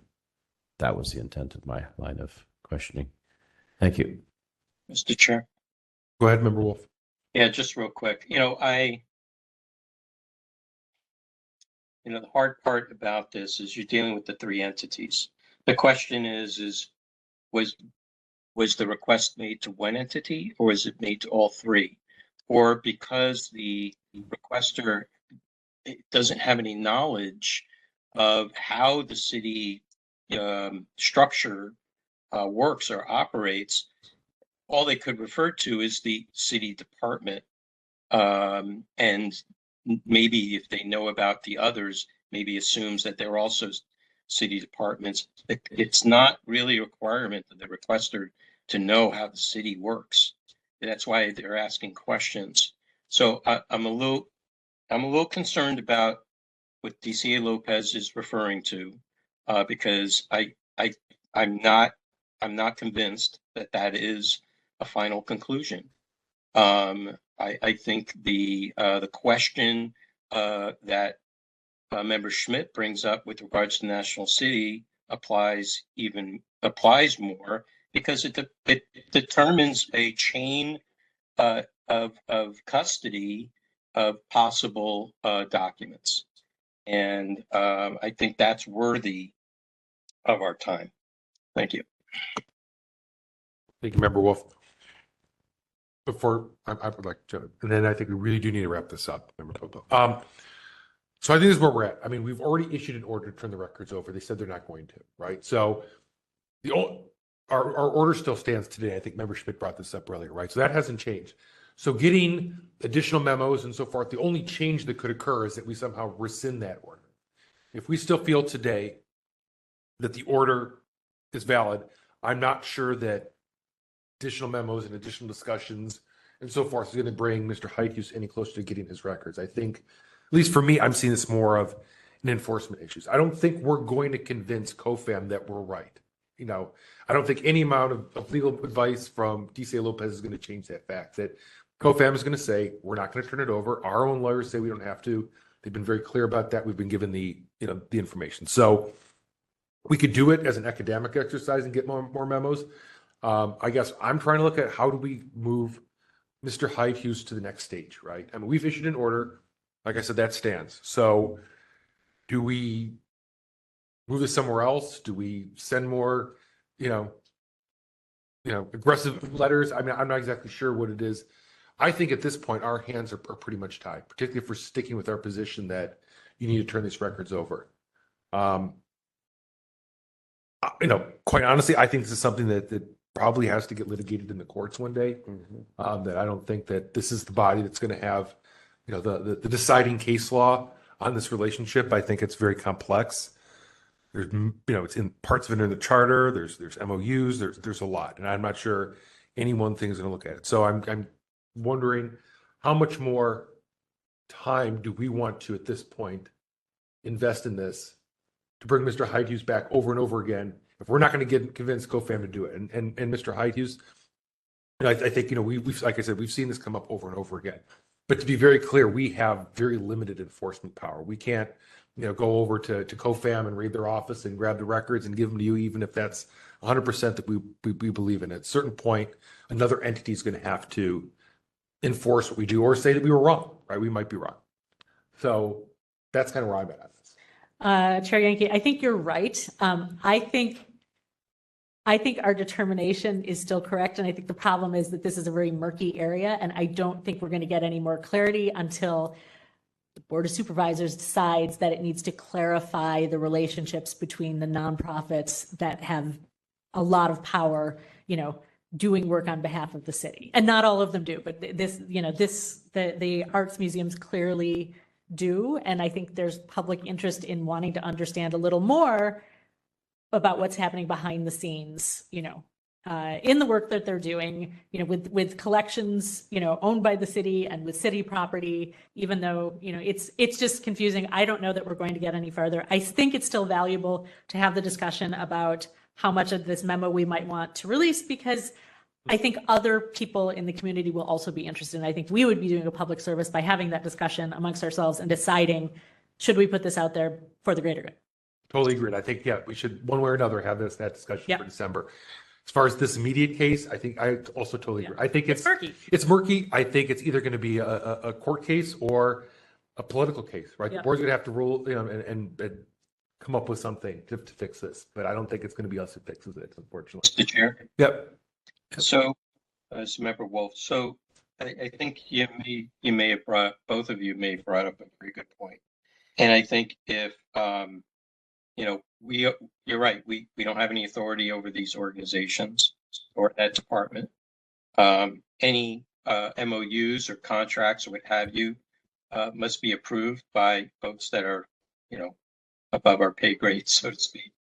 So I'm just wondering if maybe with the multitude of cases that we've had around, I shouldn't say it's not multitude, a few, I guess, around this issue, maybe it's high time we send a report to the Board of Supervisors suggesting an investigation be done into these three entities so that everybody knows how they operate, what the responsibilities are. Stop there. Member Popo? We could, but I think that sort of exceeds our. We could. I'll just put it that way. As I said earlier, I think I'm sort of done with this in the narrow. I think the broader question of whether a nonprofit in this type of structure has the obligation to provide records and whether those records are deemed public records is interesting and is kind of fact specific. The Board of Soups passed 12L a number of years ago to set out a general rule as relates to city nonprofits and disclosure obligations. There have been other arrangements, whether it's the museums, the Academy of Sciences, the Botanical Gardens, and the Tea Garden, the zoo significantly in 1993. So there are different ways that the city has addressed both meeting and record obligations with regard to these kinds of entities. There are other arrangements as relates to DPH, HSA, HSH. It's kind of all over the place.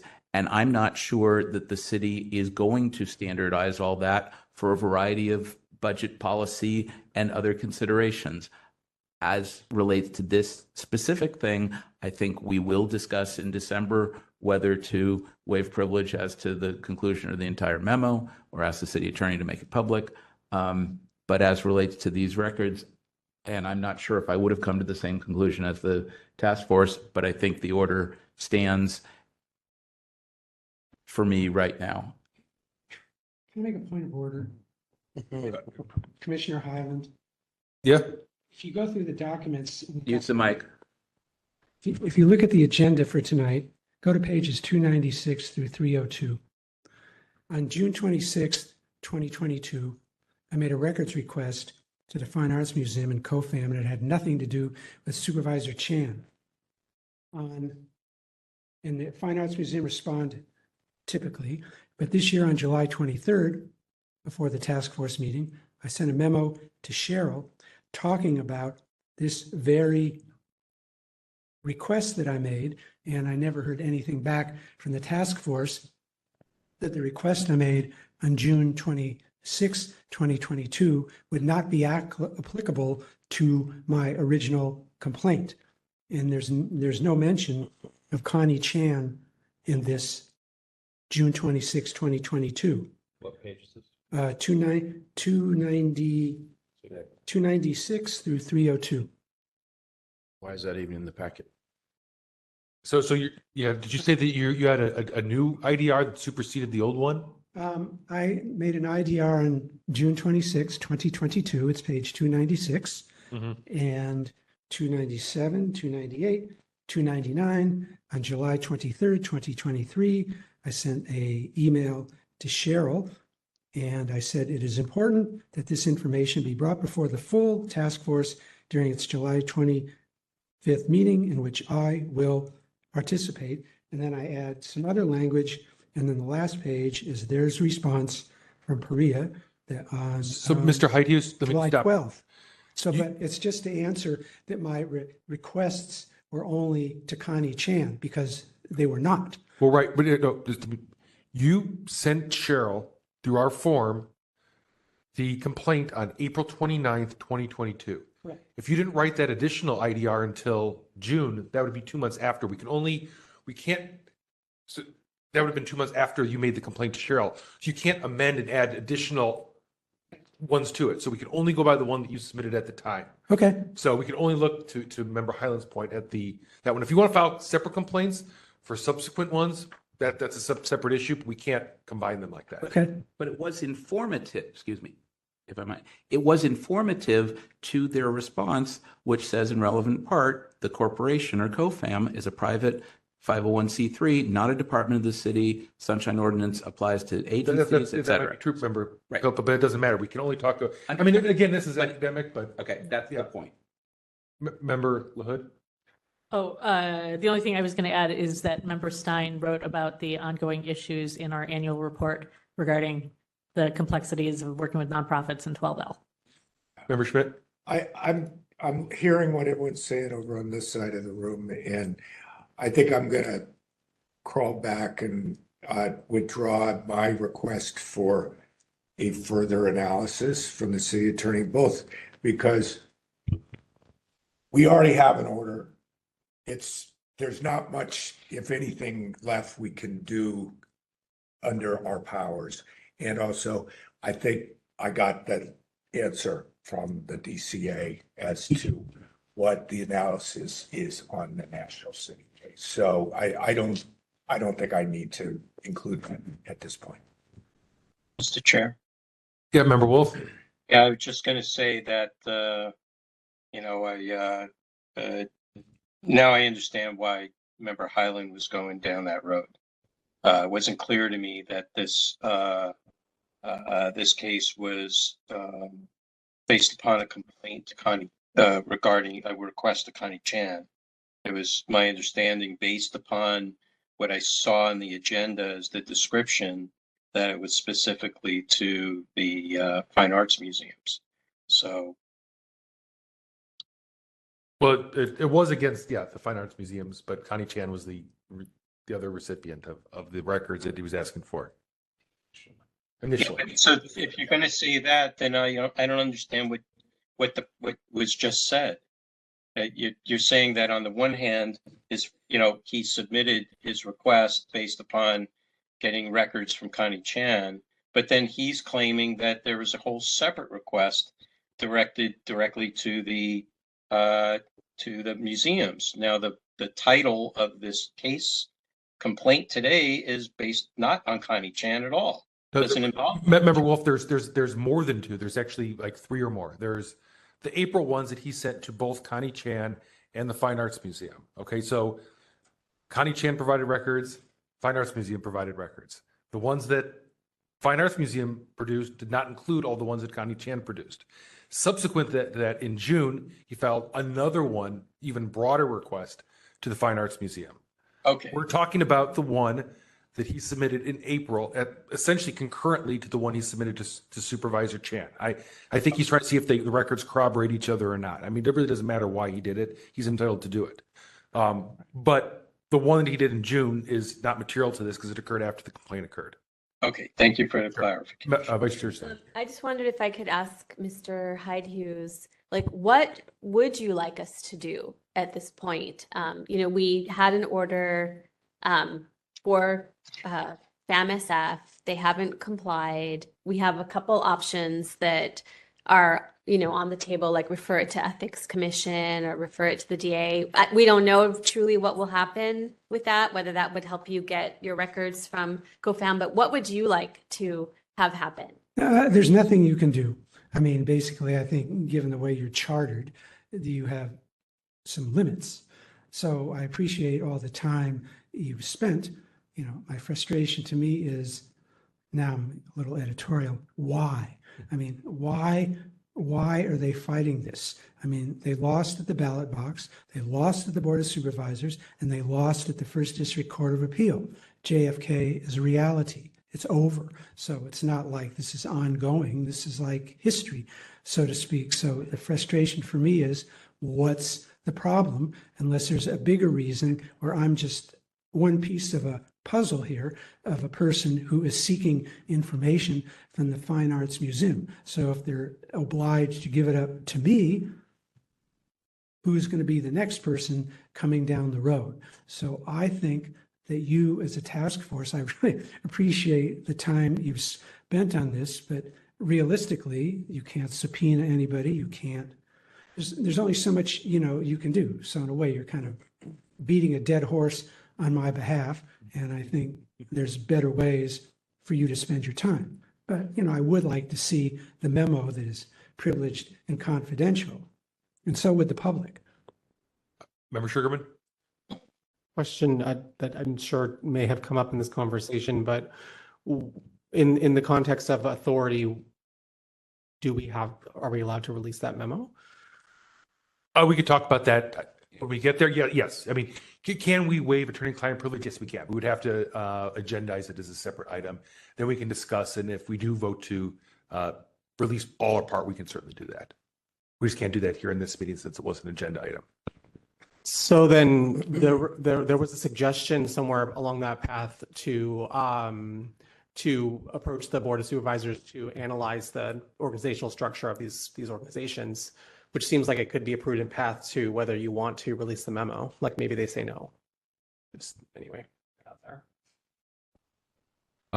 So here's what I'm hearing from, and thank you very much for your candid response and recognizing that we've put a lot of time, and I think we've kind of hit the limit of what we can do. So I think, unless anyone else has a different suggestion, I think I'm going to propose how we proceed.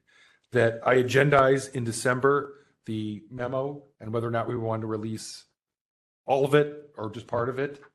That we essentially otherwise close the file. If we want to make this part of our annual report, I think that might be a great time to bring this issue up again. like member people said, like a case study. If you want to talk about the year in review, this is certainly something we spent a lot of time on.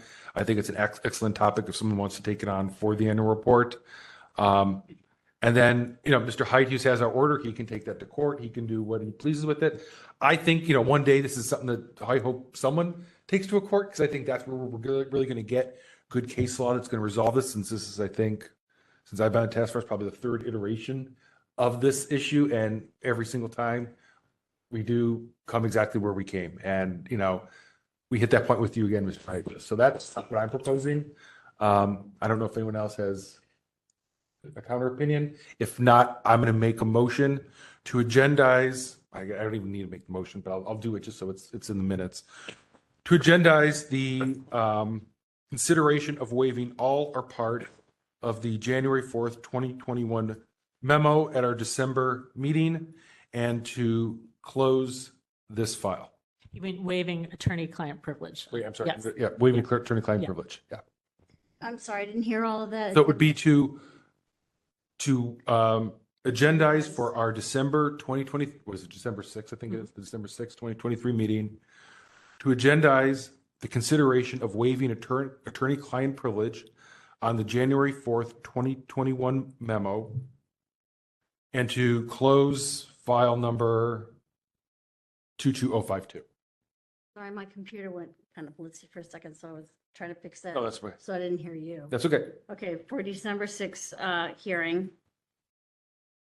And to close 22052, I'll even add with the order from, I'm not sure when was it, from July 25th, 2023, still standing, or still in effect. Without reaffirming, you recognize that it's still. And to reaffirm our order made at the July 25th, 2023 meeting. So essentially we're saying that's what I'm gonna say. If you want to change, you can change. Oh, he will. I'm just not sure I'm comfortable reaffirming, because I didn't hear all of the, I'm comfortable recognizing that stands. I understand. You weren't here. That's right. Okay. And to recognize the validity or the standing of the July 25th, 2023 memo. I get what you're saying. Is it so cheap? I mean, Yes. not the order. The order.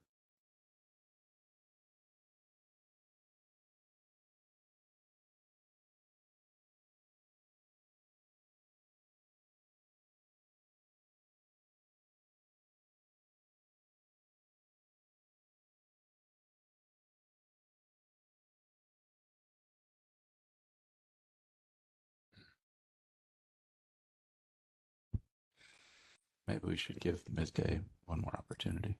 No, we're done. Okay.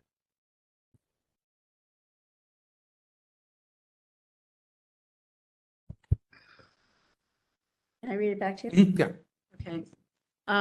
Move to agendize for the December 6th, 2023 hearing for consideration of waiving all or in part of the memo, and to close. To waive attorney-client privilege. To waive.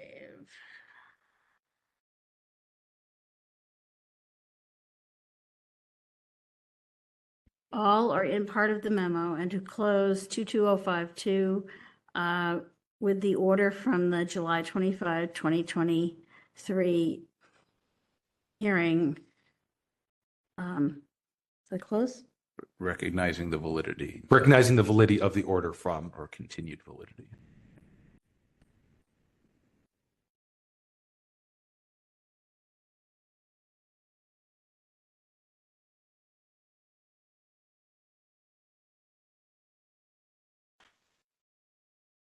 Okay. And Laura second? Yes.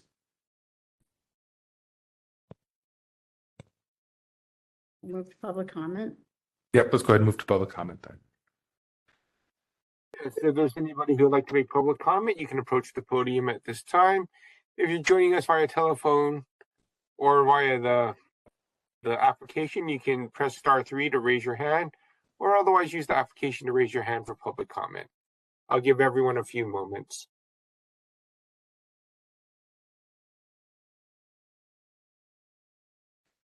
I do not see any hands raised for public comment at this time. Okay, we're going to go ahead and close public comment. Any last comments, members, before we vote on this?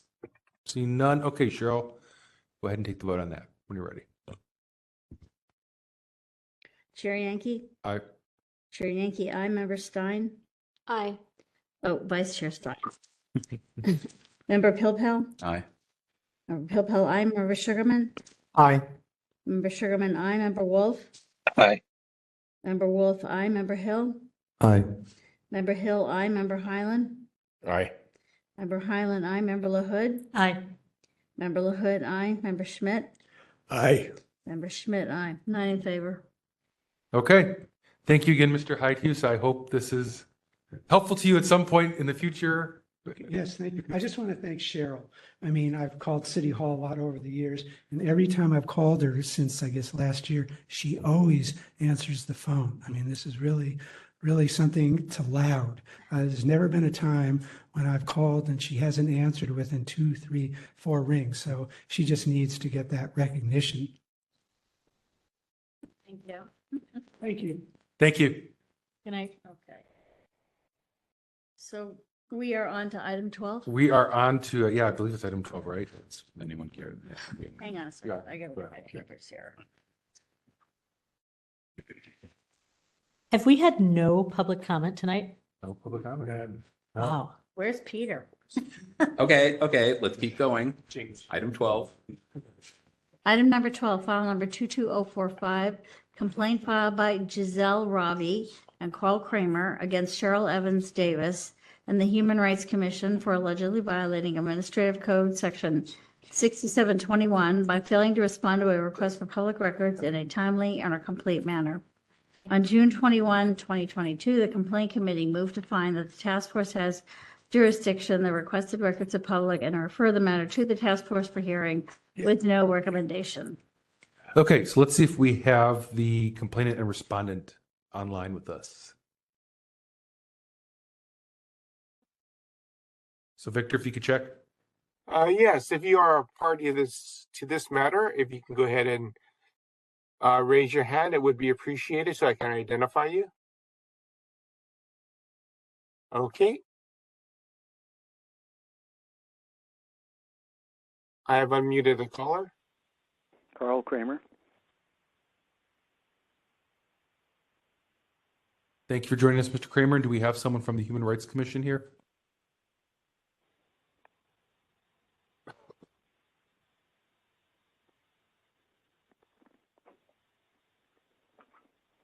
I do not see any other hands being raised at this time.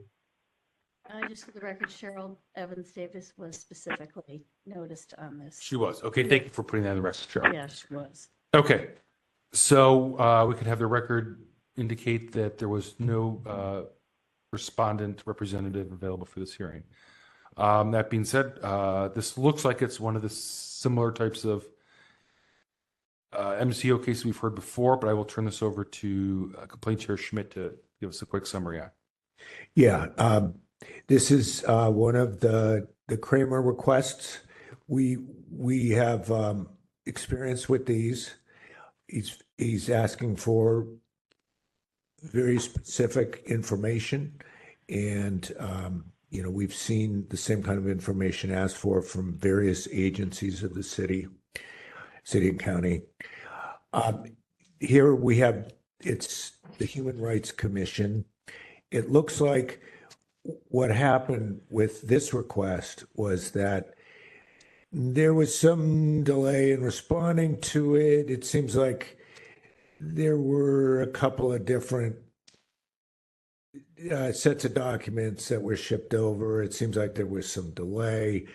I think maybe, possibly, ultimately, they got everything that could be gotten. That's not quite 100% clear, but I think that there was some interchange in terms of trying to figure out how to get him the information he wanted. Members of the committee, anything else that you would like to add? I'll just reaffirm that. Microphone, please. Hi, Connor. there are potentially, this is Member Stein, there are potentially lateness issues here, or, and then we had a question of whether some of the records that were sought existed. I think in the committee felt like some of the ones that were still being, the petitioner still wants, probably don't exist, which we've seen in other cases, but there's still to us is this issue of lateness as well. Okay.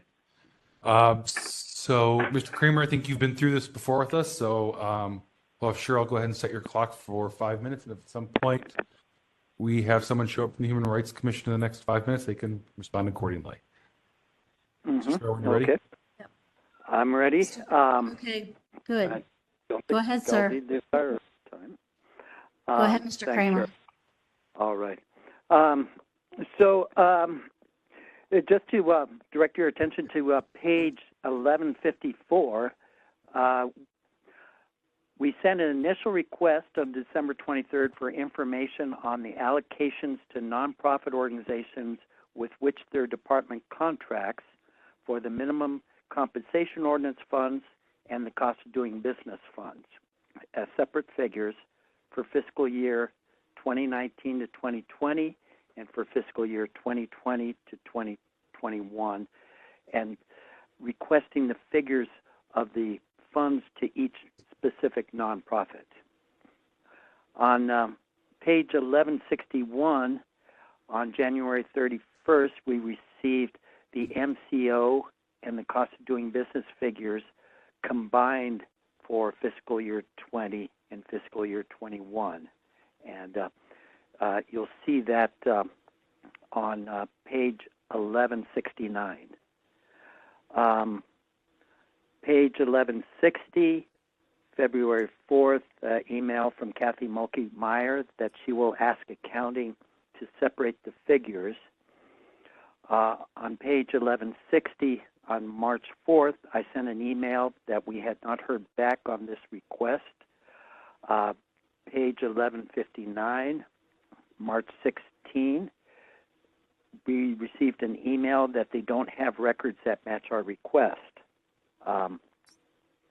Now, the Human Rights Commission response to the complaint on May 16th, 2022, is on page 1186. And you'll see there it says that they provided 3 sets of files. It says that the Excel file listing grant funding for fiscal years 2019 to 2020 and 2020 to 2021. And then it says the records were divided by cost of doing business and minimum compensation ordinance. And this is not true, as you can see on the document on page 1169.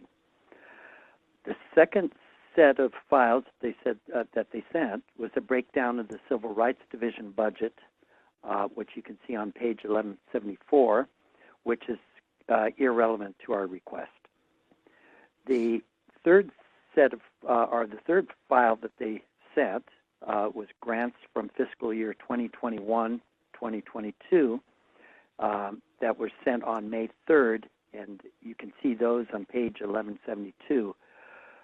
But that was in response to an entirely different information request that was sent on April 23rd, as you can see on page 1173. So the argument that seems to be going back and forth is that whether we're making a request for a document or are we making a request for information, and whether what they provide is the information needs to match our request, or can they just send any documents, and does that satisfy the ordinance?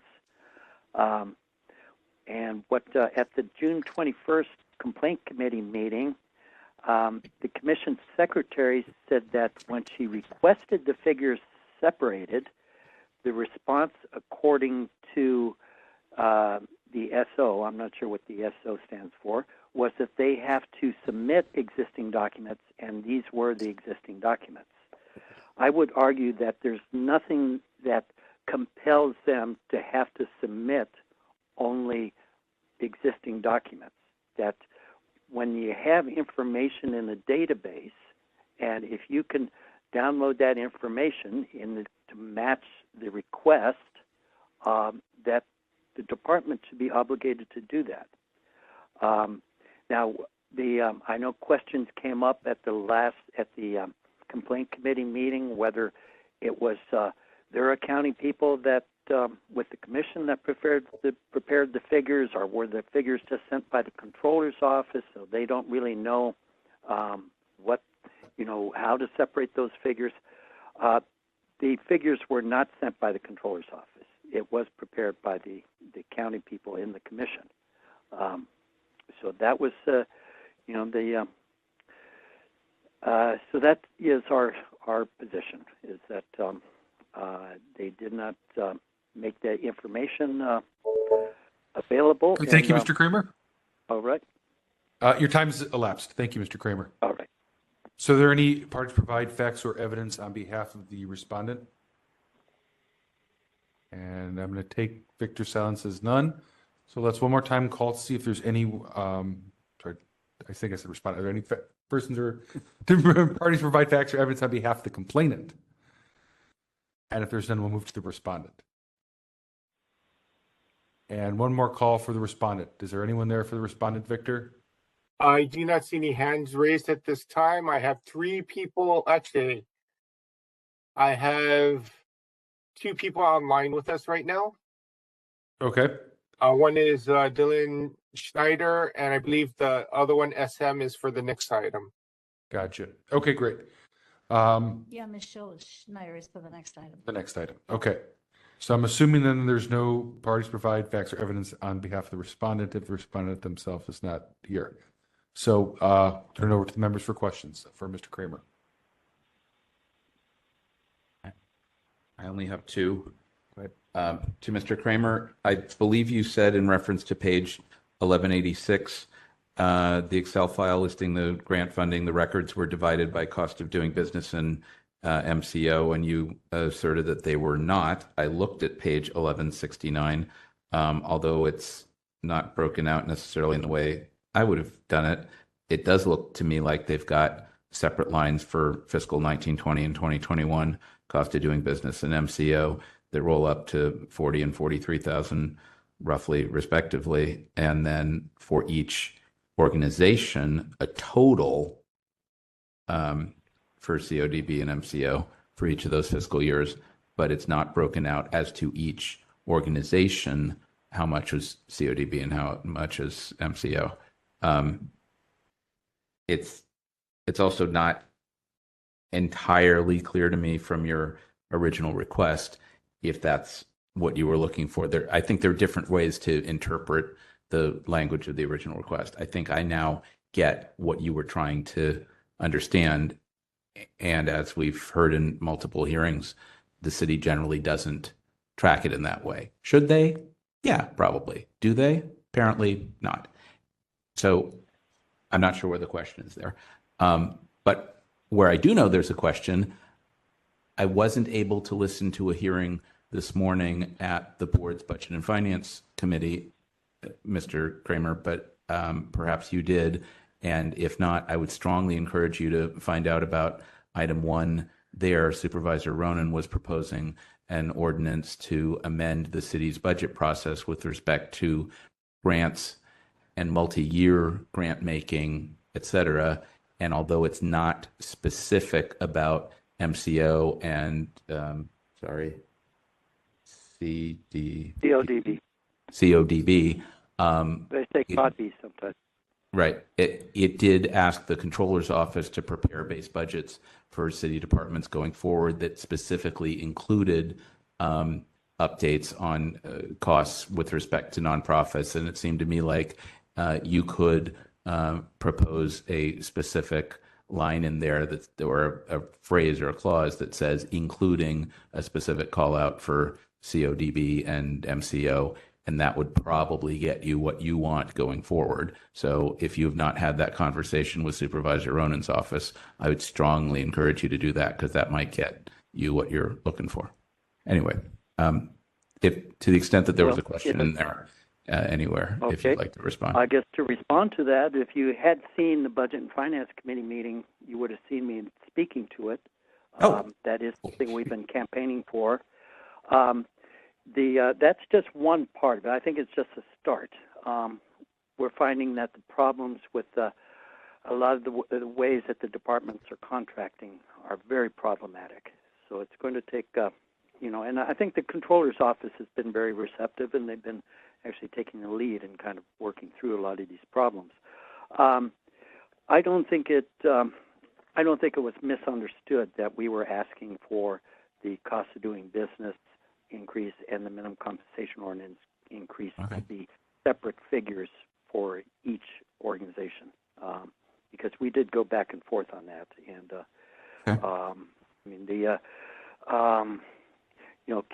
Catherine Meyer, she did understand, and she went back and asked for the figures to be separated. Okay.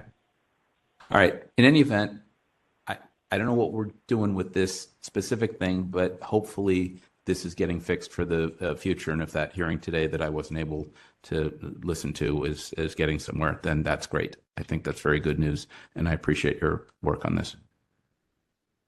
Thanks. Member LaHood? Yes, Mr. Kramer, is it, and I know you know a lot more about this than any of us, but is it your understanding that the CODB and MCO figures are a set percentage?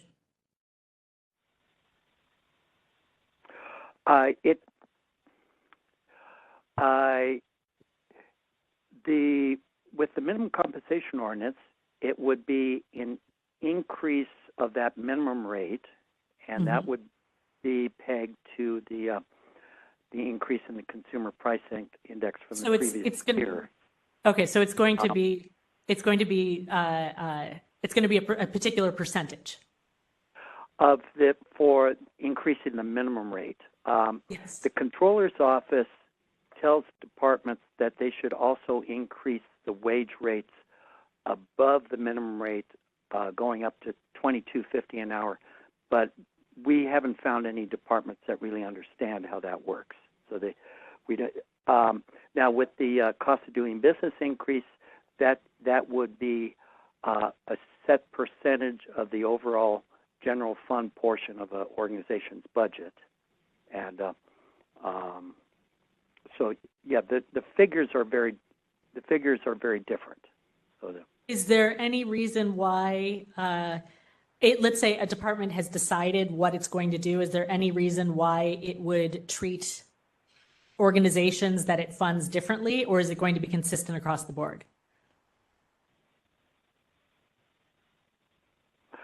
Why would I guess what I'm getting at, I think mathematically we have all the numbers here on the page that would be required to get the specific numbers you're looking at, unless you're saying that they have discretion and might be treating organizations differently. So you don't know if this $874 figure would be proportionately represented by the different organizations that receive these grants.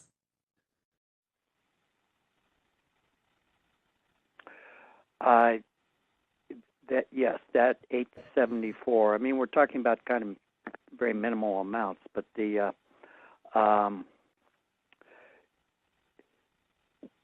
what we're tracking is to track and see if the money is going to organizations in the way it should be. So it's part of this campaign is getting the departments to take it seriously and to make sure that the funding does get to those organizations. Yeah, I guess with a report like this, are they doing what is required by the city?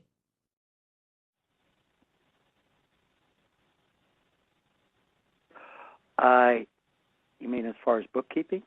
Yeah. I wouldn't think so. I would think that the city in general would want to have more meticulous bookkeeping. I don't know. I guess to the committee that heard this initially, when I see this again and having heard the previous cases, I'm actually seeing more of a breakout here than we've seen in other ones, where it seems as though there was a combined percentage attributed for CODB and MCO. This one at least breaks the two out and even breaks out the money that was assigned to each organization. So if it's consistent, you could go back and figure out how much of each of those figures is attributed to each organization. If it's not consistent, then I see how this isn't helpful. It isn't as helpful, but yeah, I think you're. Sorry, I think you're thinking of like there is some set percentage on the MCO that would yes. That then could just figure that percentage out of say the first line, the 14,000. Well, that would break down to this percentage, and then the rest of it would be cost of doing business. But no, it's based on how many of the workers would be below the minimum rate as of that July 1st. And okay. So then those workers would be raised up to the minimum rate, and so the funding would go to. So in essence, it is a measure of how many are workers that are falling below the minimum rate. So that whole figure could apply to one of these organizations. Are you saying that a whole figure could apply, or that's what this?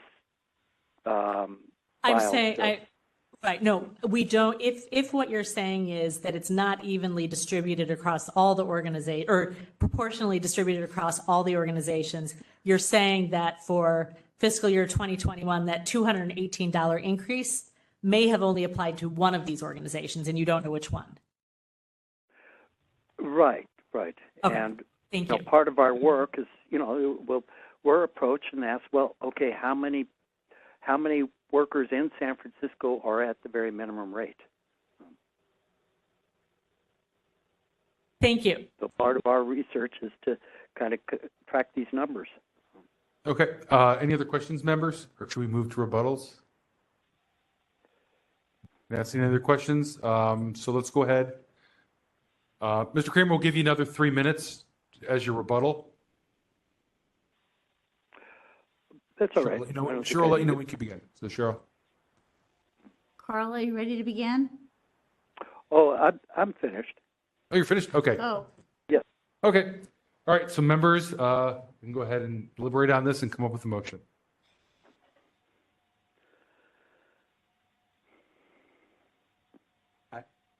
I mean, I'll just start the conversation. One thing I do find troubling, regardless of whether or not the information was sent over with what they had and whether they have no more responsive documents, is that this was the request was sent on December 23rd. They replied on January 4th and then said, we'll get you the information by January 31st. I'm not exactly sure why there's month and a week-ish time period to get this information over to them. I mean, I don't see any reason why it shouldn't have complied with the 10-day period. So I do see a violation of 6721 was B at a minimum.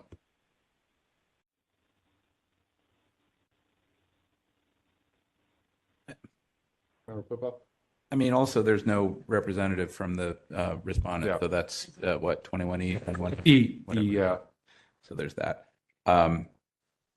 Even if Cheryl Evans Davis was unavailable tonight, it seems like Kathy Mulkey-Meyer could have attended. She seemed, at least her, if not the accountant, but certainly Kathy.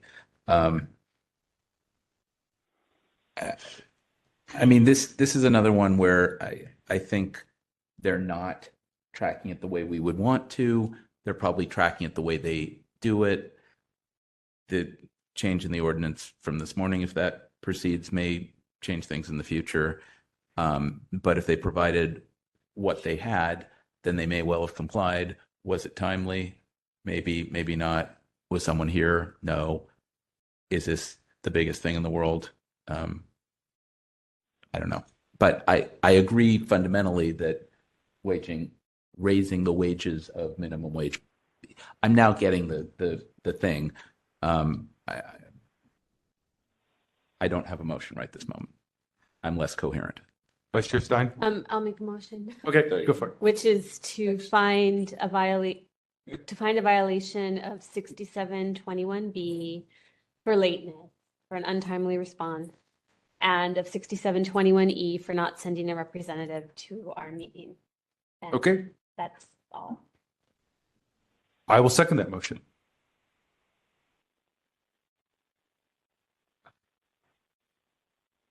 Any discussion on that motion? Anyone? I think it's a very sound motion. Okay. Let's go ahead and open that up to public comment then. Yes, if there's anyone who would like to make public comment, you can raise your hand at this time to indicate you'd like to make public comment.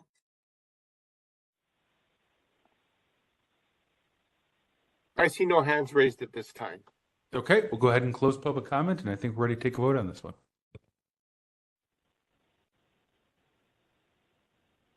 So Cheryl, just to reiterate, it's 6721B and E. Yep, you got it.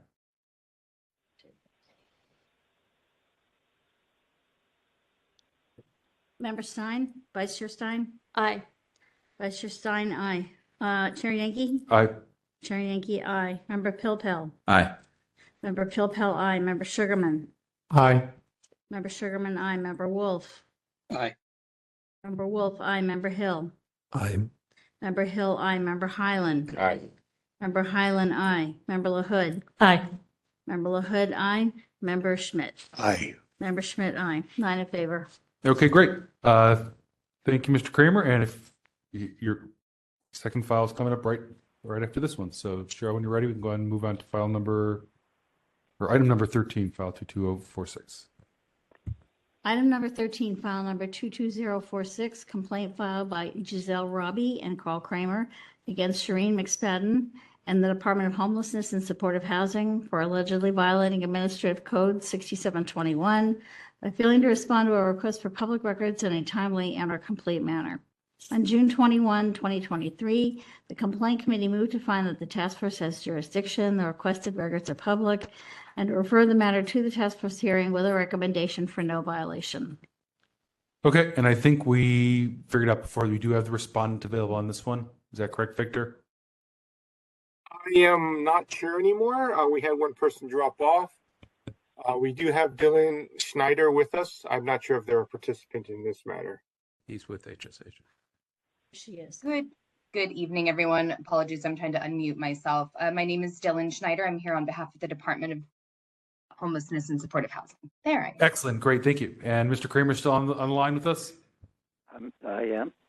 Perfect. Okay, so I will turn this one over again to Complaint Chair Schmidt to give us a quick summary of this one. And I'll pass it to Vice Chair Stein because I was not at that meeting. Oh, okay, so let's see.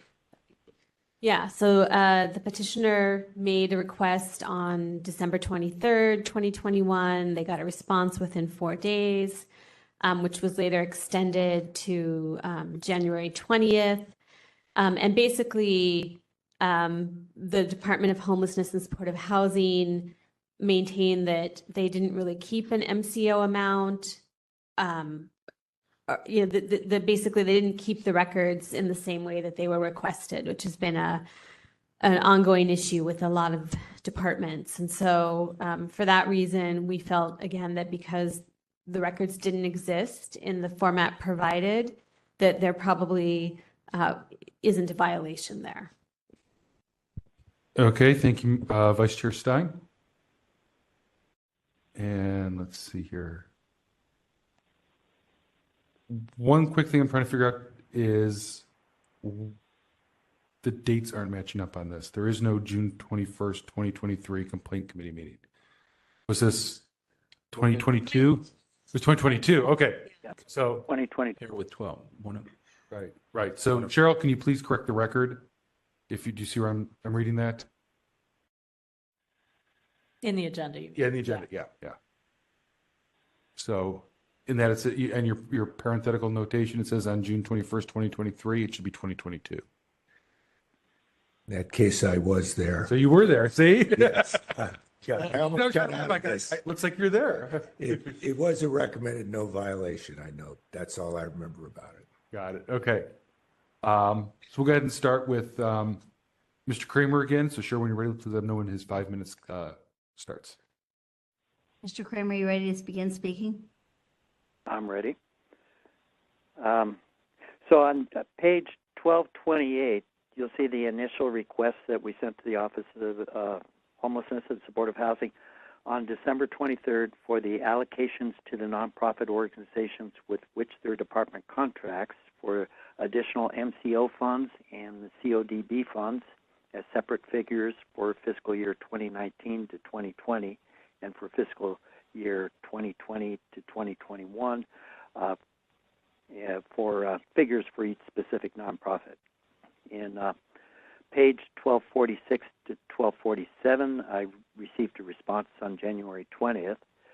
On page 1246, on February 3rd, I replied that I received the MCO figures for fiscal year 2019 to 2020, but not for fiscal year 2020 to 2021, and also requested the cost of doing business figures as separate from the total budget.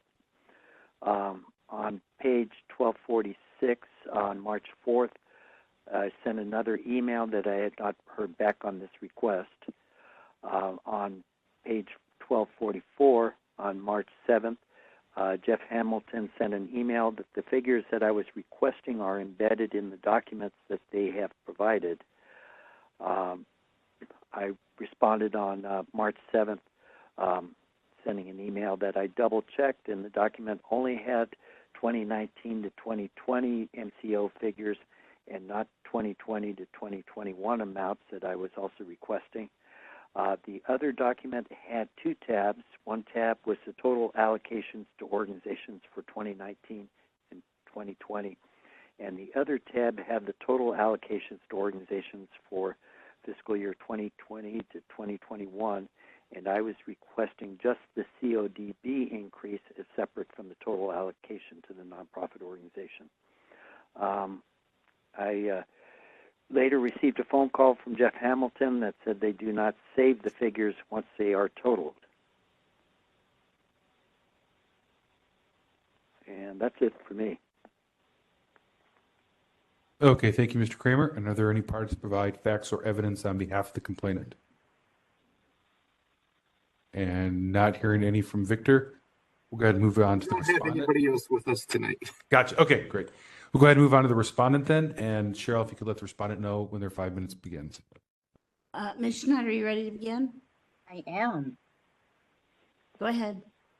Wonderful. Well, thank you all for having me here tonight. I know this is a very long agenda and we are at the end of it. So I commend you all for your stamina getting through this. It's been really fascinating to listen in tonight. I will be brief in my remarks, and I want to start by really thanking Mr. Kramer and the Living Wage Coalition for the work that they do. I think we've made great progress in working together over the last few years as we get these requests on an annual basis. And we do try our best to provide all of our responsive documents and really work with Mr. Kramer to understand if there are other documents in our possession that we can provide to really help flush out some of this information, as I think it really is an incredibly important question to be asking and research to be looking at in terms of our lowest paid workers across the city. In terms of this complaint, what I will just kind of reiterate, and I cannot speak on behalf of Mr. Hamilton as he is no longer with the department. But in terms of this complaint, on January 20th, we did release all responsive documents in our possession. There were no documents withheld, and this included, as Mr. Kramer spoke to, the 1920 MCO results, the MCO and CODB increase for nonprofit workers, an MCO allocation summary memo, the MCO increase for 2021, the 1920 and 2021 cost of doing business eligible program breakdown, and the cost of doing business policy. So, recognizing and hearing the item before this, that this is an incredibly complex process.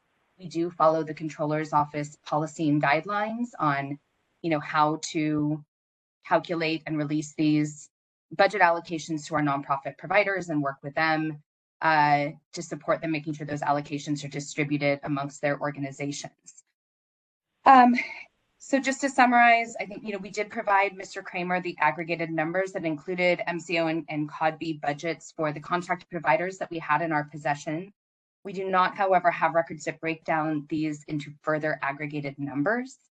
Again, if it sounds like there was discussion at Budget and Finance this morning. If that ordinance changes and guidance changes to the department, we will of course change our policies and practices around that.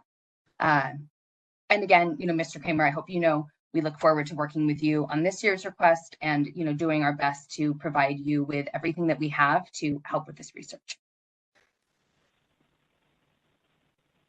Okay, thank you very much. And I'm assuming there's no one else present to be a party to the respondent, so we'll go ahead and move to questions. Bernie? There's nobody else present. Thank you, Victor. Okay. Anyone for questions? You do? Yeah. Okay, go ahead, Member Popo. So to Ms. Schneider, I don't believe we've met. I chaired a meeting last week with Member Hill that involved Jeff Hamilton and heard nothing about his imminent departure. Was that anticipated, or did something just happen in the last week that I may have missed? Mr. Hamilton has retired from civil service after 17 years of service. So Got it. I don't, we might not have felt that was appropriate to share last week, but we did have a party for him, I believe, preceding that hearing. All right. Well, we didn't need to be invited to the party. It's all good. So congrats to him. I hope in the interim that you will be covering this function, because we did talk a little bit about the public records chain within HSH, and it sounded like you were the supervising person. So for the moment, you'll be the point person? Absolutely. Okay. And I was listening into that hearing as well. So we have some follow-up that we are doing as well on that. Okay. And I'm still on the fence on that one, so stay tuned. And in terms of our packet, although I saw the Mr. Kramer's material today, I didn't see any respondents' information. Did you have a letter to the task force, and did we just not have it in the packet, or was there nothing in writing from HSH? See the cover page? We have a letter that I have in front of me that we submitted, I believe, in 2022 before this went to the committee. My apologies. I assume that would just be included in this packet as a carryover, so we did not submit a new letter. It should have been. Okay, fair enough. Do you happen to have the date on that?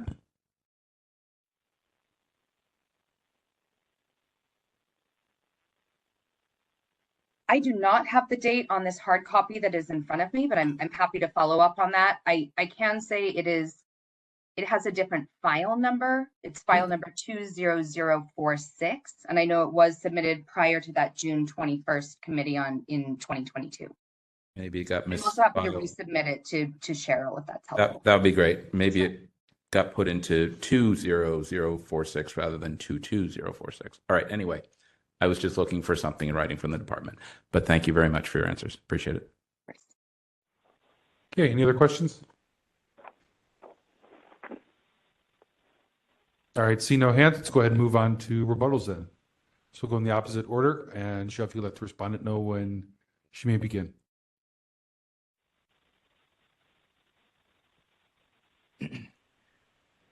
Respondent or the complainant? The respondent goes first in rebuttals, and then the complainant will have the last word. Okay. Oh, apologies. I have no further remarks. Thank you. Oh, okay, great. All right. So, Mr. Kramer, you'll have your 3 minutes then. All right.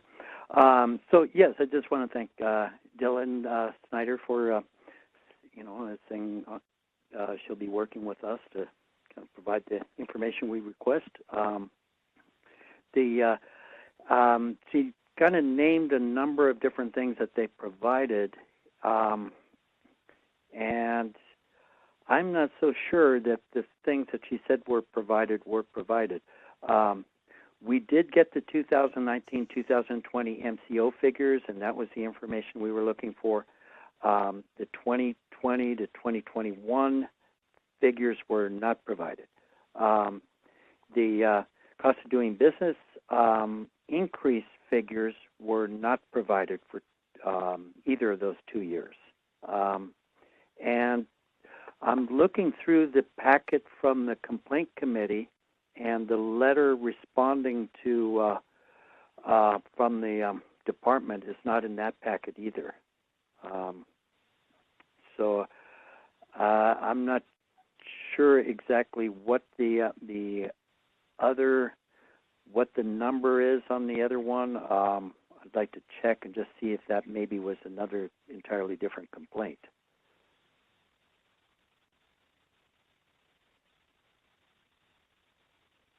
Do you have anything else, Mr. Kramer? That's it. Okay, great. Thank you. Okay, members, any thoughts on this one?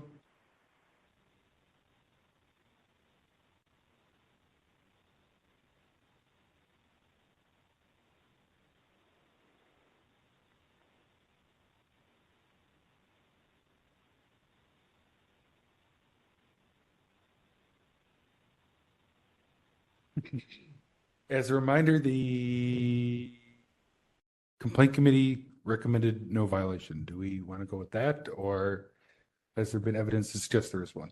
I think that makes sense. And I actually feel like I learned a little more about what Mr. Kramer is trying to get today, actually from the previous case. And it does sound like some of the departments are trying to work with him, although they don't seem to be tracking the information in the way that he's requesting, and thus cannot provide it to him in that format. But perhaps because of the work he's doing across these departments, the city will implement new procedures that will make it easier to track that information. But for the time being, it seems as though they provided the information that they had that was a close approximation to what he was looking for, although it was not exactly what he was looking for. And unless the complaint committee says otherwise, it doesn't seem like there was a timeliness violation. So although he didn't get exactly what he asked for, he got as close as they had. They gave him the information, the records they had that were as close as what they had to what he was asking for. I'll second that I was emotion. gonna say, is that a motion? That was sort of a Okay. military. All in favor? Okay, so you go with motion. I'd like to let the complaint committee make the motion, since they were the ones who recommended it. Is that a motion, Member Schmidt? Motion Okay. to find no violation. Okay, motion by Member Schmidt to find no violation. Do we have a second for that motion? I'll second that. Okay, seconded by Member Hill. Do we have any discussion on that motion? Just for the record, I was absent for that meeting. Okay, got it. Thank you, Member Wolf. Okay, any public comment on that motion? I'm assuming no one's there, but I can't see Victor. There's nobody else with us. Okay, so we'll go ahead and close public comment. I think we can take a vote on this one then.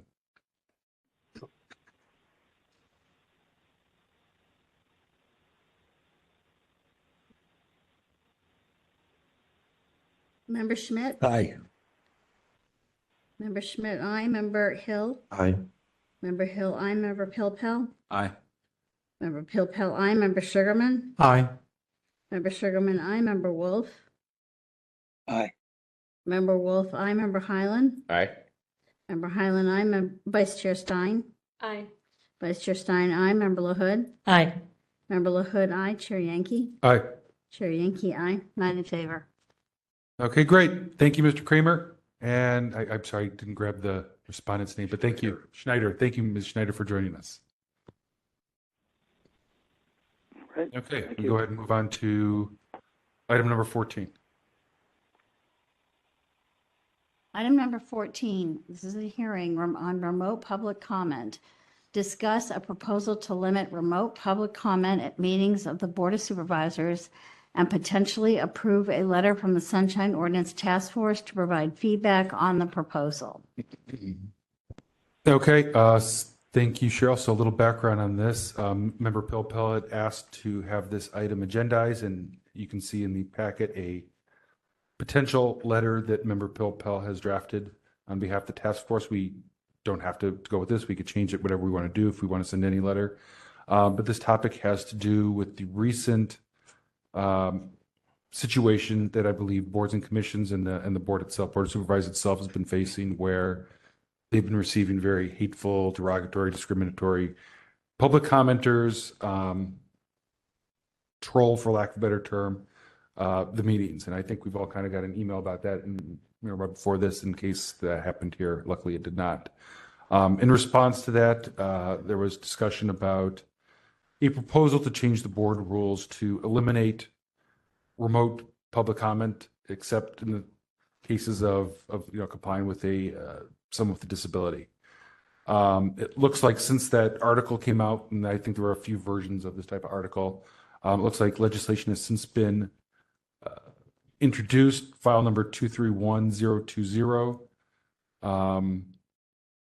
by Board President Aaron Peskin, and it is scheduled to go to the Rules Committee at some point. So that's where it will end up.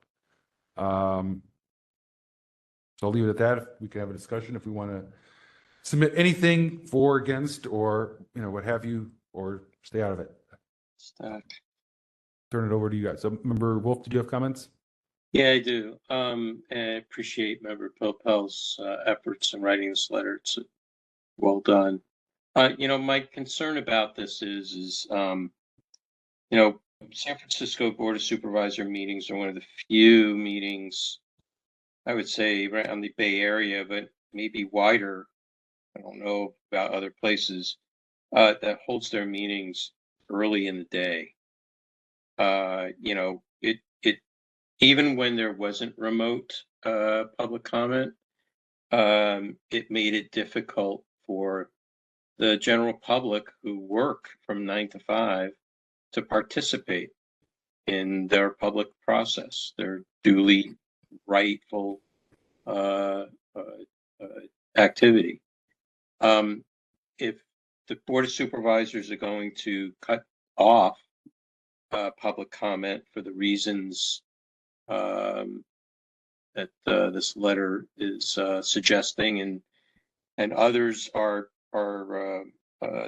stating about it, then I think the Board of Supervisors should move their meetings to the evenings when people can make it in person on a regular basis, including the committee meetings, because the committee meetings is where the bulk of public comment is made as per the Brown Act.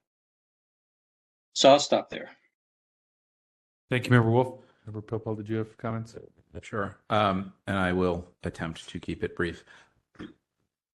To Member Wolf, I wasn't addressing the issue of meeting timing, but the content of public comment. Hopefully everyone's had a chance to read the proposed letter. We could choose to send it. We could choose to not send it. We could choose to do something entirely different or remarkably similar.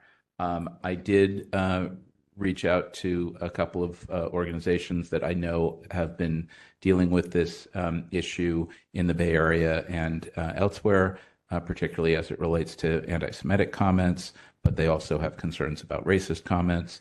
And what I was trying to strike in the letter was a balance between the importance and the benefits from remote public comment and being able to shut people down when they're, way off track.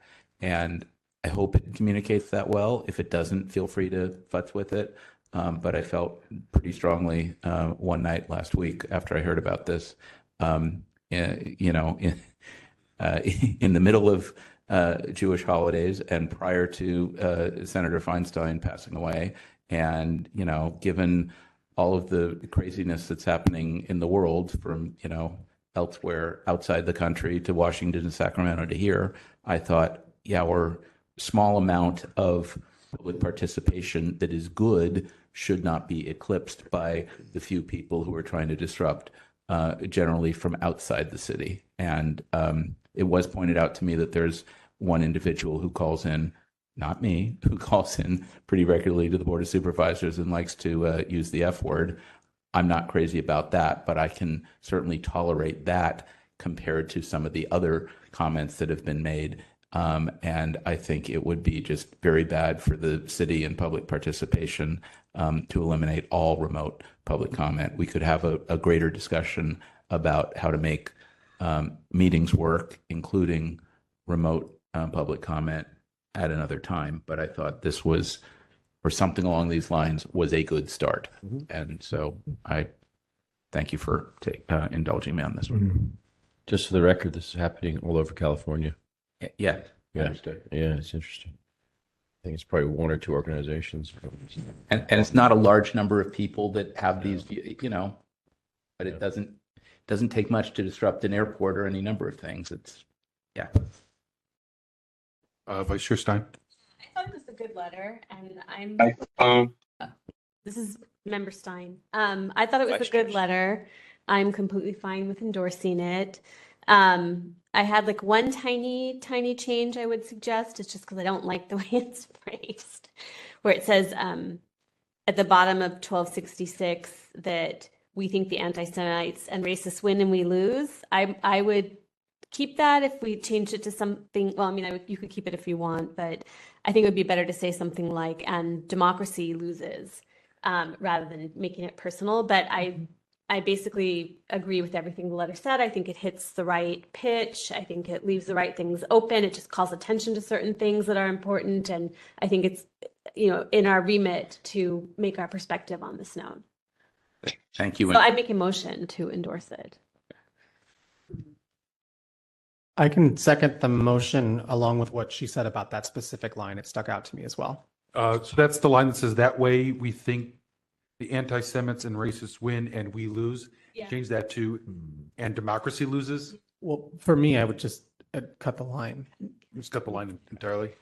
Which one do you feel more comfortable with in part of your motion? It just feels emotional when it doesn't need to be.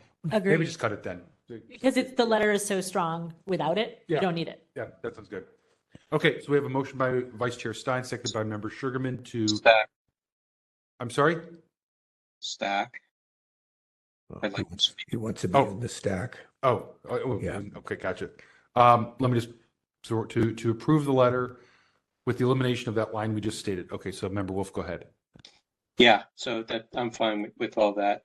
I'm just wondering, and I'm rereading it a little bit. I'd like to see something in there with regards to the ordinance's requirement about removing barriers. And I think that this, by just the premise that President Peskin has put forward to do away with it, removes a barrier that the ordinance, in the spirit of, removing barriers, this creates one. And I think it's worth mentioning that, considering that's in our jurisdiction.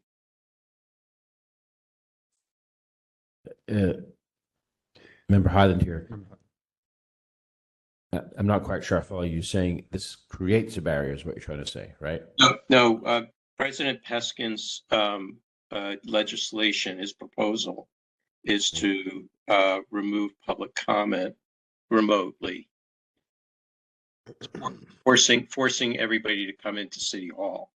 To be accountable when they talk, I guess.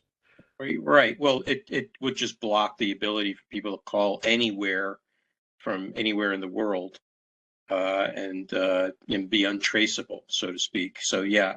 But by the same token, for seniors and people with disabilities that have mobility issues, or people that work that could step out on a 20-minute break to do public comment or something, it creates a barrier for those folks that are, that is somewhat not in the spirit of the barriers requirement in the ordinance.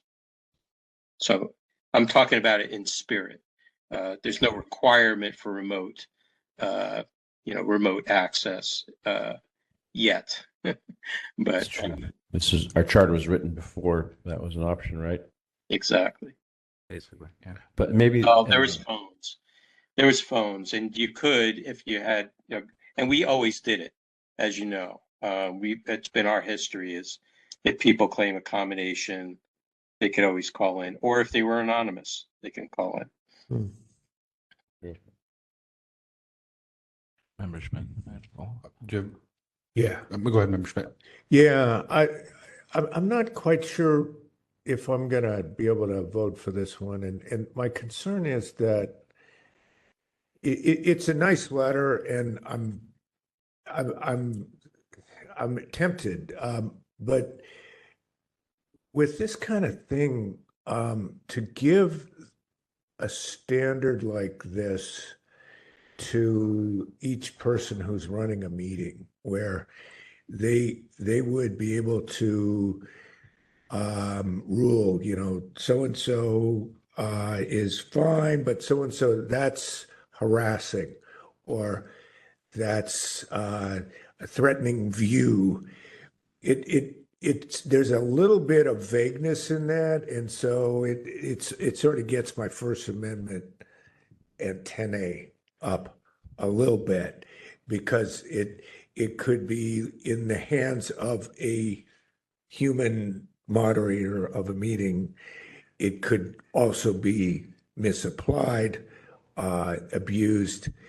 So that's my one concern, is that if that there would have to be a standard of some kind in terms of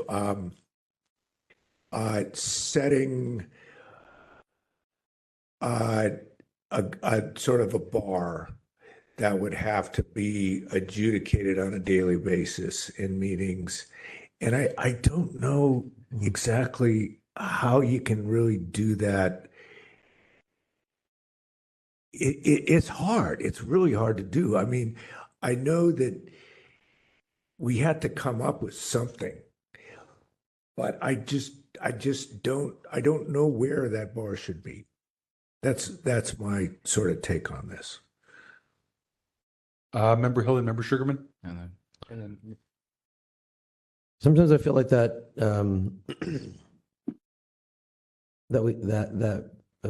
governments will half measure things like the use of online technology. There has been a bar before when in public commenting before we had the ability to speak online. Number one, you had to physically be in the building. And typically you had to identify yourself. My name is so-and-so. I live at so-and-so. And so in this world where we are more accommodating and there's technology that allows us to be more accommodating, think about it for a second. Like the city has access to technology that can identify you with who you are. There are DMV records. There are there are property tax records. There's all kinds of ways. Like just the other day, I had to sign up to register as a bidder on a bidding system where I got to put in I registered myself. And they called me and made sure that I was who I said I was. And at that point, then I was registered in the system. It was a careful process of identifying yourself so that you could register in a system. Because you need to, if I was going to respond to, a government bid, I needed to make sure that I was who I said I was. This isn't Twitter. Where you can just like anonymize yourself and then come in and you can just blast. I'll just also say this: if someone did show up at a meeting and the first few words out of their mouth were disrespectful, that's why they have a bailiff, and the bailiff can take them out if they need to. And in the same way, so I think there's actually all kinds of controls that we're just not taking advantage of it. It's a half measure to be able to be like, oh, we'll just use the telephone and call in because it's easy for us to implement. We can't control where they're from. Yeah, you can. We can identify them. And this isn't. We're not infringing on their rights either, because we aren't. This isn't like they're voting for council. This is a privilege to be able to stand up in front of a government body and to speak during a public comment. So I think that if we are going to make a recommendation, then maybe we should go in a little bit stronger about the type of technology that is out there, that could help help make sure that we are vetting the people, and that they have accounts, in a system, where they have to identify themselves. Because like I said, public comment at a public meeting is not the same thing as commenting on Twitter. People need to be able to identify themselves. Yeah, that's it. I feel like that, if we're gonna take this step, let's make some good recommendations instead of feeding into this sort of like, I don't really know how to do, technology. And so we're just going to use phone conferences and WebEx. This city has resources to be able to do better than that. That's all I'll say.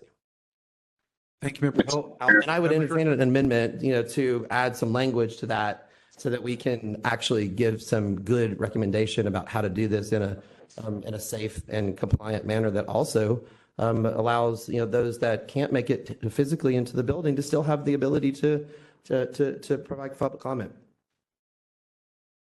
Thank you, Member Hill. Member Sugarman.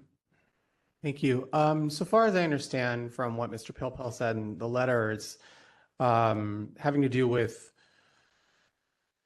public comment remotely and whether or not you want to go with the recommendation of shutting it down entirely versus keeping the door open to further ways to explore that. So in terms of this conversation around setting the bar and what is appropriate action, it seems to me like the letter is more like, I think that there's something to be said for maybe using stronger words, but I think the point is more like we disagree with shutting down remote public comment entirely and encourage exploring how to do that in a better way, like the things that we're discussing here, but not necessarily this letter needs to be the final recommendation or discussion on what we think on that. Thank you, Member Sugarman. Vice Chair Stein. I pretty much. Okay. Oh, I'm also sensitive to, potential First Amendment concerns, but I felt like this letter just kind of pointed to, here are some things you should be thinking about. It's not, I don't think it's prescriptive and saying like, here's a standard to use or here's a bar I want to set. It's just saying like, before you take this, what to me is like a draconian approach of like cutting off the ability for remote comment, maybe think about ways that you could kind of regulate out in a hopefully somewhat, you can't really say content neutral, but in a way that's appropriate to the purpose of that meeting. Because I wouldn't say that meeting is like, when you're commenting on a topic or something like that, it's not 100% it's not a completely open free for all, right? There's a purpose to which you are meant to be commenting, and maybe there is a way to craft careful rules around that. But I feel like this letter leaves it to them to think about that and whether they can do it. Member Wolf, then Member Pilpel.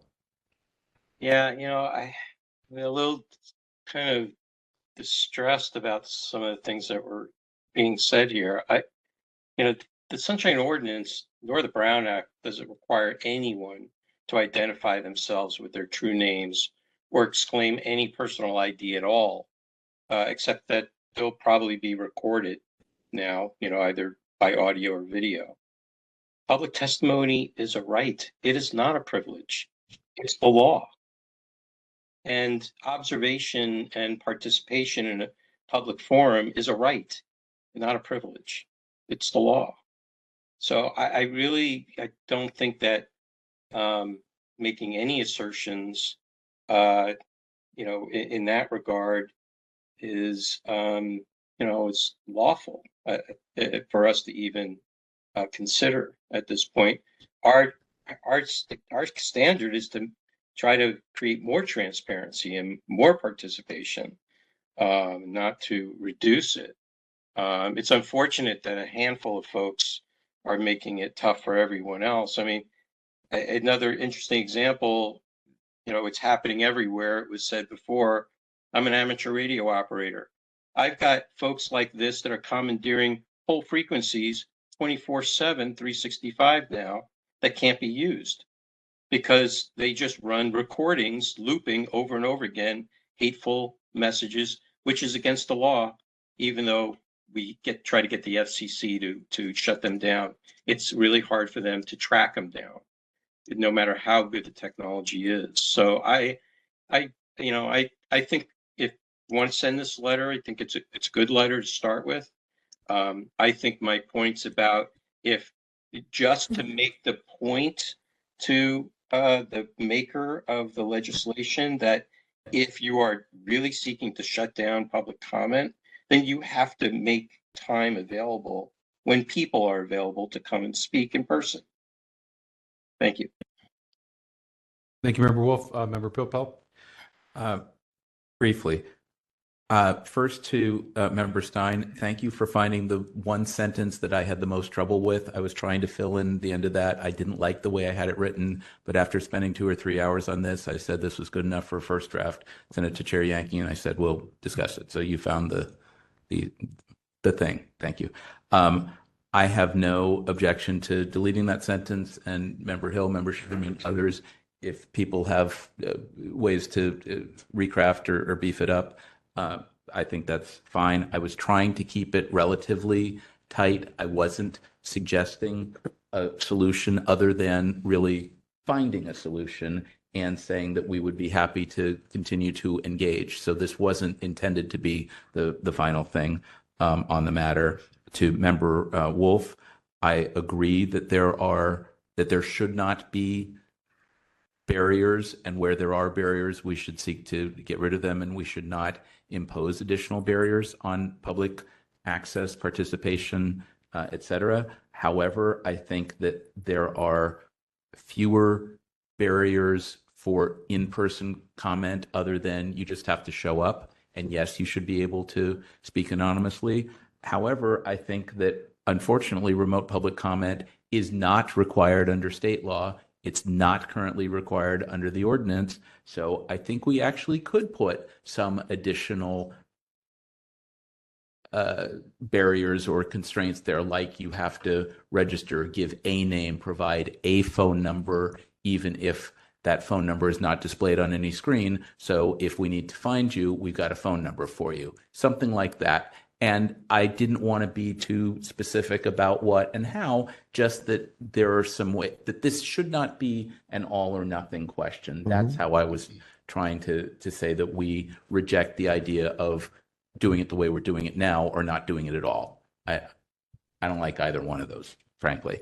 I think the city attorney provides advice to bodies and no city attorney that I know is going to suggest to a body or to a chair to just shut down public comment. It's got to be that you're doing something really untoward, and that's why I pointed out the DBI example, because that was pretty egregious, resulted in the mayor's what did they call it? The mayor's policy on that's in the Good Government Guide, because that actually created a harassment at the workplace, and the city also has to balance its obligations as an employer with free speech. I mean, there are a lot of, frankly, complicated considerations here, not a simple matter. We've talked about some solutions. I didn't want to be that prescriptive. I would hope that some of the points that we've made can be made by Chair Yankee or some of the rest of us when this comes to the Rules Committee, I think. And finally, I think this is exactly the type of thing that we should be sending policy letters on. I don't want to be the only person who writes letters around here, but if we want to not just be about complaints, then we've got to do proactive stuff in the area of policy. This seemed like one that just happened, and we should move on this, however we do it, with discretion of the chair. And I will shut up again. Member LaHood. I just want to echo support for the call for supporting the First Amendment. I do think there are ways to work around this, like still allow remote comment. Here's the thing. You don't ever know where you're going to be in the queue. So you don't necessarily have the opportunity to respond to what the person said ahead of you. Also, it's not a question and answer session. There's no reason why, and this might actually be time savings too, that they could start taking and recording public comment early, either earlier in the meeting or just with, as people were talking about, with a little bit of a time delay, and having some review. And unless something, if something is just, if they're, no offense to our supervisors, but if they're just sort of attacking the supervisors a little bit, you know what, they're public figures. They need to expect that. But if it's either completely off topic, in which case they would be shut down for being off topic, or it meets the standard of just being, hate speech or egregious, you just run it. And then you run the recordings, one comment after the other, except for the ones that have been removed. And in order to protect people maybe from unnecessarily not being allowed, maybe you make those recorded public comments available elsewhere. So if somebody wanted to review them and see who was excluded, that would be available. Mr. Chair. I have a few people here, Member Wolf, who go again. So Member Hill, Member Sugarman, and then I can put you in the queue. Just to, and to kind of close out what I said, I think if folks would be open to, in that last paragraph, the first sentence, just a very slight change to that. We believe that further legal policy and maybe say technology research is needed here. I think that that's the point that ultimately I'm trying to make. I had expressed my own personal opinion. I did not want that personal opinion to be like codified in a letter, but I think that if we draw out the fact that there are, and you rightly done so, legal research, policy research, and for me particularly, technology and innovation research. We are San Francisco. I think we can find good technology to make this safe and also open for everyone. Thank you, Member Hill. Member Sugarman? Just a couple things that came up. Something that Member Wolf said that I was curious about it being the law. And my question there was, is it the law for people to be able to participate in public comment anonymously? And just like my own remark on that is, currently in my media life, dealing with a lot of anonymous public comments that because somebody else, Member Wolf, said there's a handful of people. I don't necessarily think there are just a handful of people out there that are interested in that wouldn't be averse to just getting on bandwagon hate and saying really unfortunate things. But something that Member Schmidt said as well also made me think when Member LaHood was talking about reviewing these comments, beforehand, is also kind of like now you're getting into a gray area of censorship. Like what really, how do you determine what's okay to say and what's not okay to say?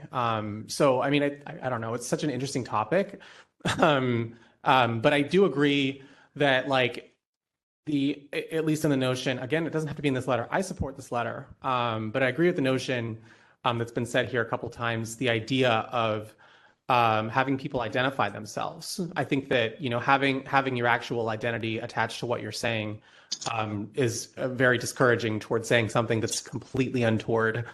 And that's basically my 2 cents. Thank you, Member Sugarman. Member Wolf, I think you were next. Yeah, so when the governor, I believe the governor passed a rule or some executive order or something around this at some point. I think Member Pilpa mentioned it in his letter somewhere. But we struggled, and also it was at the behest of respondents in the city for us to create a meeting decorum statement, and we struggled with that on how specific or broad it should be, but still provide enough ability for people to say what they feel they need to say. And we have exercised that actually very recently in certain meetings where there has been some hateful language used by parties, and we have subsequently just muted them right in the middle of their sentence. And we will try to drown them out by, hopefully speaking all at once so you can't hear them until that happens. It doesn't happen that often. In the 18 years I've been with the task force, doesn't happen that often. So I think that even at least what we do, to practice what we do, could be used by other meeting bodies, is a start. Thanks. Thank you, Member Wolf. Okay, I'll go a little bit since I haven't talked on this one yet. Just a couple notes. There was a bill last year that was passed, SB 1100. It amended the Brown Act and talked about orderly meetings and disruptive behavior. How people are disruptive could be removed. So I think I mean, this hasn't been challenged to see if it's constitutional along with the First Amendment or anything. But as far as law currently stands, I think that doing certain things to limit this type of hateful comments in meetings, I think would fall under this state law that was passed. I think that I think a lot of Member Hill's points about technology that could be used is great suggestion. I think also though that at this point the question that's going to be before the Rules Committee is whether or not they change the rules to essentially eliminate public comment or not to do a fact finding or how to improve it. I think that's great, but I think the more immediate concern is, are they going to eliminate it? If they eliminate it, then there is no opportunity to find technology. So to me, I think it's more important we deal, number one, with if we truly feel this way, let's make sure that they don't eliminate remote public comment, and then move on to, but let's talk about maybe as a second stage, technology that we can implement to make it better and to prevent, or at least lessen the amount of hateful and disruptive speech that gets involved. So, I'm fine with the suggestions that were made for amendments and how the letter is. Well, Mr. Chair, why don't we just say that plainly? We don't want you to get rid of remote public comment. I mean, to me, the letter pretty clearly speaks to that. But well, if I may, to your point, I do think that maybe part of the reason why this has come up is because surely President Peskin, has considered not having, not having or having or keeping remote public comment on, right? Like, I think that's a little bit oversimplified to sort of like, let's just say that we're against it. I think why we're talking about these other things is because it's important for people to understand that, like, there is a way that you can do this that is safe, that keeps it safe and open. Unfortunately, we're not talking about those ways that we can that they could continue to have a virtual public comment and it be safe and also open and transparent. So I'm going to vote for it, and I appreciate if the sort of friendly suggestions that I don't think really change the substance, but maybe puts a little bit emphasis in the right place. I think it is important that we say what we say, particularly at the end, so that they feel more like we don't want you to stop. Also, here's why we don't want you to stop, because there is more that we can do to make this to continue to make this safe and open. If we just say we do, that we just don't want you to stop and that's it, then we haven't really stated our case. Thank you, Member Hill. Member LaHood? Okay, one thing that I just noticed, and I'm sorry that I didn't pick up on this earlier, at the end of the second paragraph where it says, but comments that violate the law or city policy, including anti-Semitic, discriminatory, harassing, racist, or threatening ideas or views should be avoided. I'd like to modify threatening ideas or views, because that could be perceived as, oh, I feel threatened by this. I think threats are a different thing than threatening ideas or views, because lots of things that San Francisco defends are threatening ideas and views to, to some people. And meant threats to individuals, but right. So I think if we can change that where we're talking about threats, not threatening ideas. Okay. I think that's a point well made. Maybe we should talk about true threats. I agree with that. I have a wordsmithing edit also. Okay, go ahead, Member Wolf. I would like to, and I don't know how folks think about this. In the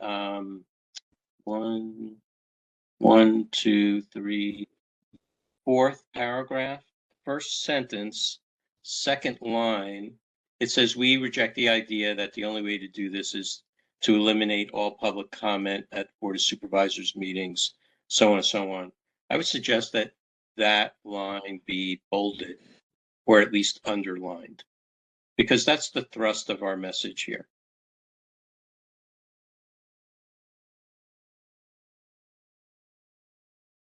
Doesn't change the thrust or it just highlights it. I'm concerned that supervisors don't like to read a lot. They like to scan. and they prefer things in bullet format most of the time. So having something that really highlights, because the regarding line just says remote public comment at board supervisor meetings. I just think that to highlight it is worthwhile. I just want to agree that it is long.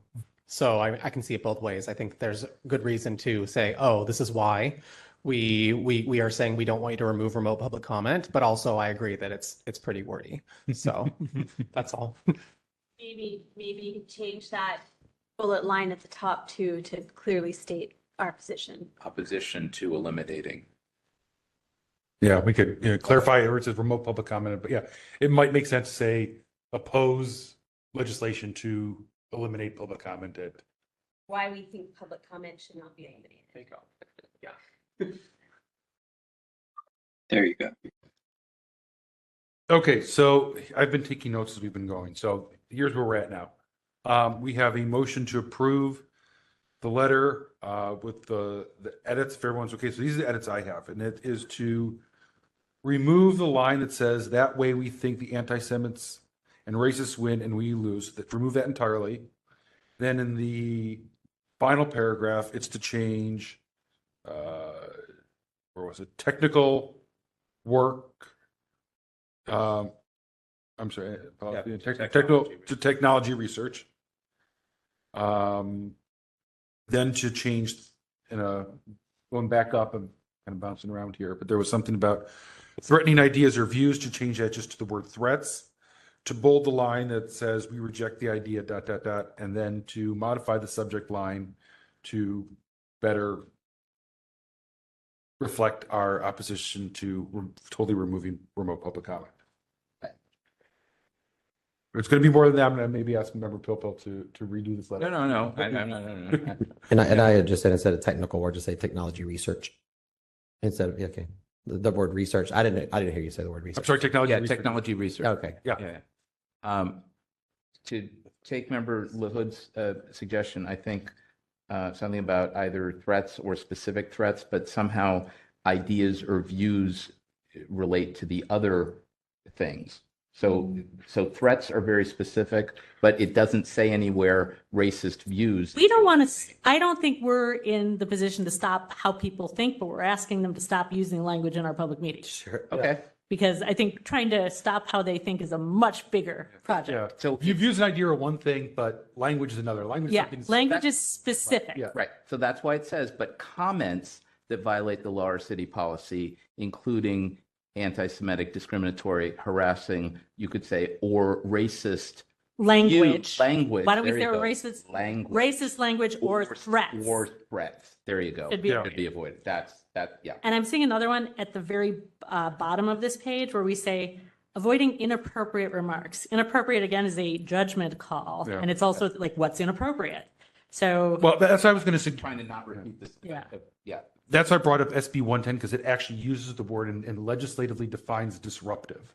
Yeah. So that's why I thought if we could borrow the word disruptive, then there's actually legislation we Take can. That works. I mean, Yeah, although that now I think, protests are disruptive and we don't want to, we're trying to eliminate hate speech, right? And threats. And well, there's actually a legal definition of disruptive as it relates to public meetings. Okay. And it's either a failure to comply with reasonable and lawful regulations adopted by a legislative body pursuant to Government Code Section 54954.3 or any other law, or B, engaging in behavior that constitutes the use of force or true threat of force. So that's the legal definition of disruptive behavior in a public meeting. A physical threat specifically. I support what Member LaHood is saying, that you don't want to leave something for interpretation, basically. Right. So anything in there that says, oh, well, we read this and we thought that now this means something else, and we're going to add to our list of what needs to be censored, essentially. Exactly. And the Board of Supervisors have dealt with things like people bringing placards in or signs or, various paraphernalia, that kind of thing. They've done away with all of that because sometimes people would bring in hate speech written on a sign. So then, it's showing up on the TV screen, right? So they've already dealt with that kind of stuff, but they haven't limited public comment again, which is a right. Okay, so the word inappropriate, what are we changing that to? If anything disruptive. Like, I'm open to anything else that I mean. If there's a legal understanding of what that means, I can be okay with it. It's As a suggestion, could we maybe look at the city's like equal opportunity statement? Because it really spells out very specific things about sex, race, age, religion, color, national origin, ancestry, physical disability, mental condition associated with cancer, HIV/AIDS status, genetic information, marital status. Like you have like something that says like that discriminates, this. Yeah, you understand what I'm saying? Like, because I think we also need to include physical threat, but I was trying to find a way to like find something that was already sort of codified in. I agree with that though. I think that's more appropriate to say that it's in violation of a specific something specific that's already written. It doesn't have to be the entire language, but like a specific city. Discriminatory or threatening. I was thinking the exact same thing. If we say discriminatory or threatening, and in all those areas that start listening to the behaviors, that covers both of the discriminatory language and anything that's threatening. So,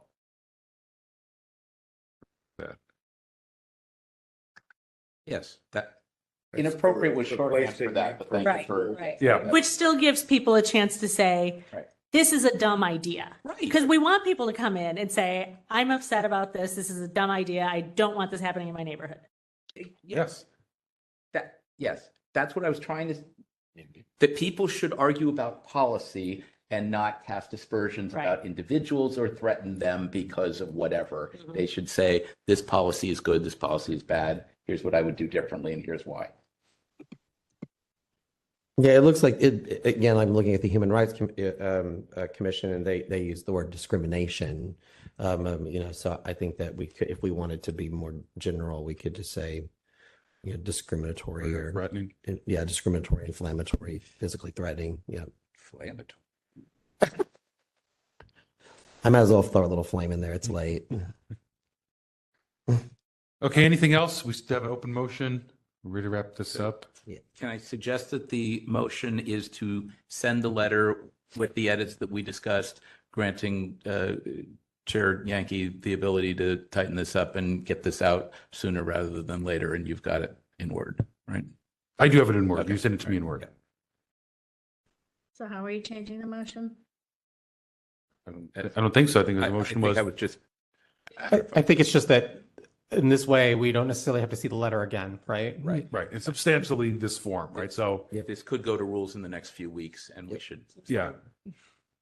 Okay. So Chair will be motion to approve the letter in substantially this format with the edits discussed as part of this item. That kind of cover it, and I have a list of those items here. Good discussion. So move to endorse the letter. I'm going to move to send the letter in substantially this format. To send the letter in substantially this format or form, with suggested minor changes, including the suggested modifications or edits, however you want to say it. Discussed as discussed.